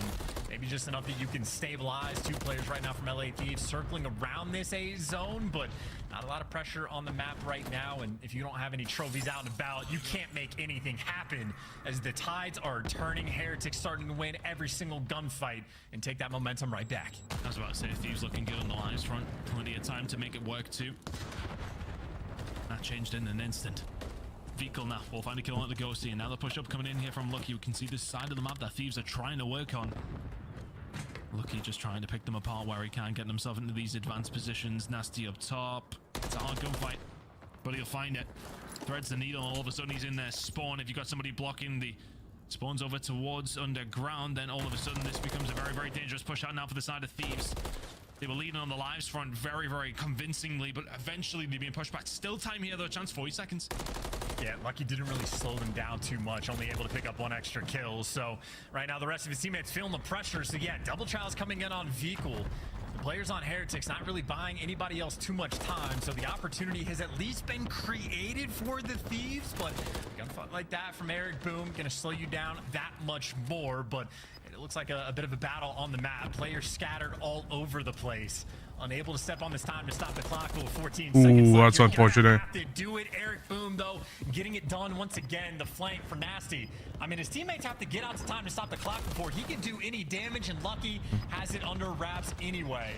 Final slide out to the zone. It is every single gunfight you think would be easy for the Heretics. You gotta clean them out. 5v3, 4v3. The lives are falling, and everybody on the map is 2 players left from LA with 0.3 seconds left on the clock. There's simply no way. 2v3. Nasty holding it down now. Contestant needs a help out of hand very, very quickly. Not going to happen. Heretics force around number 5. I think it's going to be Thieves with the defensive side. They make that very, very close. And defense might be the big difference maker here. It's only been defensive wins so far that have led us to this 5th round. And Thieves should be in prime position for the 3-0. Be a hell of a comeback from Heretics if they can start it right now. But they need to find an attacking round first here, Chance. Surely it's a step too far, but you never know. You never really know. Thieves, can they hold on? Yeah, well, and keep in mind for the LA Thieves, they have the cruise missile in the back pocket. They never felt the need to invest it in that round. They don't have to force anything through on offense. That might have been a situation with the life count that close that maybe the cruise missile could have been a dagger, but Nasty saving it because they knew they're getting the guaranteed defense. They're trusting themselves. So if you're Miami, you need to make a play where you burn this cruise missile very early in this round or you're going to get punished. Maybe the type of play you're trying to make is a little hop up. Nasty just reads it. Great awareness there in that moment. So you got a 4v3 to try to swarm this B site. Good news for Heretics, though. They're winning some of the gunfights, keeping that pressure on. Afro by that magical radio tower can't get it done, and this is a nice stack coming through on the B zone. Exactly what Miami need. Should be gone. I think Nasty is probably giving up the ghost in the sense of using his cruiser missile to stop this from happening with B-Tix now starting to come on through B. Locked in. Heretics in a good position on the map. Next wave of kills, super important. Eric Boom will find Ghosty. It's a good way to start things off. Feels like Thieves have the backs to the wall just a little bit for the first time on one of these defensive rounds. I mean, very convincing so far. Metal's now finding himself in a position to find two. Can he find the third here over towards the back spawn? Eric Boom has found Ghosty, and all of a sudden, the floodgates have opened for Miami Heretics onto the A zone. You've got to invest that cruise missile if you're Thieves, but you say that 2 kills come in. Heretics still, though, with a bit of map pressure here. Can they do something with it? Oh, here comes the cruise.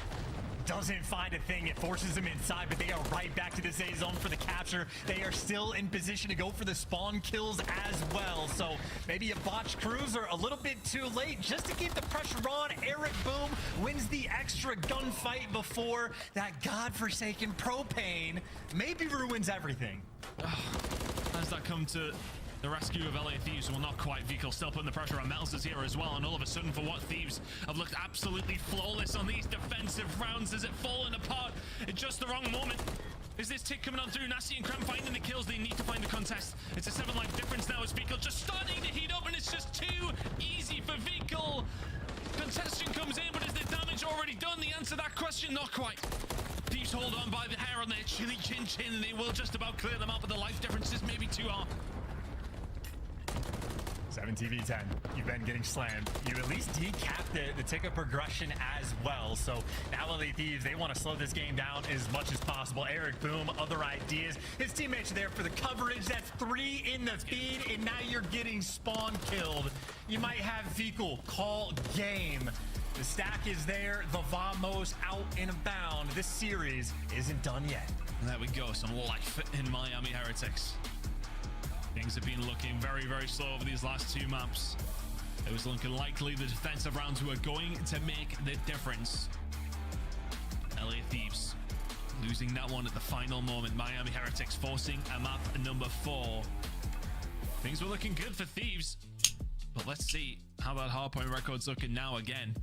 The map number 4 coming up in a second. Miami Heretics do well to bring that one back. It just rolls on from the good start, doesn't it? They just keep the pressure on. They keep that map control. Plenty of real estate on the map to play with. Really good job from Heretics to force this map number 4. Absolutely. That final round, again, like that is a situation where you need a couple different puzzles, or puzzle pieces rather, to fall into place, but they got it done. They got the B zone captured before the cruise ever actually came through, and it is a little funny. If the cruise is going to get called in on B, you're going to die, but if you're by A, very quick to get back indoors. So a lot of love there that we get to see again in some of these highlights. I know in round 1, absolutely the Afro show. I know Nasty started to pop off as well. He turns a nice little stretch and actually earning the cruise, but all the utility, all the pop-off plays that you had, just not enough in the end.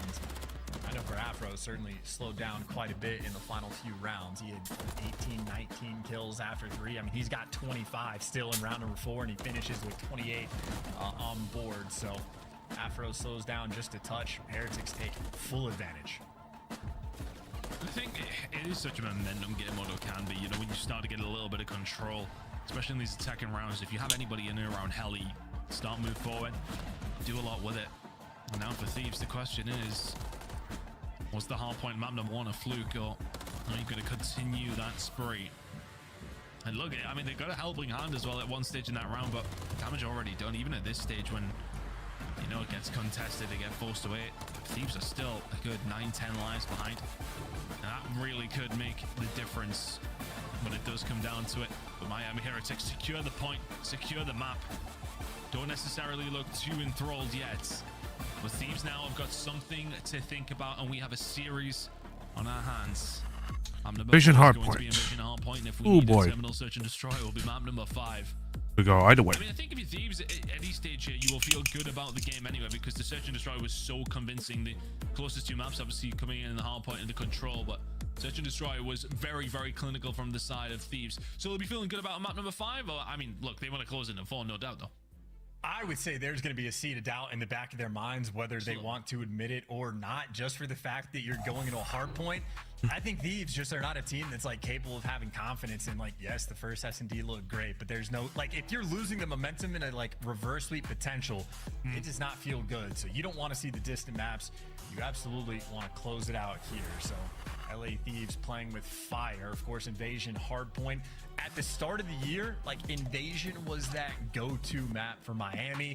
Major 2 qualifiers a little bit different. Obviously, Invasion now a very different map, the way it plays out on hardpoint with the new hills, but it's still the same situation for Thieves. It's just been their pain point game mode. We've only seen 2 maps from this full team in this stage so far, so they do have a win. Already more optimistic than we ever were throughout stage 1, but they still have so much they need to prove. I mean, if it's any consolation for the side of Thieves, the only hardpoint win that they did have before, of course, the map number 1 in this series was on Invasion. So some experience to rely on in that one in a certain sense, but this all new look roster, we want to head into this with the same confidence they had in map number 1. And I'm just like, I'm always one of these people who like to look at the player cams and kind of get a judge of how things are feeling. I feel as if Heretics look still very, very disappointed in the position that they're in. I don't know if you can read. You're the one faces, with the but- degree in armchair psychology. Unfortunately, I do not have mine. I do like to dabble on occasion, but tough conversation between a look of stern focus versus maybe qualms within the camp, but certainly focus within this series is Ghosty. Map number 1 dropped a 1.6 KD. He was feasting, able to get the cruise missile that was the stamp on the game towards the end.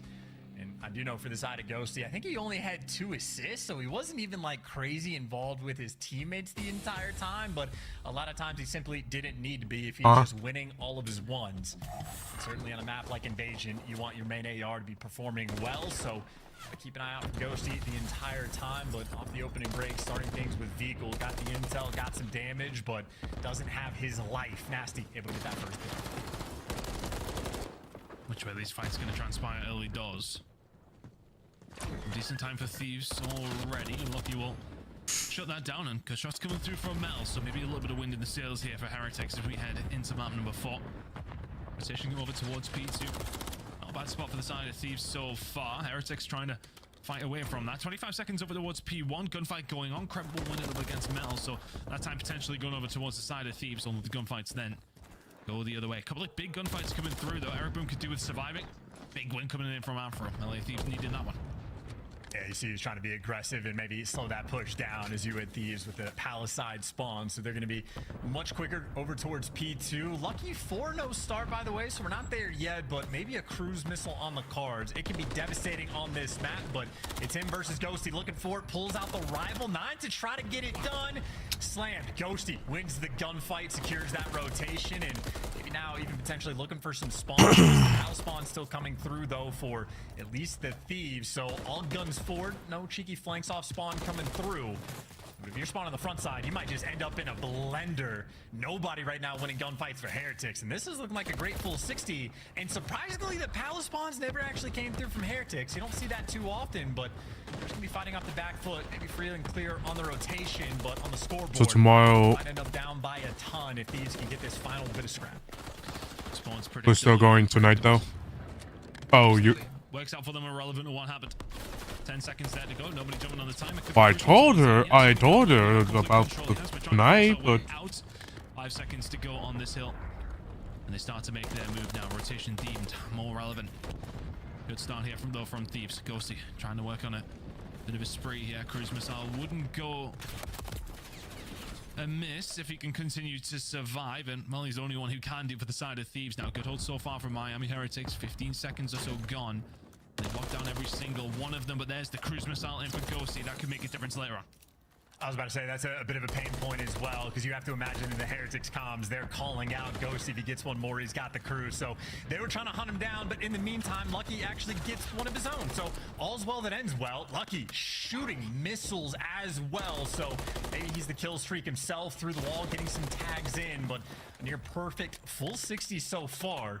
So maybe the only small mistake that they've made on this hill is giving away the crews, but again, maybe not a pain point long term. That was a beautiful hill on this P3 there from the Heretics. Obviously, they've taken the lead and given Lucky that hot hand. 11-2 start. You love to see it.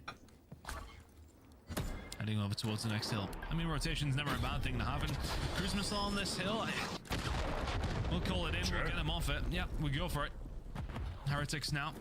12-2 from Lucky, make it 13-2. He's having a hell of a game here. A little bit of time on the cards now for Heretics. I know this one's not in particular the easiest one to find it on. Is that Ghosty calling his cruise missile in as well? I'm not too sure. Yeah, it is. There you go. We'll clear it out. Well, even the odds. Heretics though with the lead.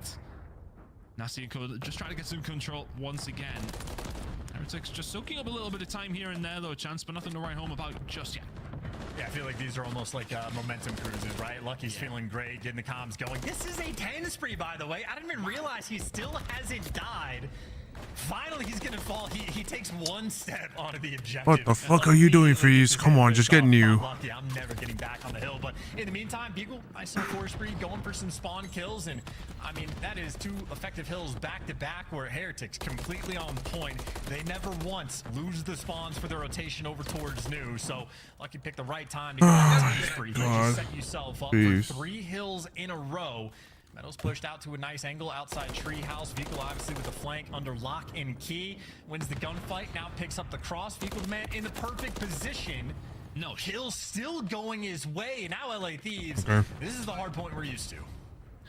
It's looking a little more like it, isn't it? Afronco trying to find a push here, and it just hasn't been any rotations went the way of LA Thieves. They're going full 60 over towards P2. Okay, so I'm gonna have to cancel my thing tomorrow. Got it. Since then. 20 seconds to go here. Over on this hill specifically, Heretics though have got to be feeling good too. Back to back, good holds. They get broken there, but they're trying to tie the series up. Okay. To a map number 5. Let's go for Chat. Well, change of plans. Won't be going tonight, but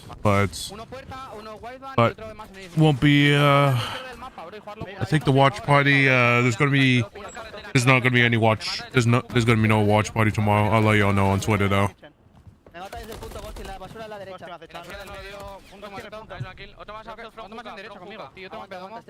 Please, you gotta do something. You're all over the fucking place. Un tiro, DVD. Hay que acercarse un poquito más al punto, va. El que estaba por coche negro, bro. Algo al fondo, Palacio, yo. No lo veo. Están DVD de punto y otra Ascendi. Va por el Ascendi. Ascendi y otro punto. Voy para dos yo. Punto detrás del Gojedi. Son dos en el Gojedi. El Gojedi en los sacos. Te va para derecha, Eri. Me mata. Yo no Bueno, me puso Juca, bro. Eso es por. Voy a tener la Ali. Van a hacer gas conmigo. Ghosty queda conmigo, son 2. Uno te ha saltado, te entra por el side, otro más. Dípeme un tiro. Hay uno arriba, Ghosty. ASND ya Nasty, va para con. ASND de otra cara, ASND de otra cara. La espalda, tengo el con, estoy dando el con yo. Tengo la espalda. Vale, puta abajo. Arriba uno solo, que hay un dos izquierda al punto. Come on, Fees, you gotta do something. Oh my god. El de B2 muera Crem. Bueno, otro más de cara. El último sumo yo. Come on, Fees. Can we not 1v1s? Going together. What the fuck are we doing? The Heretics lead continues to be around 60 or 70. LA Thieves were starting to bring it back, but a good hold over towards P2. It's going to be pretty much a perfect hold, and the rotation is there as well. They gotta work on the rotations because right now they are just getting put in the blunder. Holy shit! They're not even near Miami's already rotated to P3 already. What the hell is Get this? another rotation underneath their bots. 200 points about to be They have to work on their rotation because right now they are getting put in a blunder on this map. Need to find this kill as quickly as they possibly can. They need to get him out. They need to get some time on the board. Oh, that's perfect right though. I mean, that's the one they needed to get, right? It was a full 60 last time on this hill. LA Thieves, as soon as the hill pops, maybe not a clean break though, because obviously Heretics with mostly closer spawns, of course, Invasion, impossible to predict. One player ends up spawning out, but Lucky's going for spawn kills. Now the swarm is on the hill. It's going to be Kremp by himself, dealing with 2 more players. The front entrance, he ends a Semtex for a player to catch, but the trophy there to save your life. So you do get the break that Thieves needed. They don't really hold on for too much time, and even fighting for it So now, too late. it's only going to be for those final Points 20 too late seconds already. that even Vehicle might not want to give away. They have to go new. One final gun for Header. Actually, based on the way Vehicle setting up, Or, he's just playing or just stay for the spawn. Just stay for P5. picks up one. Stay for P5 at least. Oh no, they're spawning out. It's a coin flip. 2 players right there. Now What? everybody is just spawning. Oh my god, this spawn system is, that spawn is garbage. Able to take one of the What is that? Oh. This is a mapper, and then yeah, that's insane, dude. Wow. Oh, Well, done so well well, with it. Kremp got 2 piece. They actually worked out for him really well. Now they're spawning out. They actually, he's actually in a good position right there. Generation coming through, knows he's probably dead to rights, just going to try and slow them down if he can, but some good time on the board now for the side of Thieves. Thanks to Kremp, who just continues. Kremp, dude, he has the golden ticket. This is his, like, Willy Wonka factory. Just getting free kills off spawn. And for a team that you're only down by 40 points in this moment, this has been a wonderful P4 hill for you as the Palace spawns just continue to be ever present on this map. Again, unreadable, Nice. even at the professional level. Alright, they're on news.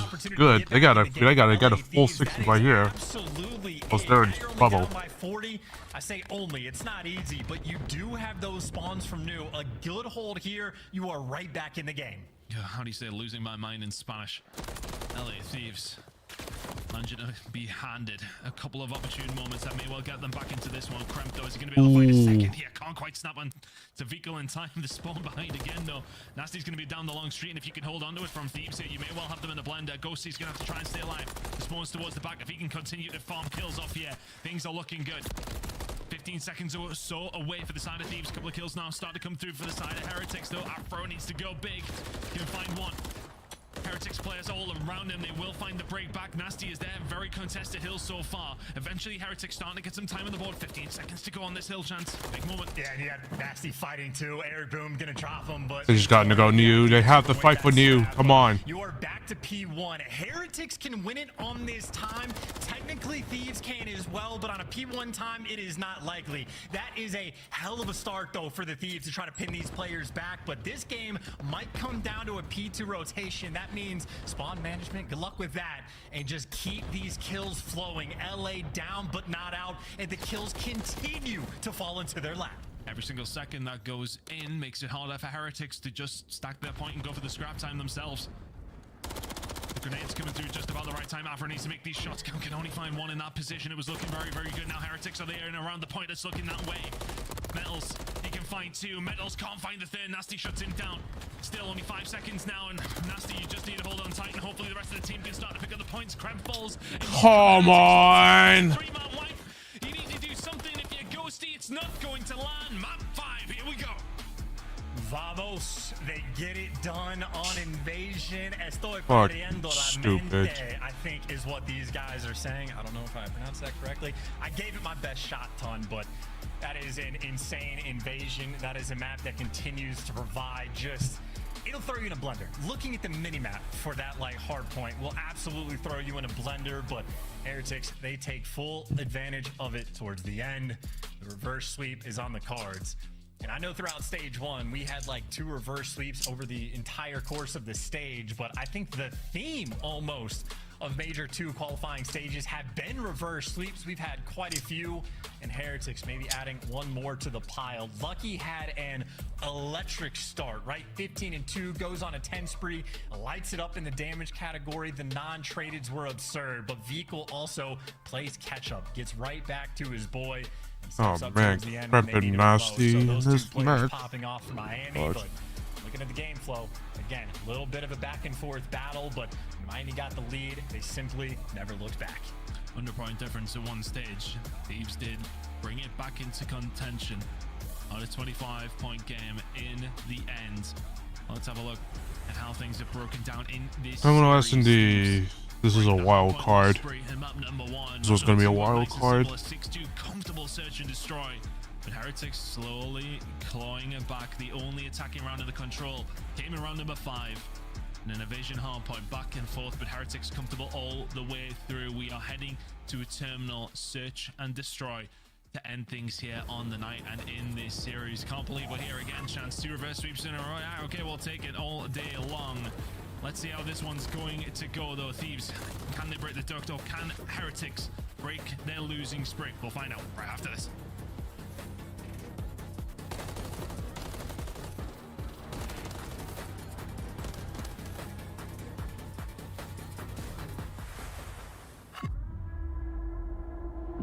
Come on, lose.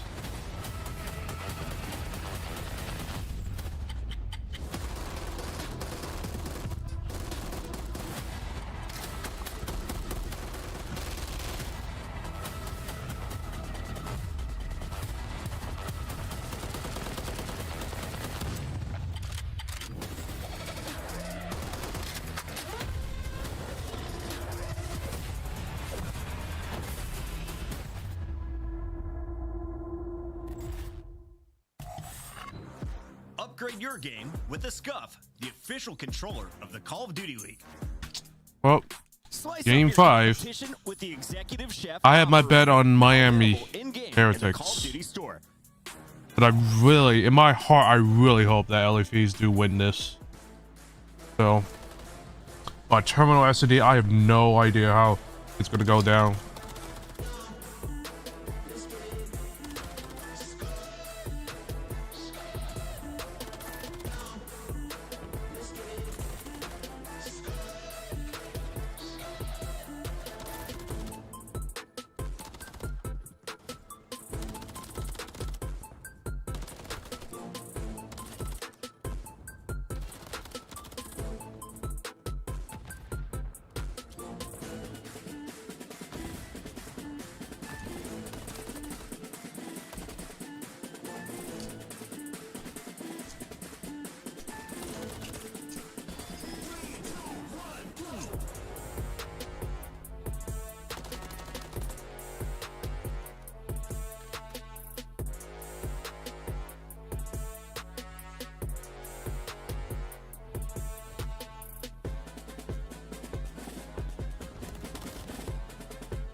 Map 5. Map 5, here we go.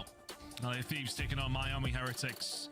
It has been a back and forth battle. Thieves come out the traps absolutely flying, but Heretics bringing this one back to force this game number 5. But the record is very different on either side of things here. Chance LA Thieves with their 1-0 record in game 5, but Heretics yet to find one.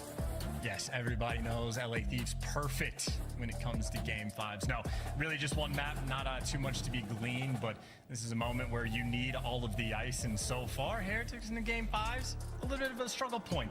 And it cannot be understated how important this matchup is. Again, CDL points are not easy to come by. You have to get wins against the lower tier teams. So a loss here for either side. Again, the long-term implications when it comes to champs, making the top 8, it can be devastating, this type of game.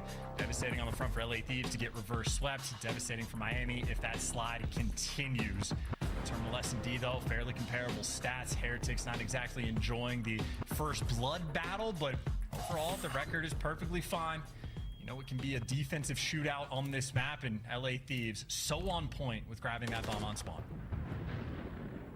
Let's see if Afro is fortunate with some of these first bloods as he was in the previous Search and Destroy.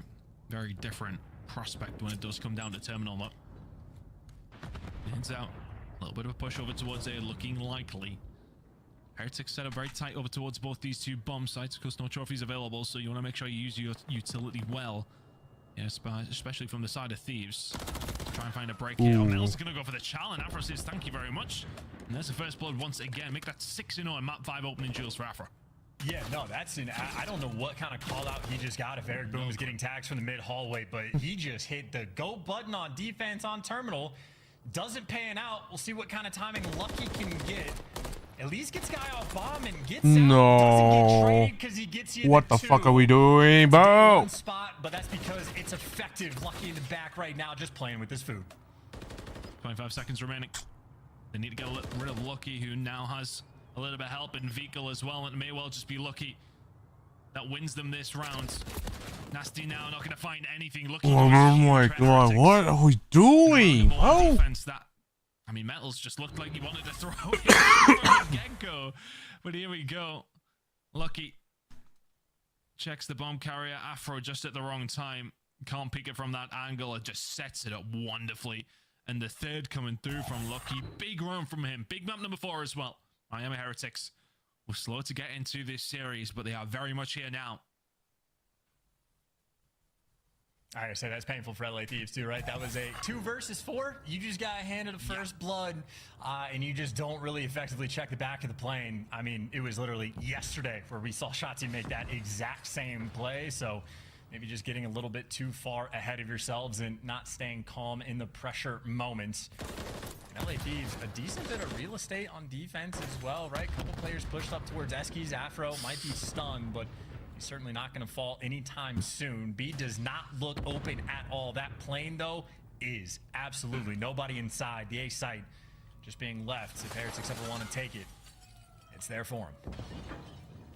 The nade from Afro wouldn't have tickled over towards Berger, but Heretics do get out unscathed for the most part. Pushing over towards A, starting to come on through now. Kremp just maybe playing for information on the outside pool. Playing pool? What map are we on? Terminal, that's right, playing. Pressure coming in over towards the Berger side, but for the Miami Heretics, this is pretty free. They can find this push over towards it. Lots of bullets going into Eric Boom, but he will survive. Bomb carrier still not in there, though, and all of a sudden LA Thieves have had a moment to find themselves a position where they can defend this. Shots in towards the bomb. Ooh, nice kill. Nice kill, Cramp. All right, Ton, honest to God, I have no idea if you're still here. I can't hear you, so just in case, I'm going to commentate it. 4v3 now after the wall bank comes through on the bomb, and speaking of wall banks, Kremp able to get number 2. And Kremp, man, shooting straight. One shot on that player just above him, but Afro can't get the trade because he's getting shot in the back, but all the damage being done for a 1 versus 3. Bomb still down, but Vehicle, it is all about sort of those cheeky spots right now in this moment, but bites off a bit more than he can chew. Teamwork on point there from LA Thieves, and Ton, can I hear you? I don't know. Can you hear me? Yes, I can hear you. Sorry, that was very weird. Technology, what are you going to do? That's a great round. Great round there at LA Thieves. Got the bounce back they needed. It worked out quite nicely because as I stopped talking, you started talking there. That was quite... I was trying to get the timing right just in case you come back because you dropped out for me before. But yeah, that is almost as wild as this first kill from Kremp. Again, the wall bangs completely on point. This one may be a little bit easier than the last, but that is still some devastating work being thrown out by the young man. Not his rookie season, but still a little bit fresh to the CDL. Kremp rising to the occasion there in that round. Gotta keep that ball rolling. And again, 2 for 2 on the defensive side. I know these rounds have been spicy, but still taking care of business. All out hit B. Aggressive play call you're looking for. Smokes out on B. Full steam ahead, and only 2 players here from Heretics in the obvious places as well. You just bully out the site. I gotta clutch up in the 4v3 with the bomb down, but for LA Thieves, this is looking sweet. You've done it before. On these defensive rounds, you've clutched up, but this is a different story.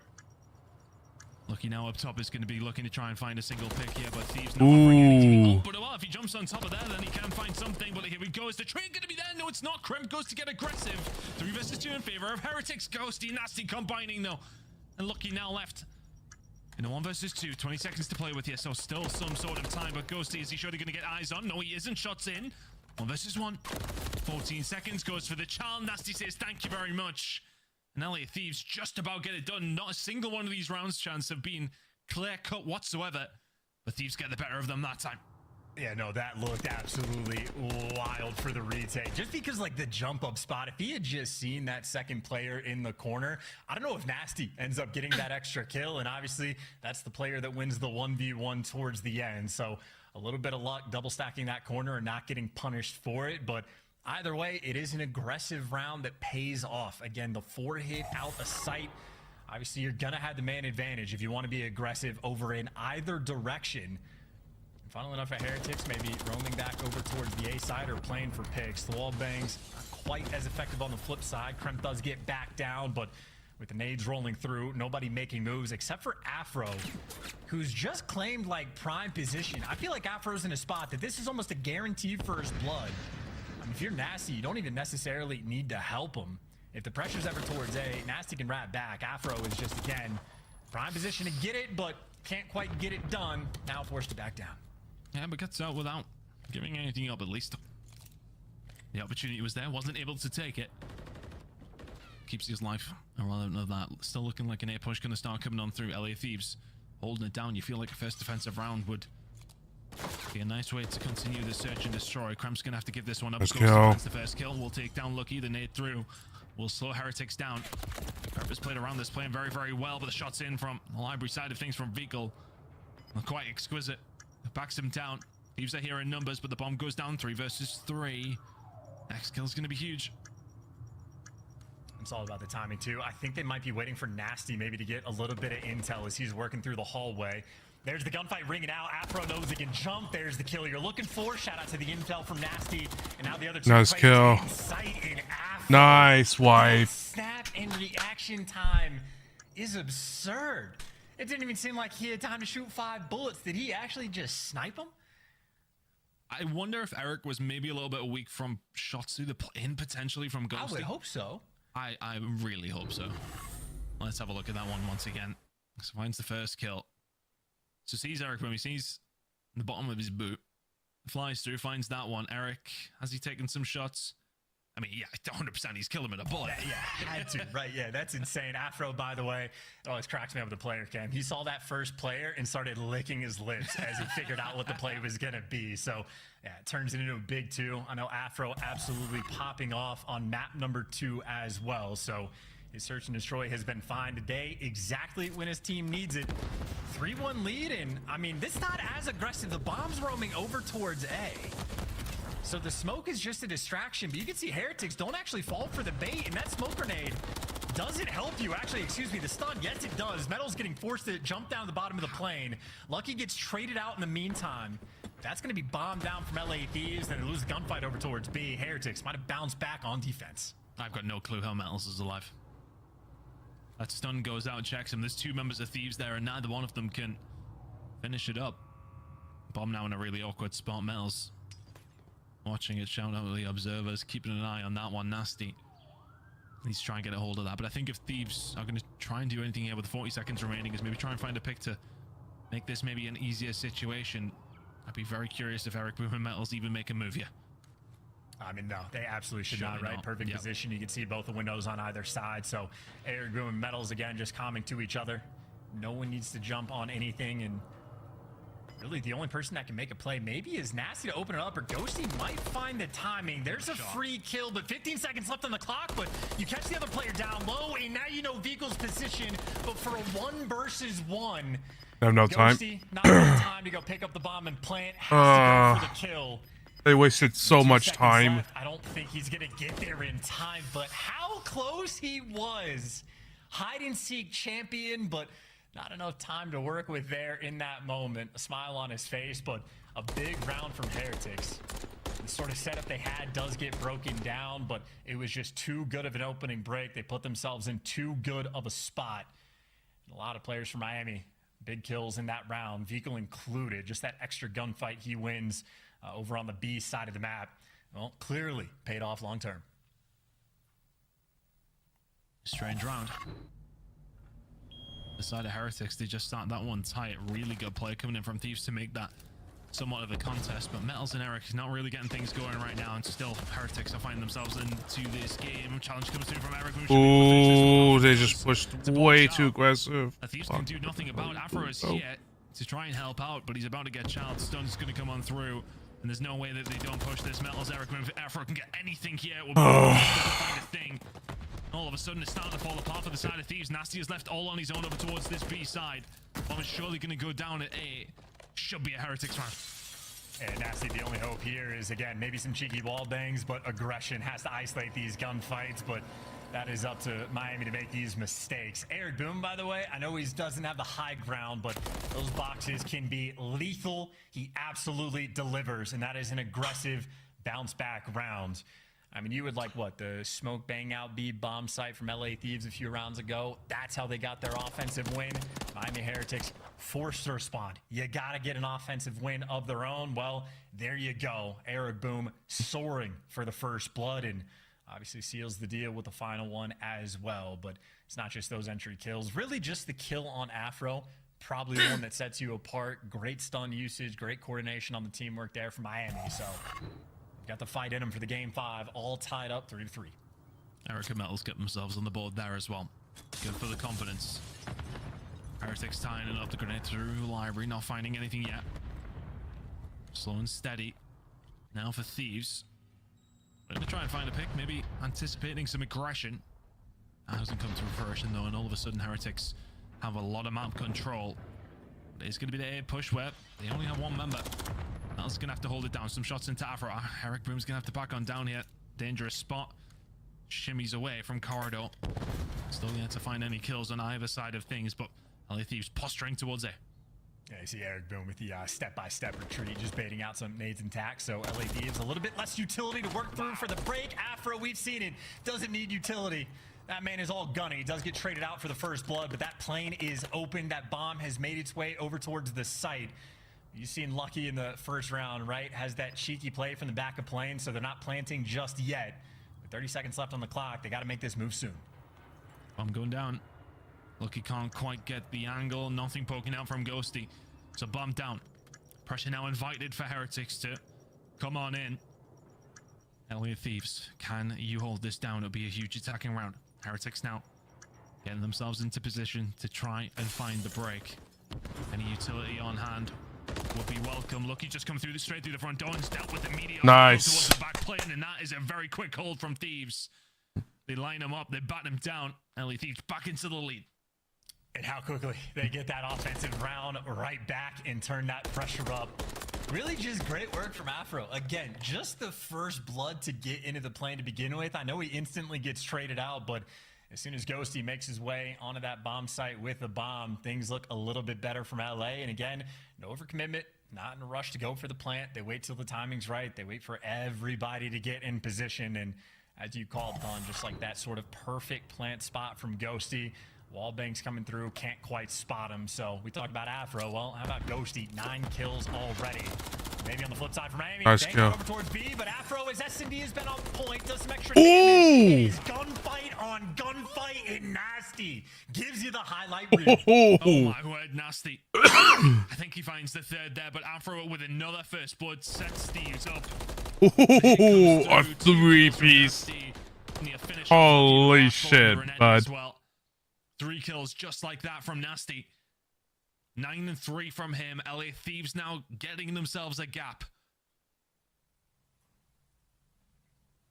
My word, that round lasted 7.5 seconds from the first bullet to the last. That one ends so quickly. Shout out production for the quick bit of info. That one ends fast, and all of a sudden, Thieves are 1 round away from stopping this reverse sweep from happening.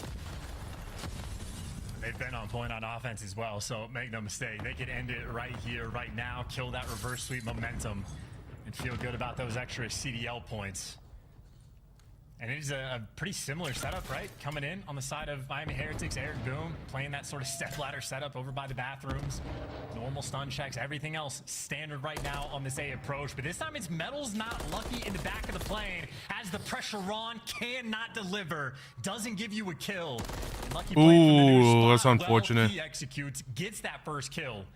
You do have a 3 versus 3, plenty of time left on the round, and Ghosty back into his home. I'm going down. Lucky not in a position to stop it from happening. And again, last Oh no! Lucky with the beamer onto Cramp. 3 versus 2. You've got the numbers. Do Heretics just take their time here?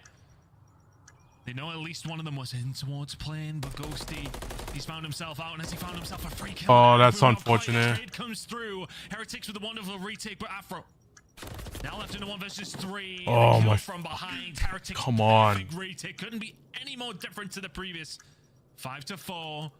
Still game on. And Heretics over towards the attacking side. Still Thieves game to lose. Ooh, Brilliant okay. retake. Come on.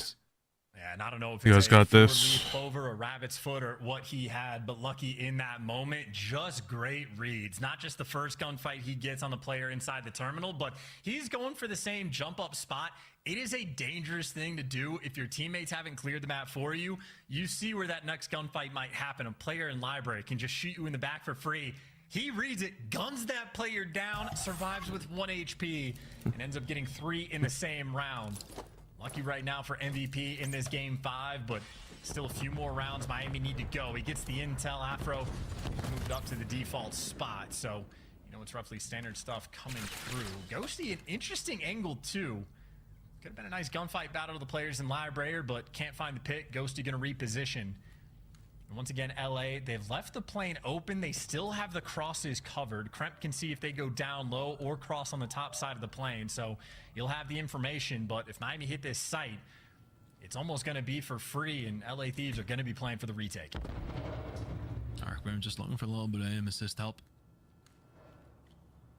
Pushing towards A. Needs to be good here from Heretics. Shot's going to go through this small little gap. Eric Boom, 63 HP. Relatively healthy still.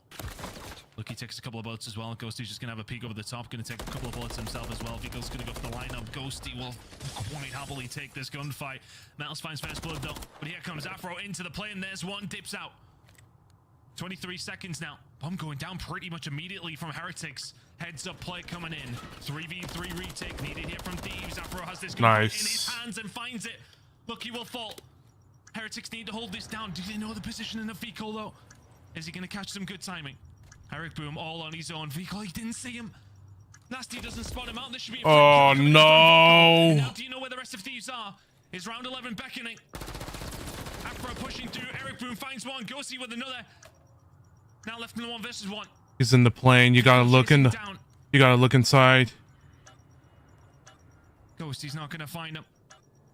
He has to go for the defuse. It's not going to happen. Vico with the gunny. Come on, what? How do you not see that, Nasty? It was right in front of you, bro. To find a minimum of 3 in that round. To send us to a round 11.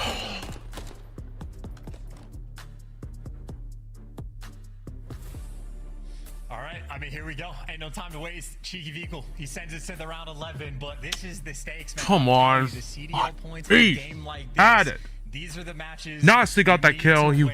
It would have been a complete 180 there. The standings, if you oh my god, bro.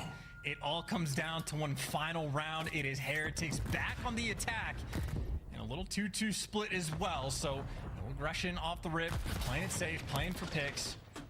Fades and stuns, trophies, everything for the moment getting baited out. Waiting for the first blood maybe to come through. Lucky in a dicey spot, but forced to back down. It's been the plan. Look at it. They're going to do the same thing. What the fuck are we doing? Watch the fucking... We need some people at A. Well, they're a little bit nervous about the situation. They know themselves. You should get one that's rotating, but out to rotate, but holy... Ghosty. Interesting spot, I'll say. Playing this one very, very safely. Will just pop up when he feels like the time is right. Push is coming through. Do they know that Ghosty is here? Pops up at the right moment. Finds the shots on Terry with the second as well. The third doesn't come his way. Lucky is there to find the kill. 3v2 in favor of Thieves. Lucky and Vico still with a lot of work to do here.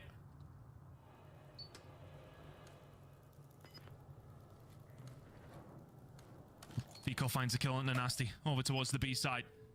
And Lucky now with the bomb is going to start heading over towards B. They've got eyes onto Afro. What's the play going to be?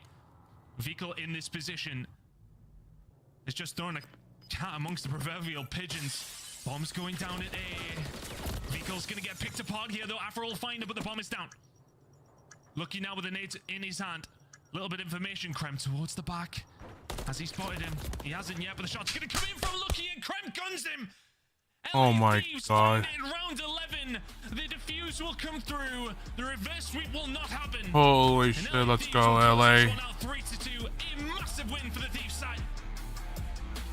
10 CDL points, ton on the board. LA Thieves get it done in the stress.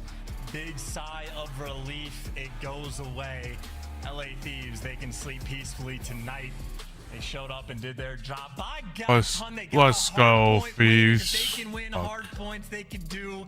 I mean, I lost that pick. I lost that pick'em, but I lost the pick'em, but you know. Holy shit! Finally. To Dan Ghosty.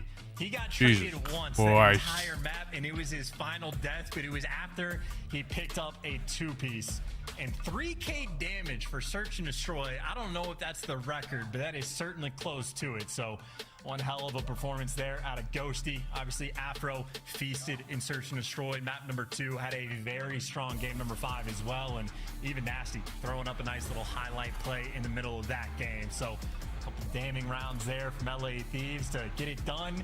The stay of execution continues. They survive just another day. Game 5 win. That is going to be a good feeling in the LA camp. Again, just the fact that they're winning a hard point already, you're feeling better about this team. And on the other foot for Heretics, that's 6 losses in a row. That has got to feel terrible for them, especially with you forcing your way all the way to that map number 5 and you can't get the job done. It's got to sting. It's got to really sting. I don't know what the guys on the desk think. Ali, Nameless, that is a banger of a series, but devastation for Heretics. Huge win for Thieves. Hey guys, great cast. That was a great series. I mean, we go all the way the distance, and you know, LA Thieves are going to win a hard point finally. And what does that lead to? It leads to success, a Game 5 victory in an absolutely insane series. What are your high-level thoughts on this one? I mean, it leads to a really stressful success. We saw 2 reverse sweeps yesterday, and I thought we might be getting one today as Miami Heretics looking to push that Game 5. But LA Thieves, I think the most impressive map for me, obviously, we have to talk about the hard point. I mean, their player counting was not on par in that map number 1. They kept losing Eric Boom. I feel like LA Thieves should have won that map 1 by way more than they did, but they kept losing where he was on the map control, so they would have map control without actual hill control. So Eric would pop up as soon as that hill pops and get a 1 or 2 piece, allow the LA Thieves players to be like, what the heck, we're missing a guy, and allow his team to collapse on the rest of them. So a lot of bot review to happen for the LA Thieves. I will say this is a very entertaining series. Yeah, like even that control, like Nasty has a streak going into the last round.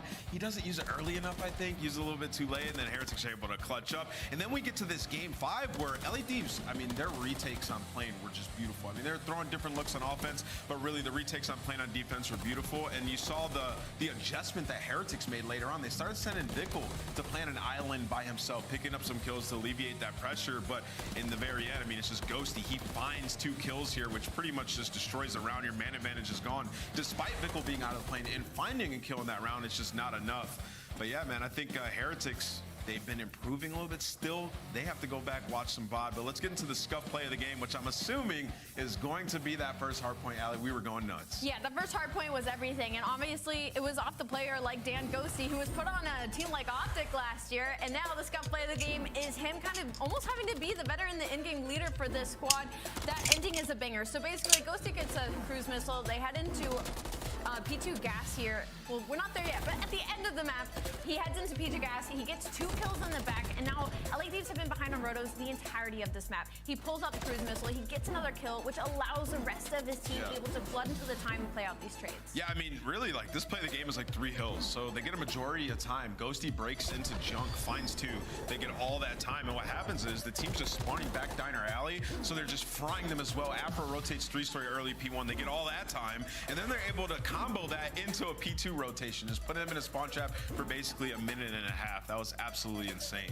Yeah, these guys, they've improved, Allie. Yeah, and I think for LA Thieves as well, when it comes to hardpoint, there's a lot of moments in this match so they can go back and watch and VOD review and be able to pick up exactly where they messed up. Because on that invasion map 4, like, I feel like LA Thieves could have taken it. They understand the map, but their situationals just needed a lot of change because they weren't able to adapt mid-game.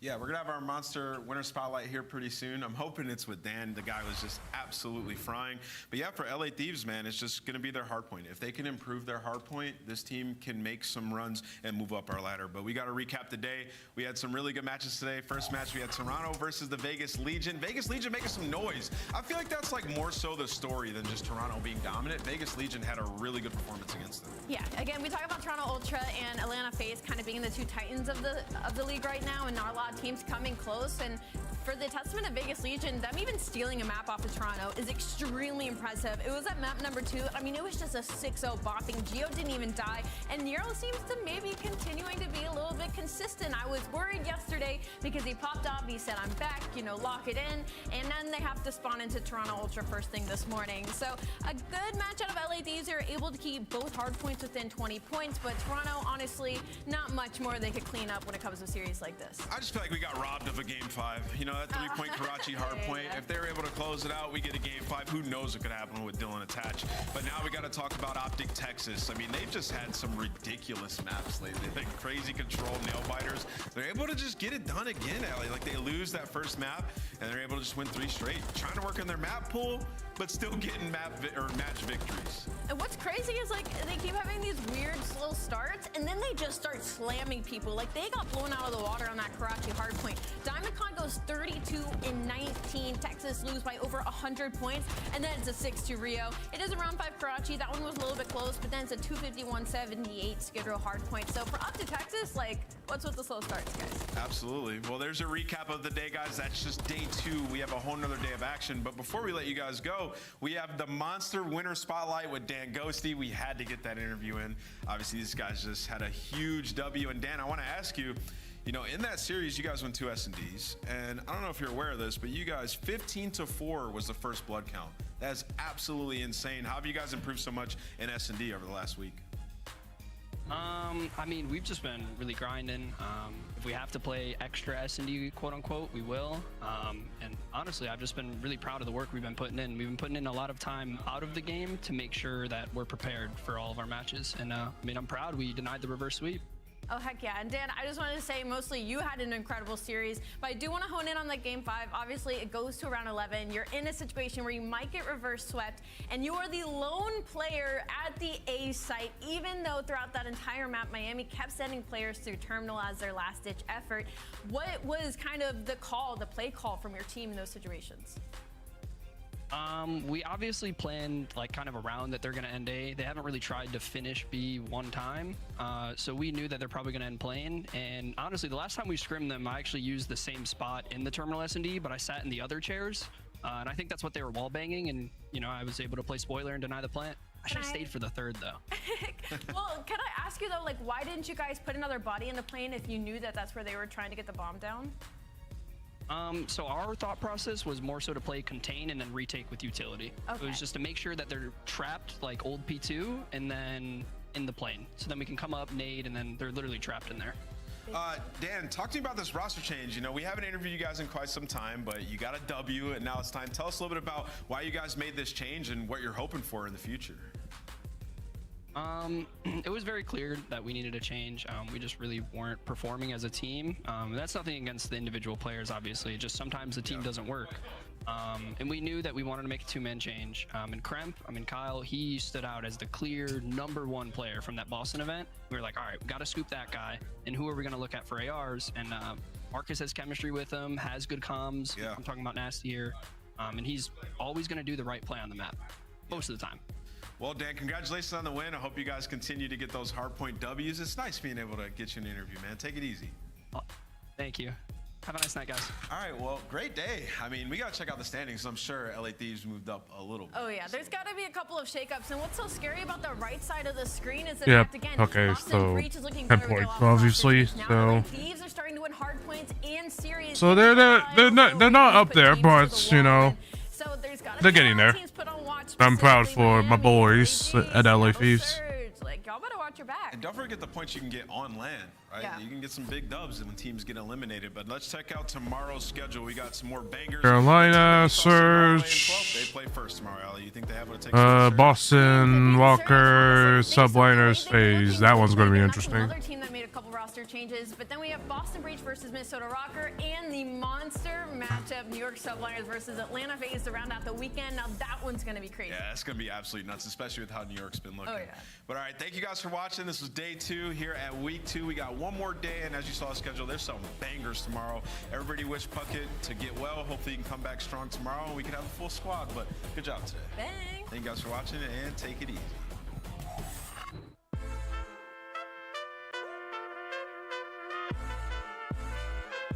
Oh, what a day. Still one-sided for sure, but a little competitive on the other side though.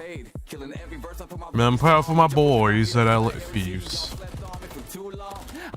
Like I said, chat, it's not gonna be. I won't be able to do a watch party tomorrow, since I'll be going out for lunch around that time. Obviously, since they always start the thing around 11. So I'm proud of the Toronto Ultra. I mean, it's obvious. Toronto are completely just like they will just piss on anyone.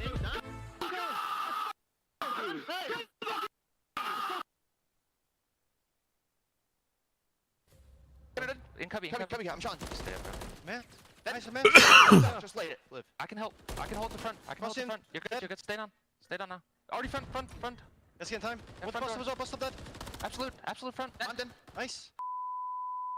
Boys, holy that P5 was so me neither. That P5 was no. Oh.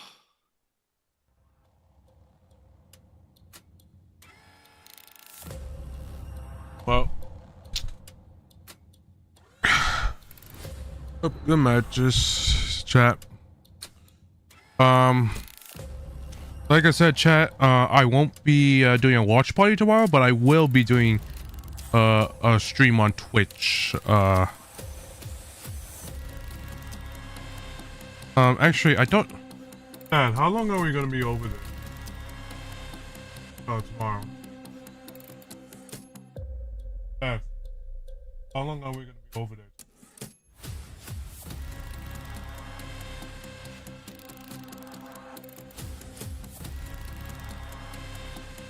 What is this? How long?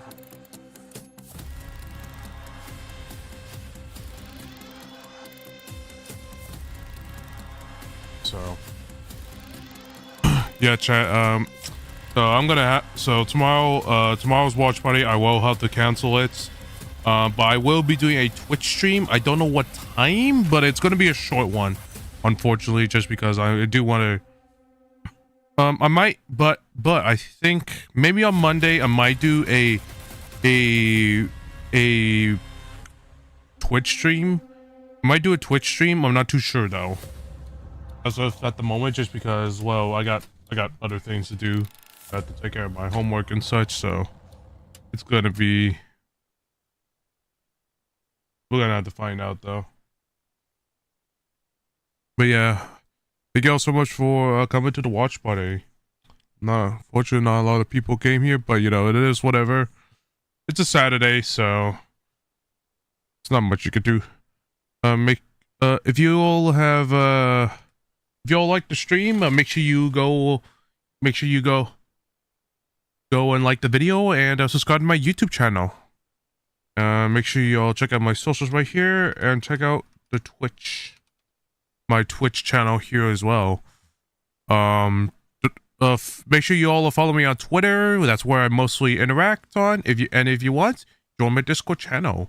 Make sure you all follow me on Twitch as well, where I mainly stream. And make sure you check out the sponsors that my esports org Godslays is sponsored by. Check out our merch line here as well. If you want to support our esports org, make sure you do so by purchasing our merch here as well. Our esports merch down below, and yeah, that's gonna be all for tonight, everyone. Like I said once again, we'll be canceling the watch party. Unfortunately, we'll be canceling the watch party. Unfortunately, but